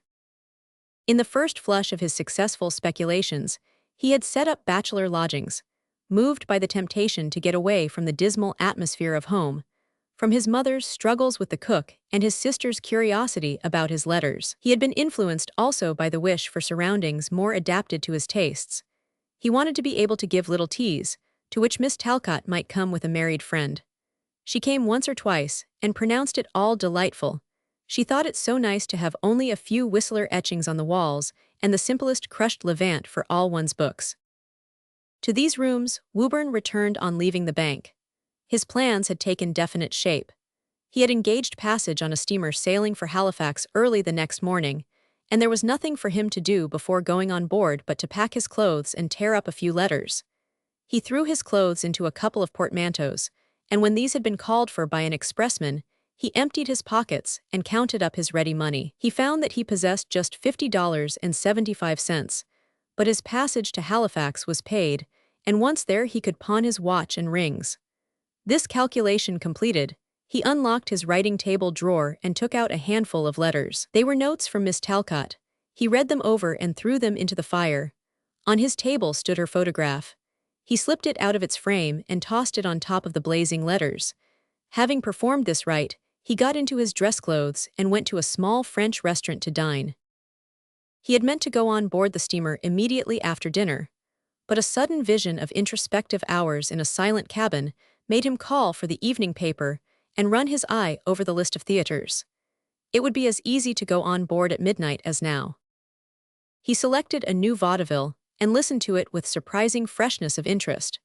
But toward 11 o'clock, he again began to dread the approaching necessity of going down to the steamer. There was something peculiarly unnerving in the idea of spending the rest of the night in a stifling cabin jammed against the side of a wharf. He left the theater and strolled across to the Fifth Avenue. It was now nearly midnight, and a stream of carriages poured uptown from the opera and the theaters. As he stood on the corner watching the familiar spectacle, it occurred to him that many of the people driving by him in smart broughams and Seaspring landaus were on their way to the Gildermere ball. He remembered Miss Talcott's note of the morning and wondered if she were in one of the passing carriages. She had spoken so confidently of meeting him at the ball. What if he should go and take a last look at her? There was really nothing to prevent it. He was not likely to run across any member of the firm. In Miss Talcott's set his social standing was good for another 10 hours at least. He smiled in anticipation of her surprise at seeing him, and then reflected with a start that she would not be surprised at all. His meditations were cut short by a fall of sleety rain, and hailing a hansom, he gave the driver Mrs. Gildermere's address. As he drove up the avenue, he looked about him like a traveler in a strange city. The buildings which had been so unobtrusively familiar stood out with sudden distinctness. He noticed 100 details which had escaped his observation. The people on the sidewalks looked like strangers. He wondered where they were going and tried to picture the lives they led. But his own relation to life had been so suddenly reversed that he found it impossible to recover his mental perspective. At one corner, he saw a shabby man lurking in the shadow of the side street. As the hansom passed, a policeman ordered him to move on. Farther on, Wharton noticed a woman crouching on the doorstep of a handsome house. She had drawn a shawl over her head and was sunk in the apathy of despair or drink. A well-dressed couple paused to look at her. The electric globe at the corner lit up their faces, and Wharton saw the lady, who was young and pretty, turn away with a little grimace, drawing her companion after her. The desire to see Miss Talcott had driven Wharton to the Gildermeres, but once in the ballroom, he made no effort to find her. The people about him seemed more like strangers than those he had passed in the street. He stood in the doorway, studying the petty maneuvers of the women and the resigned amenities of their partners. Was it possible that these were his friends? These mincing women, all paint and dye and whalebone, these apathetic men who looked as much alike as the figures that children cut out of a folded sheet of paper. Was it to live among such puppets that he had sold his soul? What had any of these people done that was noble, exceptional, distinguished? Who knew them by name even, except their tradesmen and the society reporters? Who were they, that they should sit in judgment on him? The bald man with the globular stomach, who stood at Mrs. Gildermere's elbow surveying the dancers, was old Boylston, who had made his pile in wrecking railroads. The smooth chap with glazed eyes, at whom a pretty girl smiled up so confidingly, was Collerton, the political lawyer, who had been mixed up to his own advantage in an ugly lobbying transaction.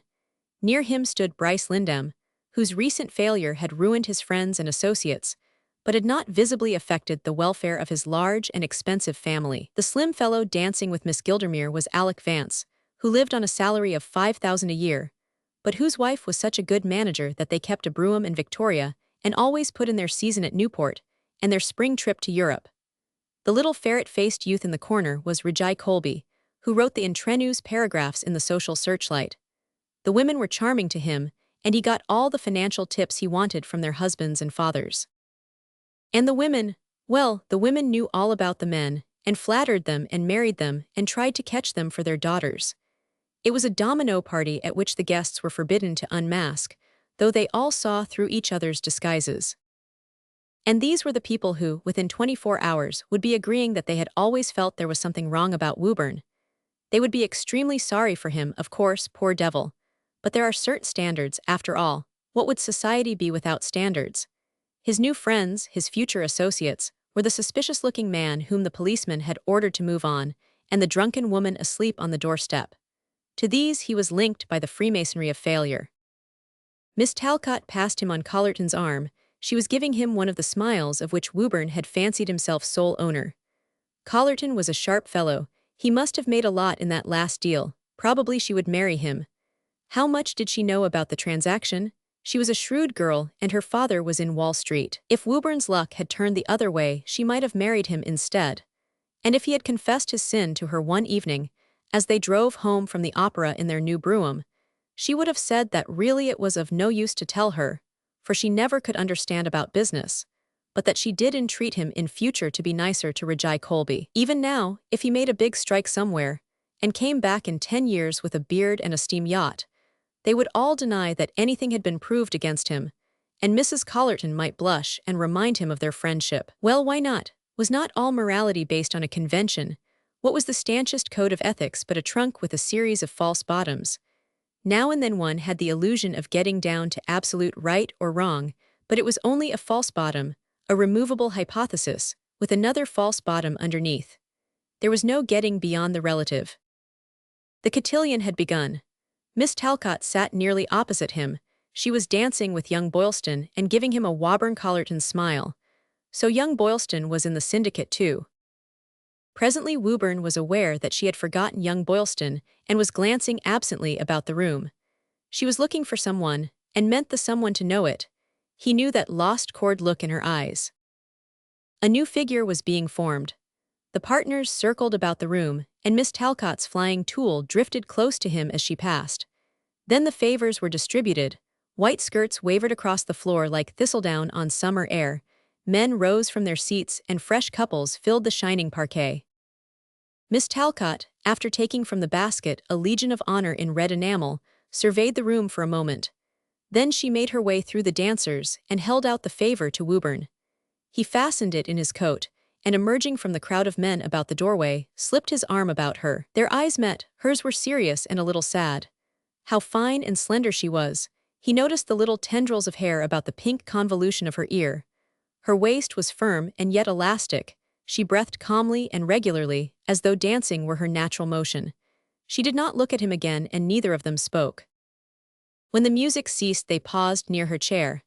Her partner was waiting for her, and Woburn left her with a bow. He made his way downstairs and out of the house. He was glad that he had not spoken to Miss Talcott. There had been a healing power in their silence. All bitterness had gone from him, and he thought of her now quite simply, as the girl he loved. At 35th Street, he reflected that he had better jump into a car and go down to a steamer. Again there rose before him the repulsive vision of the dark cabin, with creaking noises overhead, and the cold wash of water against the pier. He thought he would stop in a cafe and take a drink. He turned into Broadway and entered a brightly lit cafe, but when he had taken his whiskey and soda there seemed no reason for lingering. He had never been the kind of man who could escape difficulties in that way. Yet he was conscious that his will was weakening, that he did not mean to go down to the steamer just yet. What did he mean to do? He began to feel horribly tired, and it occurred to him that a few hours, sleep in a decent bed would make a new man of him. Why not go on board the next morning at daylight? He could not go back to his rooms, for on leaving the house he had taken the precaution of dropping his latchkey into his letterbox. But he was in a neighborhood of discreet hotels, and he wandered on till he came to one which was known to offer a dispassionate hospitality to luggageless travelers in dress clothes. Roman 2.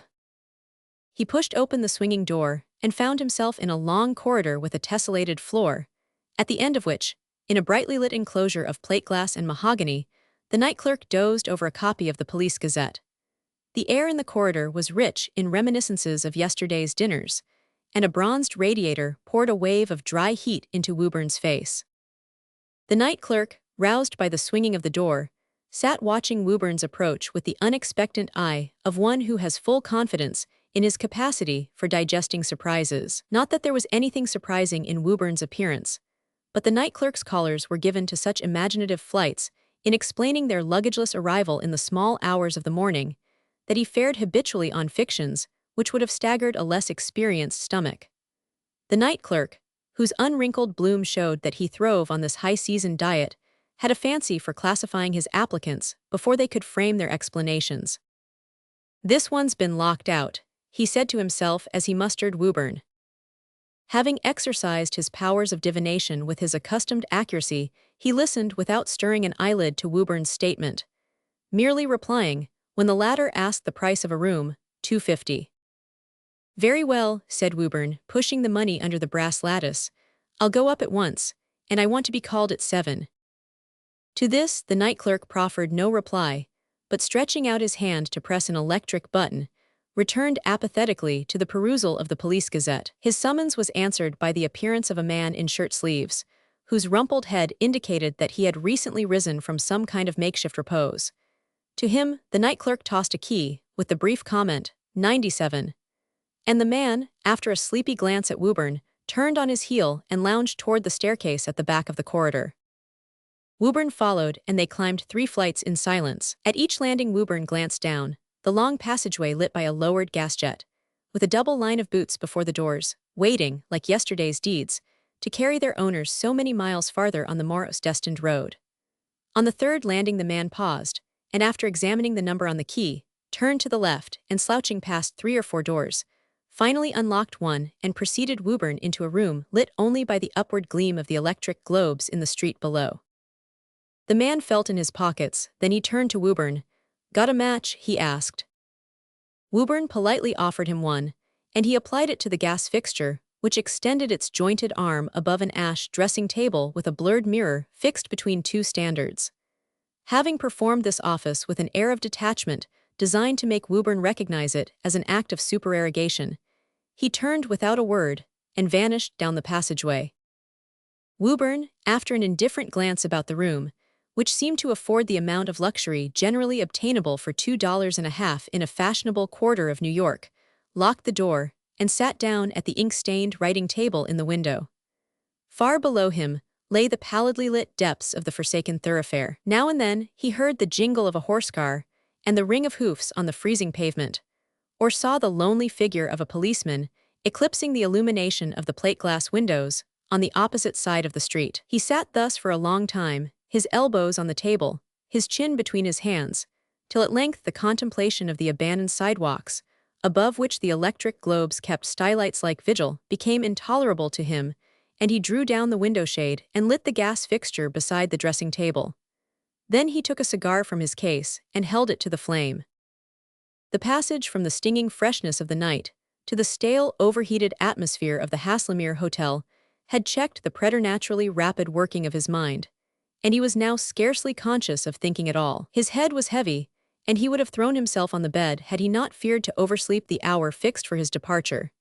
He thought it safest, instead, to seat himself once more by the table, in the most uncomfortable chair that he could find, and smoke one cigar after another till the first sign of dawn should give an excuse for action.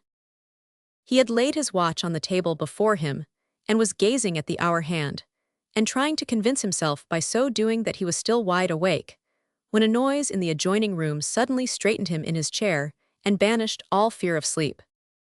There was no mistaking the nature of the noise. It was that of a woman's sobs. The sobs were not loud, but the sound reached him distinctly through the frail door between the two rooms. It expressed an utter abandonment to grief, not the cloudburst of some passing emotion, but the slow downpour of a whole heaven of sorrow. Wharton sat listening. There was nothing else to be done, and at least his listening was a mute tribute to the trouble he was powerless to relieve. It roused, too, the drugged pulses of his own grief. He was touched by the chance propinquity of two alien sorrows in a great city throbbing with multifarious passions. It would have been more in keeping with the irony of life had he found himself next to a mother singing her child to sleep. There seemed a mute commiseration in the hand that had led him to such neighborhood. Gradually the sobs subsided, with pauses betokening an effort at self-control. At last they died off softly, like the intermittent drops that end a day of rain. "Poor soul," Wharton mused, "she's got the better of it for the time. I wonder what it's all about." At the same moment, he heard another sound that made him jump to his feet. It was a very low sound, but in that nocturnal silence which gives distinctness to the faintest noises, Wharton knew at once that he had heard the click of a pistol. "What is she up to now?" he asked himself, with his eye on the door between the two rooms, and the brightly lit keyhole seemed to reply with a glance of intelligence. He turned out the gas and crept to the door, pressing his eye to the illuminated circle.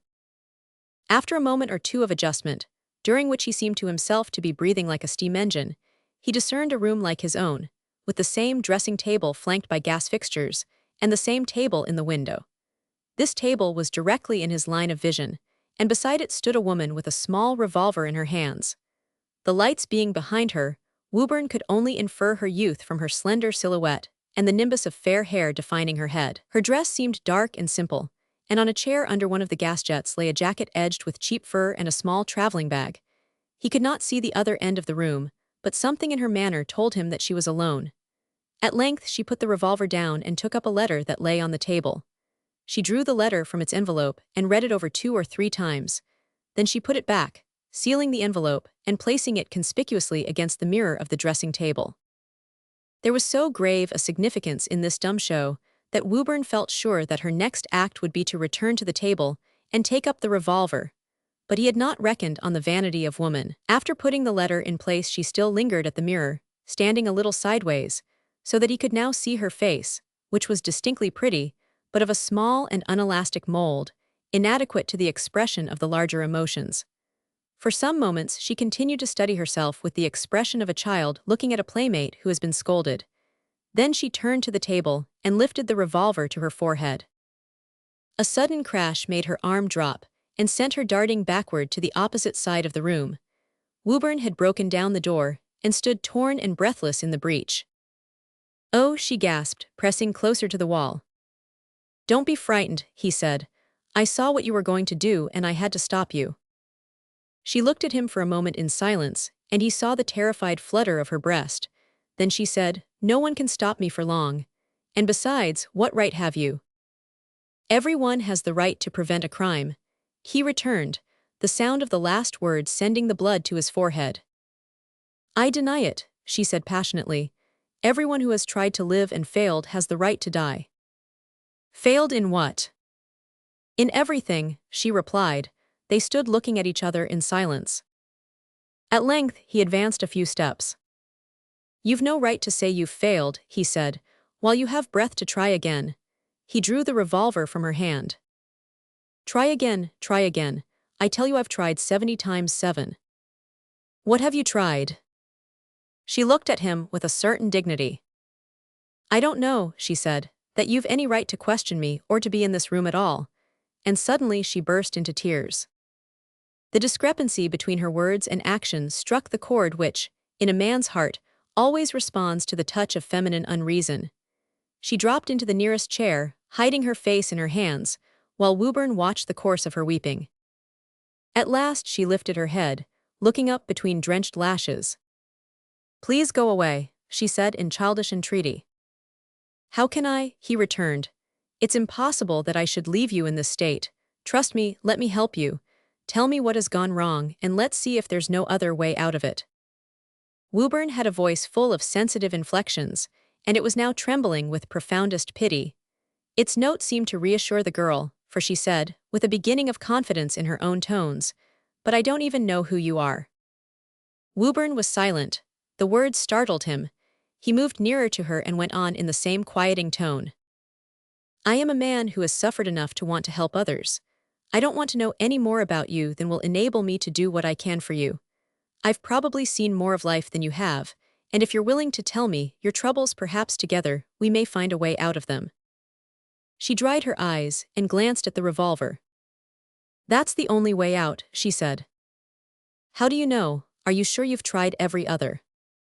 "Perfectly sure. I've written and humbled myself like a slave before him, and she won't even let him answer my letters.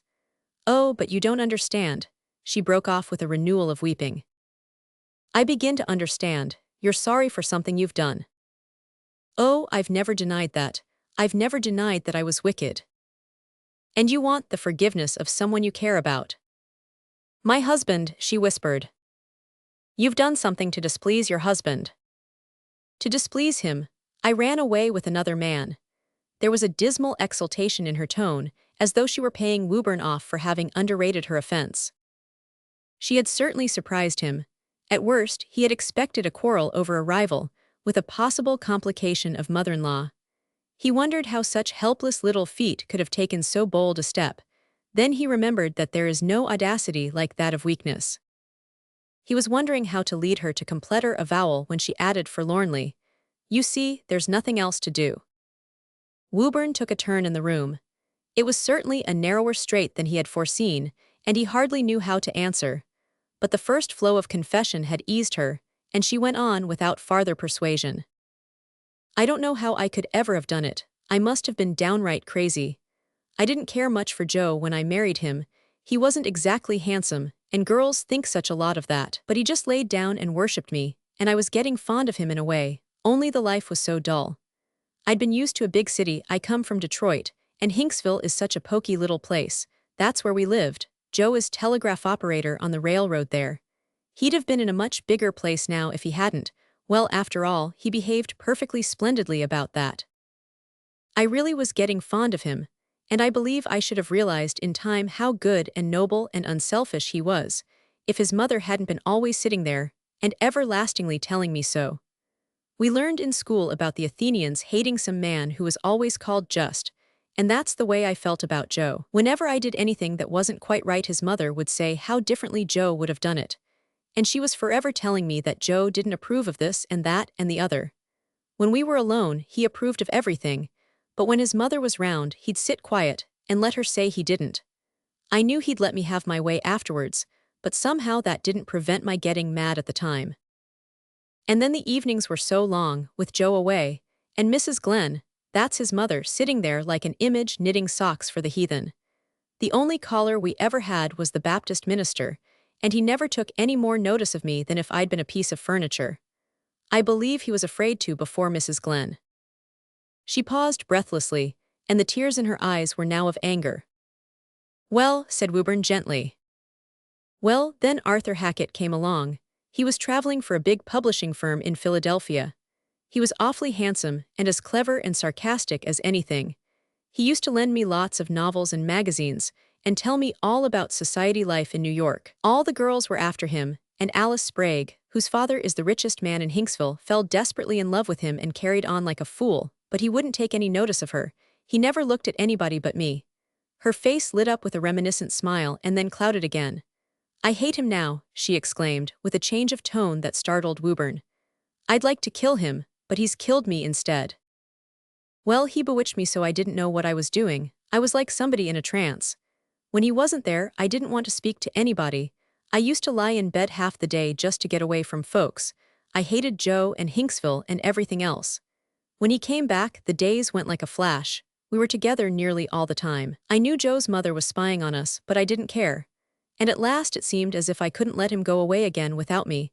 So one evening he stopped at the back gate in a buggy, and we drove off together and caught the Eastern Express at River Bend. He promised to bring me to New York. She paused, and then added scornfully, he didn't even do that. Wharton had returned to his seat, and was watching her attentively. It was curious to note how her passion was spending itself in words. He saw that she would never kill herself while she had anyone to talk to. That was 5 months ago, she continued, and we traveled all through the southern states, and stayed a little while near Philadelphia, where his business is. He did things real stylishly at first. Then he was sent to Albany, and we stayed a week at the DeLavin house. One afternoon I went out to do some shopping, and when I came back he was gone. He had taken his trunk with him, and hadn't left any address. But in my traveling bag I found a $50 bill with a slip of paper on which he had written, "No use coming after me, I'm married." We'd been together less than 4 months, and I never saw him again. At first I couldn't believe it. I stayed on, thinking it was a joke, or that he'd feel sorry for me and come back. But he never came and never wrote me a line. Then I began to hate him, and to see what a wicked fool I'd been to leave Joe. I was so lonesome, I thought I'd go crazy, and I kept thinking how good and patient Joe had been, and how badly I'd used him, and how lovely it would be to be back in the little parlor at Hinksville, even with Mrs. Glenn and the minister talking about free will and predestination. So at last I wrote to Joe. I wrote him the humblest letters you ever read, one after another, but I never got any answer. Finally I found I'd spent all my money, so I sold my watch and my rings. Joe gave me a lovely turquoise ring when we were married, and came to New York. I felt ashamed to stay alone any longer in Albany. I was afraid that some of Arthur's friends, who had met me with him on the road, might come there and recognize me. After I got here, I wrote to Susie Price, a great friend of mine who lives at Hinksville, and she answered at once, and told me just what I had expected. That Joe was ready to forgive me and crazy to have me back, but that his mother wouldn't let him stir a step or write me a line, and that she and the minister were at him all day long, telling him how bad I was and what a sin it would be to forgive me. I got Susie's letter 2 or 3 days ago, and after that I saw it was no use writing to Joe. He'll never dare go against his mother, and she watches him like a cat. I suppose I deserve it, but he might have given me another chance. I know he would if he could only see me. Her voice had dropped from anger to lamentation, and her tears again overflowed. Wharton looked at her with the pity one feels for a child who is suddenly confronted with the result of some unpremeditated naughtiness. "But why not go back to Hinksville?" he suggested. "If your husband is ready to forgive you, you could go to your friend's house, and once your husband knows you are there you can easily persuade him to see you." "Perhaps I could, Susie thinks I could, but I can't go back, I haven't got a cent left." "But surely you can borrow money. Can't you ask your friend to forward you the amount of your fare?" She shook her head. "Susie ain't well off, she couldn't raise $5, and it costs $25 to get back to Hinksville. And besides, what would become of me while I waited for the money? They'll turn me out of here tomorrow. I haven't paid my last week's board, and I haven't got anything to give them. My bag's empty, I've pawned everything." "And don't you know anyone here who would lend you the money?" "No, not a soul. At least I do know one gentleman. He's a friend of Arthur's, a Mr. Devine. He was staying at Rochester when we were there. I met him in the street the other day, and I didn't mean to speak to him, but he came up to me and said he knew all about Arthur and how meanly he had behaved, and he wanted to know if he couldn't help me. I suppose he saw I was in trouble. He tried to persuade me to go and stay with his aunt, who has a lovely house right round here in 24th Street. He must be very rich, for he offered to lend me as much money as I wanted." "You didn't take it?" "No," she returned. "I dare say he meant to be kind, but I didn't care to be beholden to any friend of Arthur S. He came here again yesterday, but I wouldn't see him, so he left a note giving me his aunt's address and saying she'd have a room ready for me at any time." There was a long silence. She had dried her tears and sat looking at Wharton with eyes full of helpless reliance. "Well," he said at length, "you did right not to take that man's money. But this isn't the only alternative," he added, pointing to the revolver. "I don't know any other," she answered wearily. "I'm not smart enough to get employment. I can't make dresses or do typewriting or any of the useful things they teach girls now. And besides, even if I could get work, I couldn't stand the loneliness. I can never hold my head up again. I can't bear the disgrace. If I can't go back to Joe, I'd rather be dead. And if you go back to Joe, it will be all right, Wharton suggested with a smile. Oh, she cried, her whole face alight. If I could only go back to Joe. They were both silent again. Wharton sat with his hands in his pockets, gazing at the floor. At length, his silence seemed to rouse her to the unwontedness of the situation, and she rose from her seat, saying in a more constrained tone, I don't know why I've told you all this. Because you believed that I would help you, Wharton answered, rising also. And you were right, I'm going to send you home. She colored vividly. You told me I was right not to take Mr. Devine's money, she faltered. Yes, he answered, but did Mr. Devine want to send you home? He wanted me to wait at his aunt's a little while first, and then write to Joe again. I want you to start tomorrow morning, this morning, I mean. I'll take you to the station and buy your ticket, and your husband can send me back the money. Oh, I can't, you mustn't, she stammered, reddening and paling. Besides, they'll never let me leave here without paying. How much do you owe? $14. Very well, I'll pay that for you. You can leave me your revolver as a pledge. But you must start by the first train. Have you any idea at what time it leaves the Grand Central? I think there's one at 8. He glanced at his watch. In less than 2 hours then, it's after 6 now. She stood before him with fascinated eyes. You must have a very strong will, she said. When you talk like that you make me feel as if I had to do everything you say. Well, you must, said Wharton lightly. Man was made to be obeyed. Oh, you're not like other men, she returned. I never heard a voice like yours, it's so strong and kind. You must be a very good man, you remind me of Joe, I'm sure you've got just such a nature. And Joe is the best man I've ever seen. Wharton made no reply, and she rambled on, with little pauses and fresh bursts of confidence. Joe's a real hero, you know, he did the most splendid thing you ever heard of. I think I began to tell you about it, but I didn't finish. I'll tell you now. It happened just after we were married.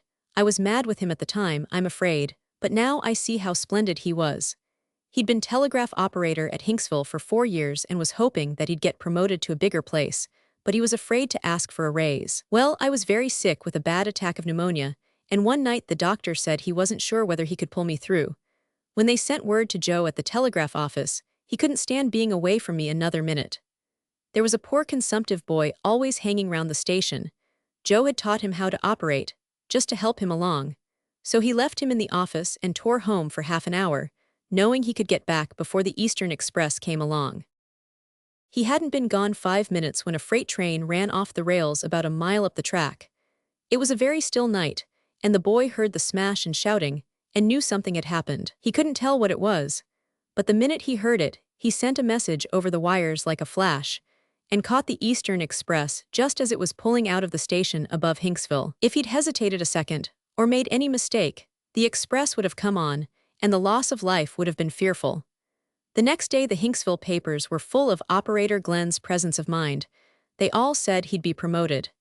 That was early in November, and Joe didn't hear anything from the company till the 1st of January. Meanwhile the boy had gone home to his father's farm out in the country, and before Christmas he was dead.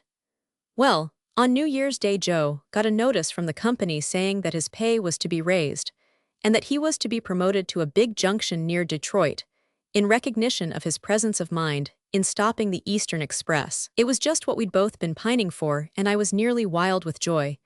But I noticed Joe didn't say much.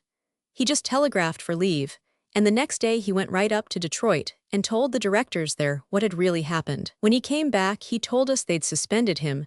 I cried every night for a week, and even his mother said he was a fool. After that, we just lived on at Hinksville, and 6 months later the company took him back, but I don't suppose they'll ever promote him now. Her voice again trembled with facile emotion. Wasn't it beautiful of him? Ain't he a real hero, she said. And I'm sure you'd behave just like him. You'd be just as gentle about little things, and you'd never move an inch about big ones. You'd never do a mean action, but you'd be sorry for people who did. I can see it in your face, that's why I trusted you right off. Wooburn's eyes were fixed on the window, he hardly seemed to hear her. At length he walked across the room and pulled up the shade. The electric lights were dissolving in the grey alembic of the dawn. A milk cart rattled down the street, and like a witch returning late from the Sabbath, a stray cat whisked into an area. So rose the appointed day. Wooburn turned back, drawing from his pocket the roll of bills which he had thrust there with so different a purpose. He counted them out, and handed her $15. "That will pay for your board, including your breakfast this morning," he said. "We'll breakfast together presently if you like, and meanwhile suppose we sit down and watch the sunrise. I haven't seen it for years." He pushed 2 chairs toward the window, and they sat down side by side. The light came gradually, with the icy reluctance of winter. At last a red disk pushed itself above the opposite housetops, and a long cold gleam slanted across their window. They did not talk much. There was a silencing awe in the spectacle. Presently Wooburn rose, and looked again at his watch.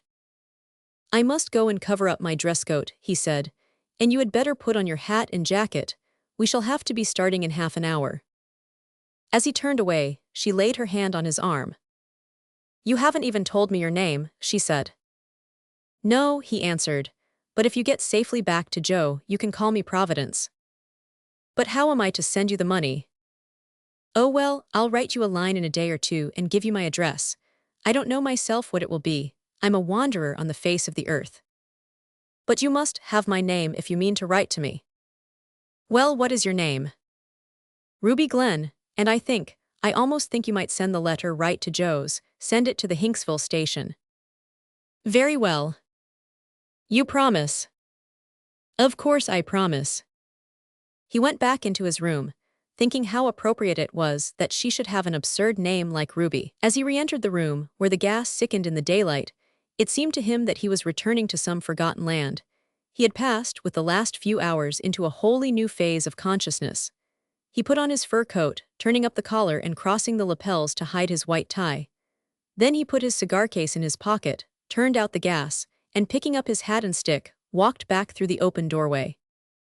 Ruby Glenn had obediently prepared herself for departure and was standing before the mirror, patting her curls into place. Her eyes were still red, but she had the happy look of a child that has outslept its grief. On the floor he noticed the tattered fragments of the letter which, a few hours earlier, he had seen her place before the mirror. "Shall we go down now?" he asked. "Very well," she assented. Then, with a quick movement, she stepped close to him, and putting her hands on his shoulders lifted her face to his. "I believe you're the best man I ever knew," she said, "the very best except Joe." She drew back blushing deeply, and unlocked the door which led into the passageway. Wooburn picked up her bag, which she had forgotten, and followed her out of the room. They passed a frowsy chambermaid, who stared at them with a yawn. Before the doors the row of boots still waited. There was a faint new aroma of coffee mingling with the smell of vanished dinners, and a fresh blast of heat had begun to tingle through the radiators. In the unventilated coffee room, they found a waiter who had the melancholy air of being the last survivor of an exterminated race, and who reluctantly brought them some tea made with water which had not boiled, and a supply of stale rolls and staler butter. On this meager diet they fared in silence, Wooburn occasionally glancing at his watch. At length he rose, telling his companion to go and pay her bill while he called a hansom. After all, there was no use in economizing his remaining dollars. In a few moments, she joined him under the portico of the hotel.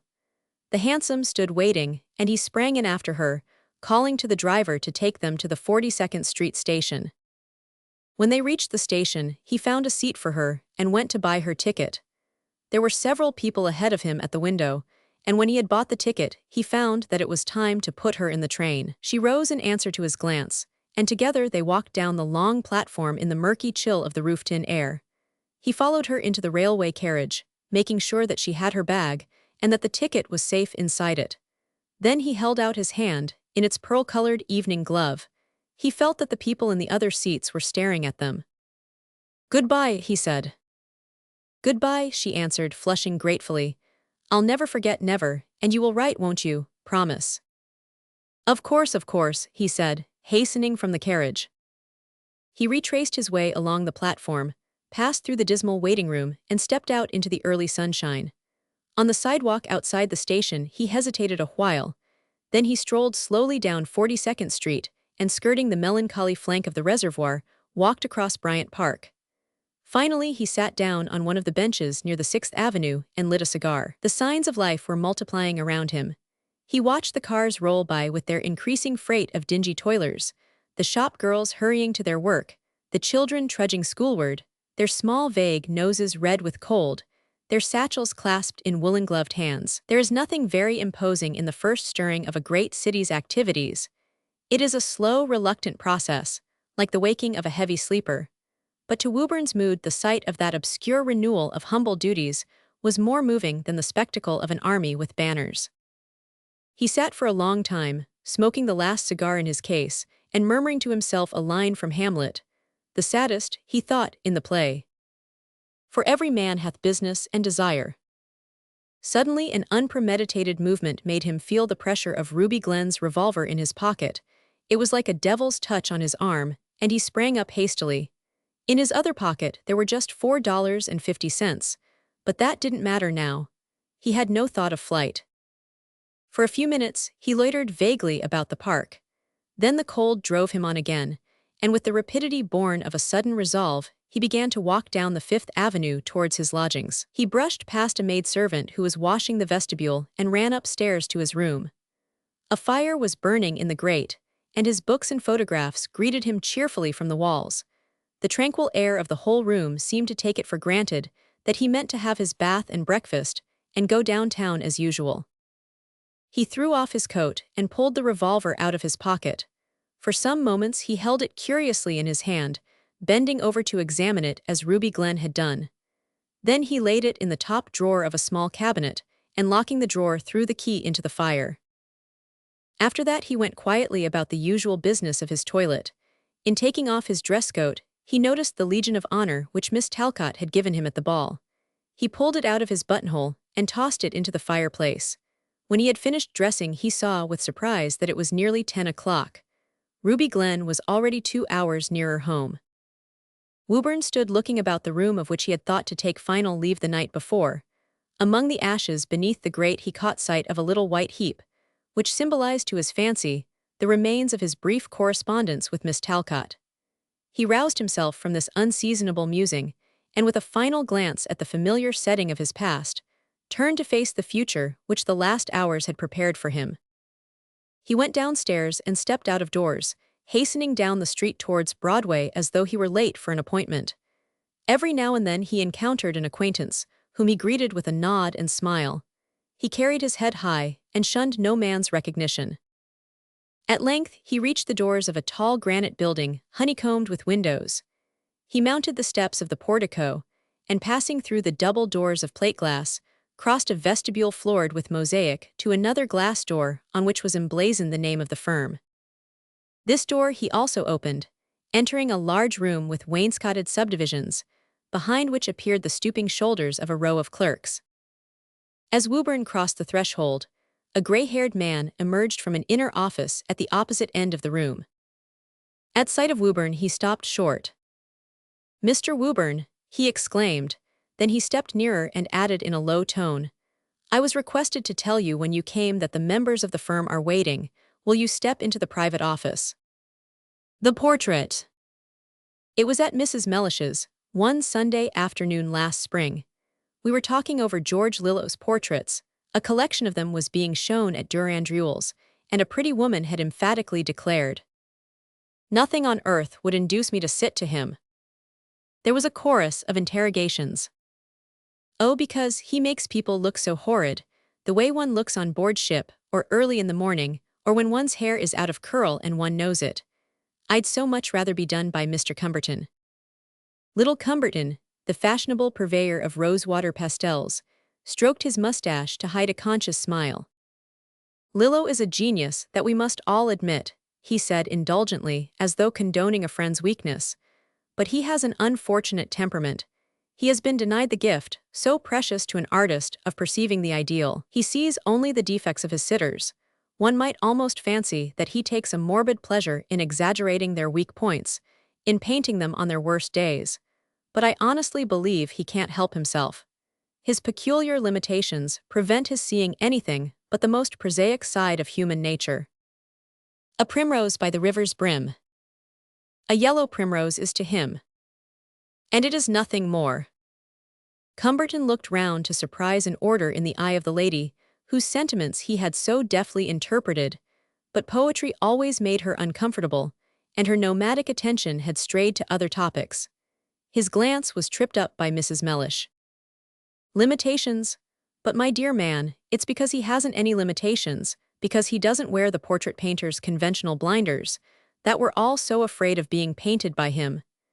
It's not because he sees only one aspect of his sitters, it's because he selects the real, the typical one, as instinctively as a detective collars a pickpocket in a crowd. If there's nothing to paint, no real person, he paints nothing. Look at the sumptuous emptiness of his portrait of Mrs. Guy Audrey. Why, the pretty woman perplexedly interjected, that's the only nice picture he ever did. If there's one positive trait in a negative whole, he brings it out in spite of himself. If it isn't a nice trait, so much the worse for the sitter. It is Lillo's fault. He's no more to blame than a mirror. Your other painters do the surface, he does the depths. They paint the ripples on the pond, he drags the bottom. He makes flesh seem as fortuitous as clothes. When I look at his portraits of fine ladies in pearls and velvet, I seem to see a little naked, cowering wisp of a soul sitting beside the big splendid body, like a poor relation in the darkest corner of an opera box. But look at his pictures of really great people, how great they are. There's plenty of ideal there. Take his Professor Clyde, how clearly the man's history is written in those broad, steady strokes of the brush. The hard work, the endless patience, the fearless imagination of the great savant. Or the picture of Mr. Domfrey, the man who has felt beauty without having the power to create it. The very brushwork expresses the difference between the two. The crowding of nervous, tentative lines, the subtler gradations of color, somehow convey a suggestion of dilettantism. You feel what a delicate instrument the man is, how every sense has been tuned to the finest responsiveness. Mrs. Mellish paused, blushing a little at the echo of her own eloquence. My advice is, don't let George Lillo paint you if you don't want to be found out, or to find yourself out.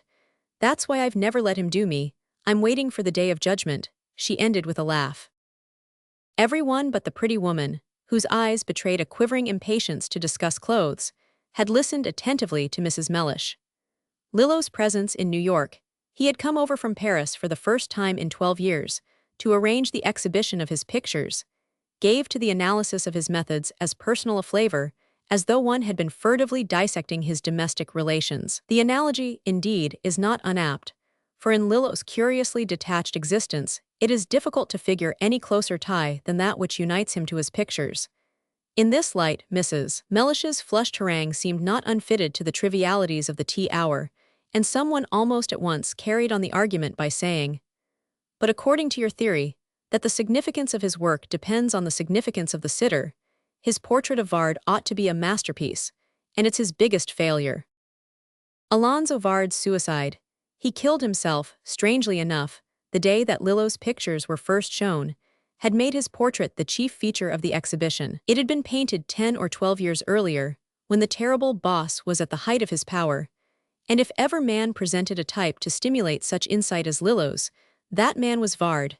Yet the portrait was a failure. It was magnificently composed, the technique was dazzling, but the face had been, well, expurgated. It was Vard as Cumberton might have painted him, a common man trying to look at ease in a good coat. The picture had never before been exhibited, and there was a general outcry of disappointment. It wasn't only the critics and the artists who grumbled. Even the big public, which had gaped and shuddered at Vard, reveling in his genial villainy, and enjoying in his death that succumbing to divine wrath which, as a spectacle, is next best to its successful defiance, even the public felt itself defrauded. What had the painter done with their hero? Where was the big sneering domineering face that figured so convincingly in political cartoons and patent medicine advertisements, on cigar boxes and electioneering posters? They had admired the man for looking his part so boldly, for showing the undisguised blackguard in every line of his coarse body and cruel face.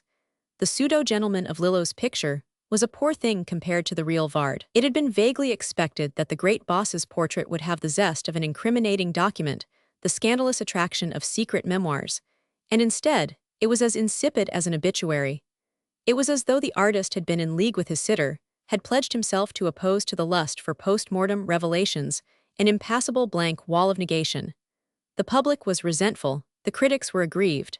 Even Mrs. Mellish had to lay down her arms. Yes, the portrait of Vard is a failure, she admitted, and I've never known why.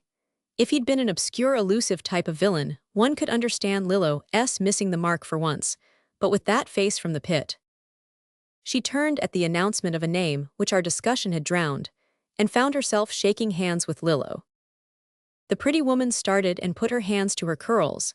Cumberton dropped a condescending eyelid. He never classed himself by recognizing degrees in the profession. And Mrs. Mellish, cheerfully aware that she had been overheard, said, as she made room for Lillo, "I wish you'd explain it." Lillo smoothed his beard and waited for a cup of tea. Then, would there be any failures, he said, if one could explain them? In some cases I can imagine it's impossible to seize the type, or to say why one has missed it. Some people are like daguerreotypes, in certain lights one can't see them at all. But surely Vard was obvious enough. What I want to know is, what became of him? What did you do with him? How did you manage to shuffle him out of sight? It was much easier than you think. I simply missed an opportunity. That a sign painter would have seen. Very likely, in fighting shy of the obvious one may miss the significant. And when I got back from Paris, the pretty woman was heard to wail, I found all the women here were wearing the very models I'd brought home with me. Mrs. Mellish, as became a vigilant hostess, got up and shuffled her guests, and the question of Yard's portrait was dropped. I left the house with Lillo, and on the way down Fifth Avenue, after one of his long silences, he suddenly asked, "Is that what is generally said of my picture of Vard? I don't mean in the newspapers, but by the fellows who know." I said it was. He drew a deep breath. "Well," he said, "it's good to know that when one tries to fail one can make such a complete success of it." Tries to fail. Well, no, that's not quite it either. I didn't want to make a failure of Vard's picture, but I did so deliberately, with my eyes open, all the same. It was what one might call a lucid failure. But why? The why of it is rather complicated. I'll tell you some time, he hesitated. Come and dine with me at the club by and by, and I'll tell you afterwards. It's a nice morsel for a psychologist. At dinner he said little, but I didn't mind that. I had known him for years, and had always found something soothing and companionable in his long abstentions from speech. His silence was never unsocial. It was bland as a natural hush. One felt oneself included in it, not left out. He stroked his beard and gazed absently at me, and when we had finished our coffee and liqueurs, we strolled down to his studio. At the studio, which was less draped, less posed, less consciously artistic than those of the smaller men, he handed me a cigar and fell to smoking before the fire. When he began to talk it was of indifferent matters, and I had dismissed the hope of hearing more of Vard's portrait, when my eye lit on a photograph of the picture. I walked across the room to look at it, and Lillo presently followed with a light. "It certainly is a complete disguise," he muttered over my shoulder. Then he turned away and stooped to a big portfolio propped against the wall. "Did you ever know Miss Vard?" he asked, with his head in the portfolio, and without waiting for my answer he handed me a crayon sketch of a girl's profile. I had never seen a crayon of Lillo's, and I lost sight of the sitter's personality in the interest aroused by this new aspect of the master's complex genius. The few lines, faint, yet how decisive, flowered out of the rough paper with the lightness of opening petals. It was a mere hint of a picture, but vivid as some word that wakens long reverberations in the memory. I felt Lillo at my shoulder again. "You knew her, I suppose?" I had to stop and think. Why, of course I'd known her. A silent, handsome girl, showy yet ineffective, whom I had seen without seeing the winter that society had capitulated to Vard. Still looking at the crayon, I tried to trace some connection between the Miss Vard I recalled and the grave young seraph of Lillo's sketch. Had the Vards bewitched him? By what masterstroke of suggestion had he been beguiled into drawing the terrible father as a barber's block, the commonplace daughter as this memorable creature? "You don't remember much about her?" "No, I suppose not. She was a quiet girl and nobody noticed her much, even when," he paused with a smile, "you were all asking Vard to dine." I winced. Yes, it was true, we had all asked Vard to dine. It was some comfort to think that fate had made him expiate our weakness. Lillo put the sketch on the mantelshelf and drew his armchair to the fire. "It's cold tonight. Take another cigar, old man, and some whiskey. There ought to be a bottle and some glasses in that cupboard behind you. Help yourself. Roman 2. About Vard's portrait, he began. Well, I'll tell you, it's a queer story and most people wouldn't see anything in it. My enemies might say it was a roundabout way of explaining a failure, but you know better than that. Mrs. Mellish was right. Between me and Vard there could be no question of failure. The man was made for me. I felt that the first time I clapped eyes on him. I could hardly keep from asking him to sit to me on the spot, but somehow one couldn't ask favors of the fellow. I sat still and prayed he'd come to me though, for I was looking for something big for the next salon. It was 12 years ago, the last time I was out air, and I was ravenous for an opportunity. I had the feeling, do you writer fellows have it too? That there was something tremendous in me if it could only be got out, and I felt Vard was the Moses to strike the rock. There were vulgar reasons, too, that made me hunger for a victim. I'd been grinding on obscurely for a good many years, without gold or glory, and the first thing of mine that had made a noise was my picture of Pepita, exhibited the year before. There'd been a lot of talk about that. Orders were beginning to come in, and I wanted to follow it up with a rousing big thing at the next salon. Then the critics had been insinuating that I could do only Spanish things. I suppose I had overdone the castanet business. It's a nursery disease we all go through, and I wanted to show that I had plenty more shot in my locker. Don't you get up every morning meaning to prove you're equal to Balzac or Thackeray? That's the way I felt then. Only give me a chance. I wanted to shout out to them, and I saw at once that Vard was my chance. I had come over from Paris in the autumn to paint Mrs. Klingsborough, and I met Vard and his daughter at one of the first dinners I went to. After that, I could think of nothing but that man's head. What a type! I raked up all the details of his scandalous history, and there were enough to fill an encyclopedia. The papers were full of him just then. He was mud from head to foot. It was about the time of the big viaduct steal, and irreproachable citizens were forming ineffectual leagues to put him down. And all the time one kept meeting him at dinners. That was the beauty of it. Once I remember seeing him next to the bishop's wife. I've got a little sketch of that duet somewhere. Well, he was simply magnificent, a born ruler.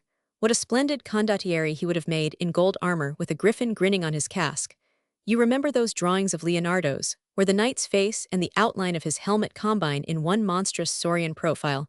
He always reminded me of that. But how was I to get at him? One day it occurred to me to try talking to Miss Vard. She was a monosyllabic person who didn't seem to see an inch beyond the last remark one had made. But suddenly I found myself blurting out, I wonder if you know how extraordinarily paintable your father is. And you should have seen the change that came over her. Her eyes lit up and she looked, well, as I've tried to make her look there. He glanced up at the sketch. Yes, she said, wasn't her father splendid, and didn't I think him one of the handsomest men I'd ever seen? That rather staggered me, I confess. I couldn't think her capable of joking on such a subject, yet it seemed impossible that she should be speaking seriously. But she was. I knew it by the way she looked at Vard, who was sitting opposite, his wolfish profile thrown back, the shaggy locks tossed off his narrow, high white forehead. The girl worshipped him.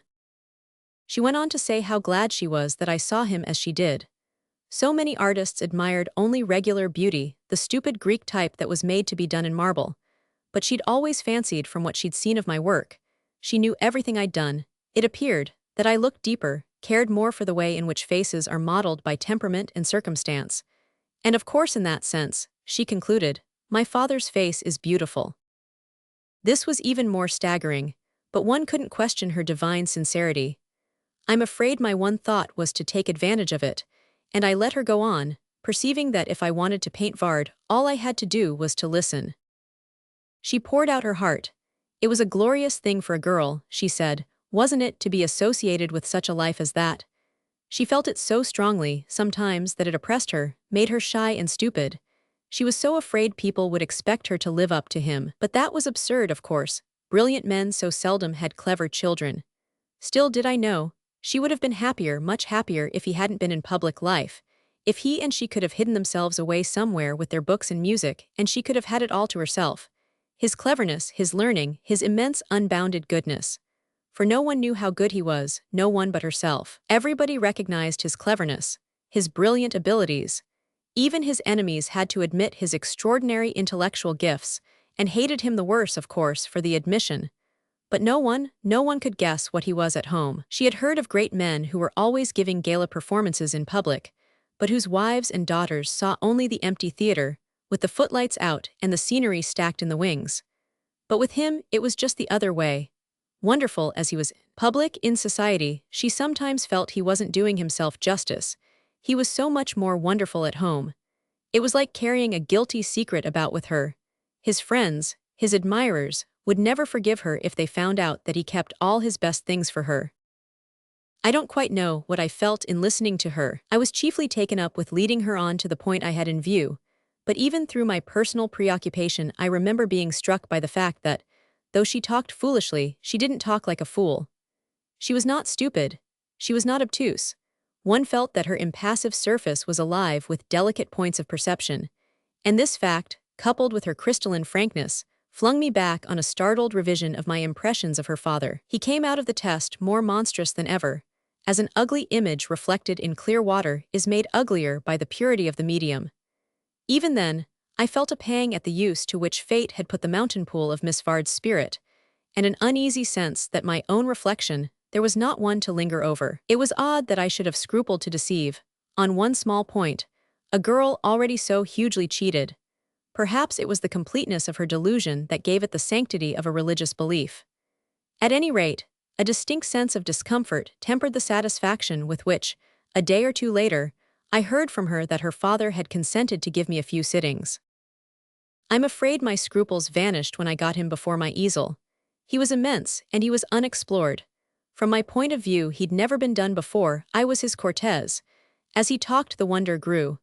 His daughter came with him, and I began to think she was right in saying that he kept his best for her. It wasn't that she drew him out or guided the conversation, but one had a sense of delicate vigilance, hardly more perceptible than one of those atmospheric influences that give the pulses a happier turn. She was a vivifying climate.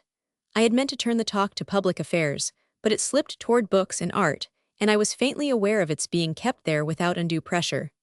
Before long, I saw the value of the diversion. It was easy enough to get at the political Vard. The other aspect was rarer and more instructive. His daughter had described him as a scholar. He wasn't that, of course, in any intrinsic sense. Like most men of his type, he had gulped his knowledge standing, as he had snatched his food from lunch counters. The wonder of it lay in his extraordinary power of assimilation. It was the strangest instance of a mind to which erudition had given force and fluency without culture. His learning had not educated his perceptions.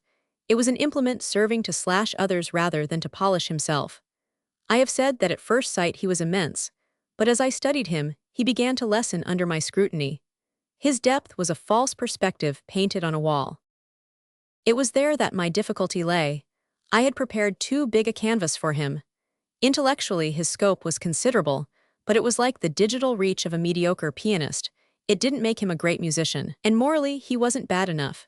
His corruption wasn't sufficiently imaginative to be interesting. It was not so much a means to an end as a kind of virtuosity practiced for its own sake, like a highly developed skill in cannoning billiard balls. After all, the point of view is what gives distinction to either vice or virtue. A morality with ground-glass windows is no duller than a narrow cynicism. His daughter's presence, she always came with him, gave unintentional emphasis to these conclusions, for where she was richest he was naked. She had a deep-rooted delicacy that drew color and perfume from the very center of her being. His sentiments, good or bad, were as detachable as his cuffs. Thus her nearness, planned, as I guessed, with the tender intention of displaying, elucidating him, of making him accessible in detail to my dazzled perceptions, this pious design in fact defeated itself. She made him appear at his best, but she cheapened that best by her proximity. For the man was vulgar to the core, vulgar in spite of his force and magnitude, thin, hollow, spectacular, a lath and plaster bogey. Did she suspect it? I think not then. He was wrapped in her impervious faith, the papers. Oh, their charges were set down to political rivalry, and the only people she saw were his hangers-on or the fashionable set who had taken him up for their amusement. Besides, she would never have found out in that way.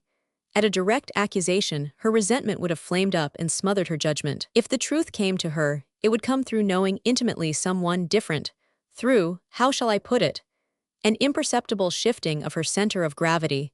My besetting fear was that I couldn't count on her obtuseness. She wasn't what is called clever, she left that to him, but she was exquisitely good, and now and then she had intuitive felicities that frightened me.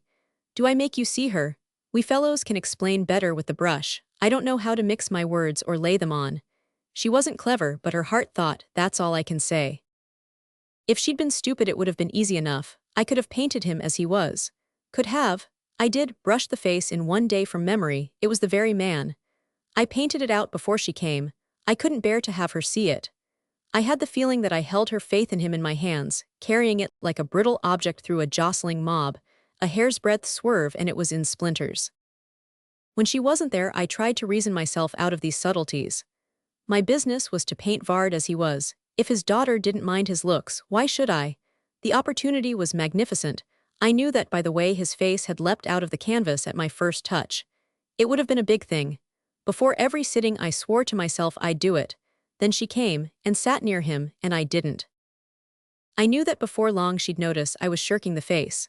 Vard himself took little interest in the portrait, but she watched me closely, and one day when the sitting was over, she stayed behind and asked me when I meant to begin what she called the likeness. I guessed from her tone that the embarrassment was all on my side, or that if she felt any it was at having to touch a vulnerable point in my pride. Thus far the only doubt that troubled her was a distrust of my ability. Well, I put her off with any rot you please, told her she must trust me, must let me wait for the inspiration, that someday the face would come, I should see it suddenly, feel it under my brush. The poor child believed me. You can make a woman believe almost anything she doesn't quite understand. She was abashed at her Philistinism and begged me not to tell her father, he would make such fun of her. After that, well, the sittings went on. Not many, of course, Vard was too busy to give me much time. Still, I could have done him 10 times over. Never had I found my formula with such ease, such assurance. There were no hesitations, no obstructions. The face was there, waiting for me. At times it almost shaped itself on the canvas. Unfortunately, Miss Vard was there too. All this time the papers were busy with the viaduct scandal. The outcry was getting louder. You remember the circumstances. One of Vard's associates, Bardwell, wasn't it? Threatened disclosures. The rival machine got hold of him, the independents took him to their bosom, and the press shrieked for an investigation. It was not the first storm Vard had weathered, and his face wore just the right shade of cool vigilance. He wasn't the man to fall into the mistake of appearing too easy. His demeanor would have been superb if it had been inspired by a sense of his own strength, but it struck me rather as based on contempt for his antagonists. Success is an inverted telescope through which one's enemies are apt to look too small and too remote. As for Miss Vard, her serenity was undiminished, but I half detected a defiance in her unruffled sweetness, and during the last sittings, I had the factitious vivacity of a hostess who hears her best china crashing. One day it did crash. The headlines of the morning papers shouted the catastrophe at me. The monster forced to disgorge, warrant out against Vard, Bardwell the boss's boomerang, you know the kind of thing. When I had read the papers I threw them down and went out. As it happened, Vard was to have given me a sitting that morning, but there would have been a certain irony in waiting for him. I wished I had finished the picture. I wished I'd never thought of painting it. I wanted to shake off the whole business, to put it out of my mind if I could. I had the feeling, I don't know if I can describe it, that there was a kind of disloyalty to the poor girl in my even acknowledging to myself that I knew what all the papers were howling from the housetops. I had walked for an hour when it suddenly occurred to me that Miss Vard might, after all, come to the studio at the appointed hour. Why should she? I could conceive of no reason, but the mere thought of what, if she did come, my absence would imply to her, sent me bolting back to 12th Street. It was a presentiment, if you like, for she was there.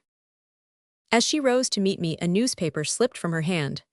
I'd been fool enough, when I went out, to leave the damned things lying all over the place.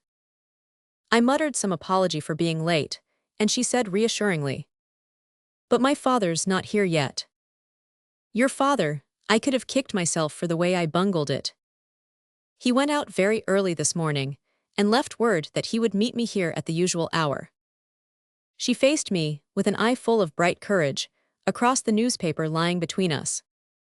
"He ought to be here in a moment now, he's always so punctual, but my watch is a little fast, I think." She held it out to me almost gaily, and I was just pretending to compare it with mine, when there was a smart rap on the door and Vard stalked in. There was always a civic majesty in his gait, an air of having just stepped off his pedestal and of dissembling an oration in his umbrella, and that day he surpassed himself. Miss Vard had turned pale at the knock, but the mere sight of him replenished her veins, and if she now avoided my eye, it was in mere pity for my discomfiture. I was in fact the only one of the three who didn't instantly play up. But such virtuosity was inspiring, and by the time Vard had thrown off his coat and dropped into a senatorial pose, I was ready to pitch into my work. I swore I'd do his face then and there, do it as she saw it. She sat close to him, and I had only to glance at her while I painted. Vard himself was masterly. His talk rattled through my hesitations and embarrassments like a brisk northwester, sweeping the dry leaves from its path. Even his daughter showed the sudden brilliance of a lamp from which the shade has been removed. We were all surprisingly vivid. It felt somehow as though we were being photographed by flashlight. It was the best sitting we'd ever had, but unfortunately it didn't last more than 10 minutes. It was Vard's secretary who interrupted us, a slinking chap called Cornley, who burst in, as white as sweetbread, with the face of a depositor who hears his bank has stopped payment. Miss Vard started up as he entered, but caught herself together and dropped back into her chair. Vard, who had taken out a cigarette, held the tip tranquilly to his fusee. "You're here, thank God," Cornley cried. "There's no time to be lost, Mr. Vard. I've got a carriage waiting round the corner in 13th Street. Vard looked at the tip of his cigarette. "A carriage in 13th Street. My good fellow, my own brougham is at the door." I know, but they're there too, sir, or they will be inside of a minute. For God's sake, Mr. Vard, don't trifle. There's a way out by 13th Street, I tell you." "Bardwell's myrmidons, said Vard. "Help me on with my overcoat, Cornley, will you?" Cornley's teeth chattered. "Mr. Vard, your best friends. Miss Vard, won't you speak to your father?" He turned to me haggardly. "We can get out by the back way." I nodded. Vard stood towering. In some infernal way he seemed literally to rise to the situation, one hand in the bosom of his coat in the attitude of patriotism in bronze. I glanced at his daughter. She hung on him with a drowning look. Suddenly she straightened herself. There was something of Vard in the way she faced her fears, a kind of primitive calm we drawing-room folk don't have. She stepped to him and laid her hand on his arm. The pause hadn't lasted 10 seconds. "Father," she said. Vard threw back his head and swept the studio with a sovereign eye. "The back way, Mr. Vard, the back way," Cornley whimpered. "For God's sake, sir, don't lose a minute." Vard transfixed his abject henchman. "I have never yet taken the back way," he enunciated, and with a gesture matching the words, he turned to me and bowed. "I regret the disturbance," and he walked to the door. His daughter was at his side, alert, transfigured. "Stay here, my dear." "Never." They measured each other an instant, then he drew her arm in his. She flung back one look at me, a paean of victory, and they passed out with Cornley at their heels. I wish I'd finished the face then. I believe I could have caught something of the look she had tried to make me see in him. Unluckily, I was too excited to work that day or the next, and within the week the whole business came out. If the indictment wasn't a put-up job, and on that I believe there were two opinions, all that followed was, you remember the farcical trial, the packed jury, the compliant judge, the triumphant acquittal. It's a spectacle that always carries conviction to the voter. Vard was never more popular than after his exoneration. I didn't see Miss Vard for weeks. It was she who came to me at length, came to the studio alone one afternoon at dusk. She had, what shall I say, a veiled manner, as though she had dropped a fine gauze between us. I waited for her to speak. She glanced about the room, admiring a hawthorn vase I had picked up at auction. Then, after a pause, she said, "You haven't finished the picture." "Not quite," I said. She asked to see it, and I wheeled out the easel and threw the drapery back. "Oh," she murmured, "you haven't gone on with the face." I shook my head. She looked down on her clasped hands and up at the picture, not once at me. "You're going to finish it." "Of course," I cried, throwing the revived purpose into my voice. By God, I would finish it. The merest tinge of relief stole over her face, faint as the first thin chirp before daylight. "Is it so very difficult?" she asked tentatively. "Not insuperably, I hope." She sat silent, her eyes on the picture. At length, with an effort, she brought out, "Shall you want more sittings?" For a second I blundered between two conflicting conjectures. Then the truth came to me with a leap, and I cried out, "No, no more sittings." She looked up at me then for the first time, looked too soon, poor child, for in the spreading light of reassurance that made her eyes like a rainy dawn, I saw, with terrible distinctness, the rout of her disbanded hopes. I knew that she knew. I finished the picture and sent it home within a week. I tried to make it what you see. Too late, you say. Yes, for her, but not for me or for the public. If she could be made to feel, for a day longer, for an hour even, that her miserable secret was a secret, why, she'd made it seem worthwhile to me to chuck my own ambitions for that. Lillo rose, and taking down the sketch stood looking at it in silence. After a while I ventured, "And Miss Vard?" He opened the portfolio and put the sketch back, tying the strings with deliberation. Then, turning to relight his cigar at the lamp, he said, "She died last year, thank God."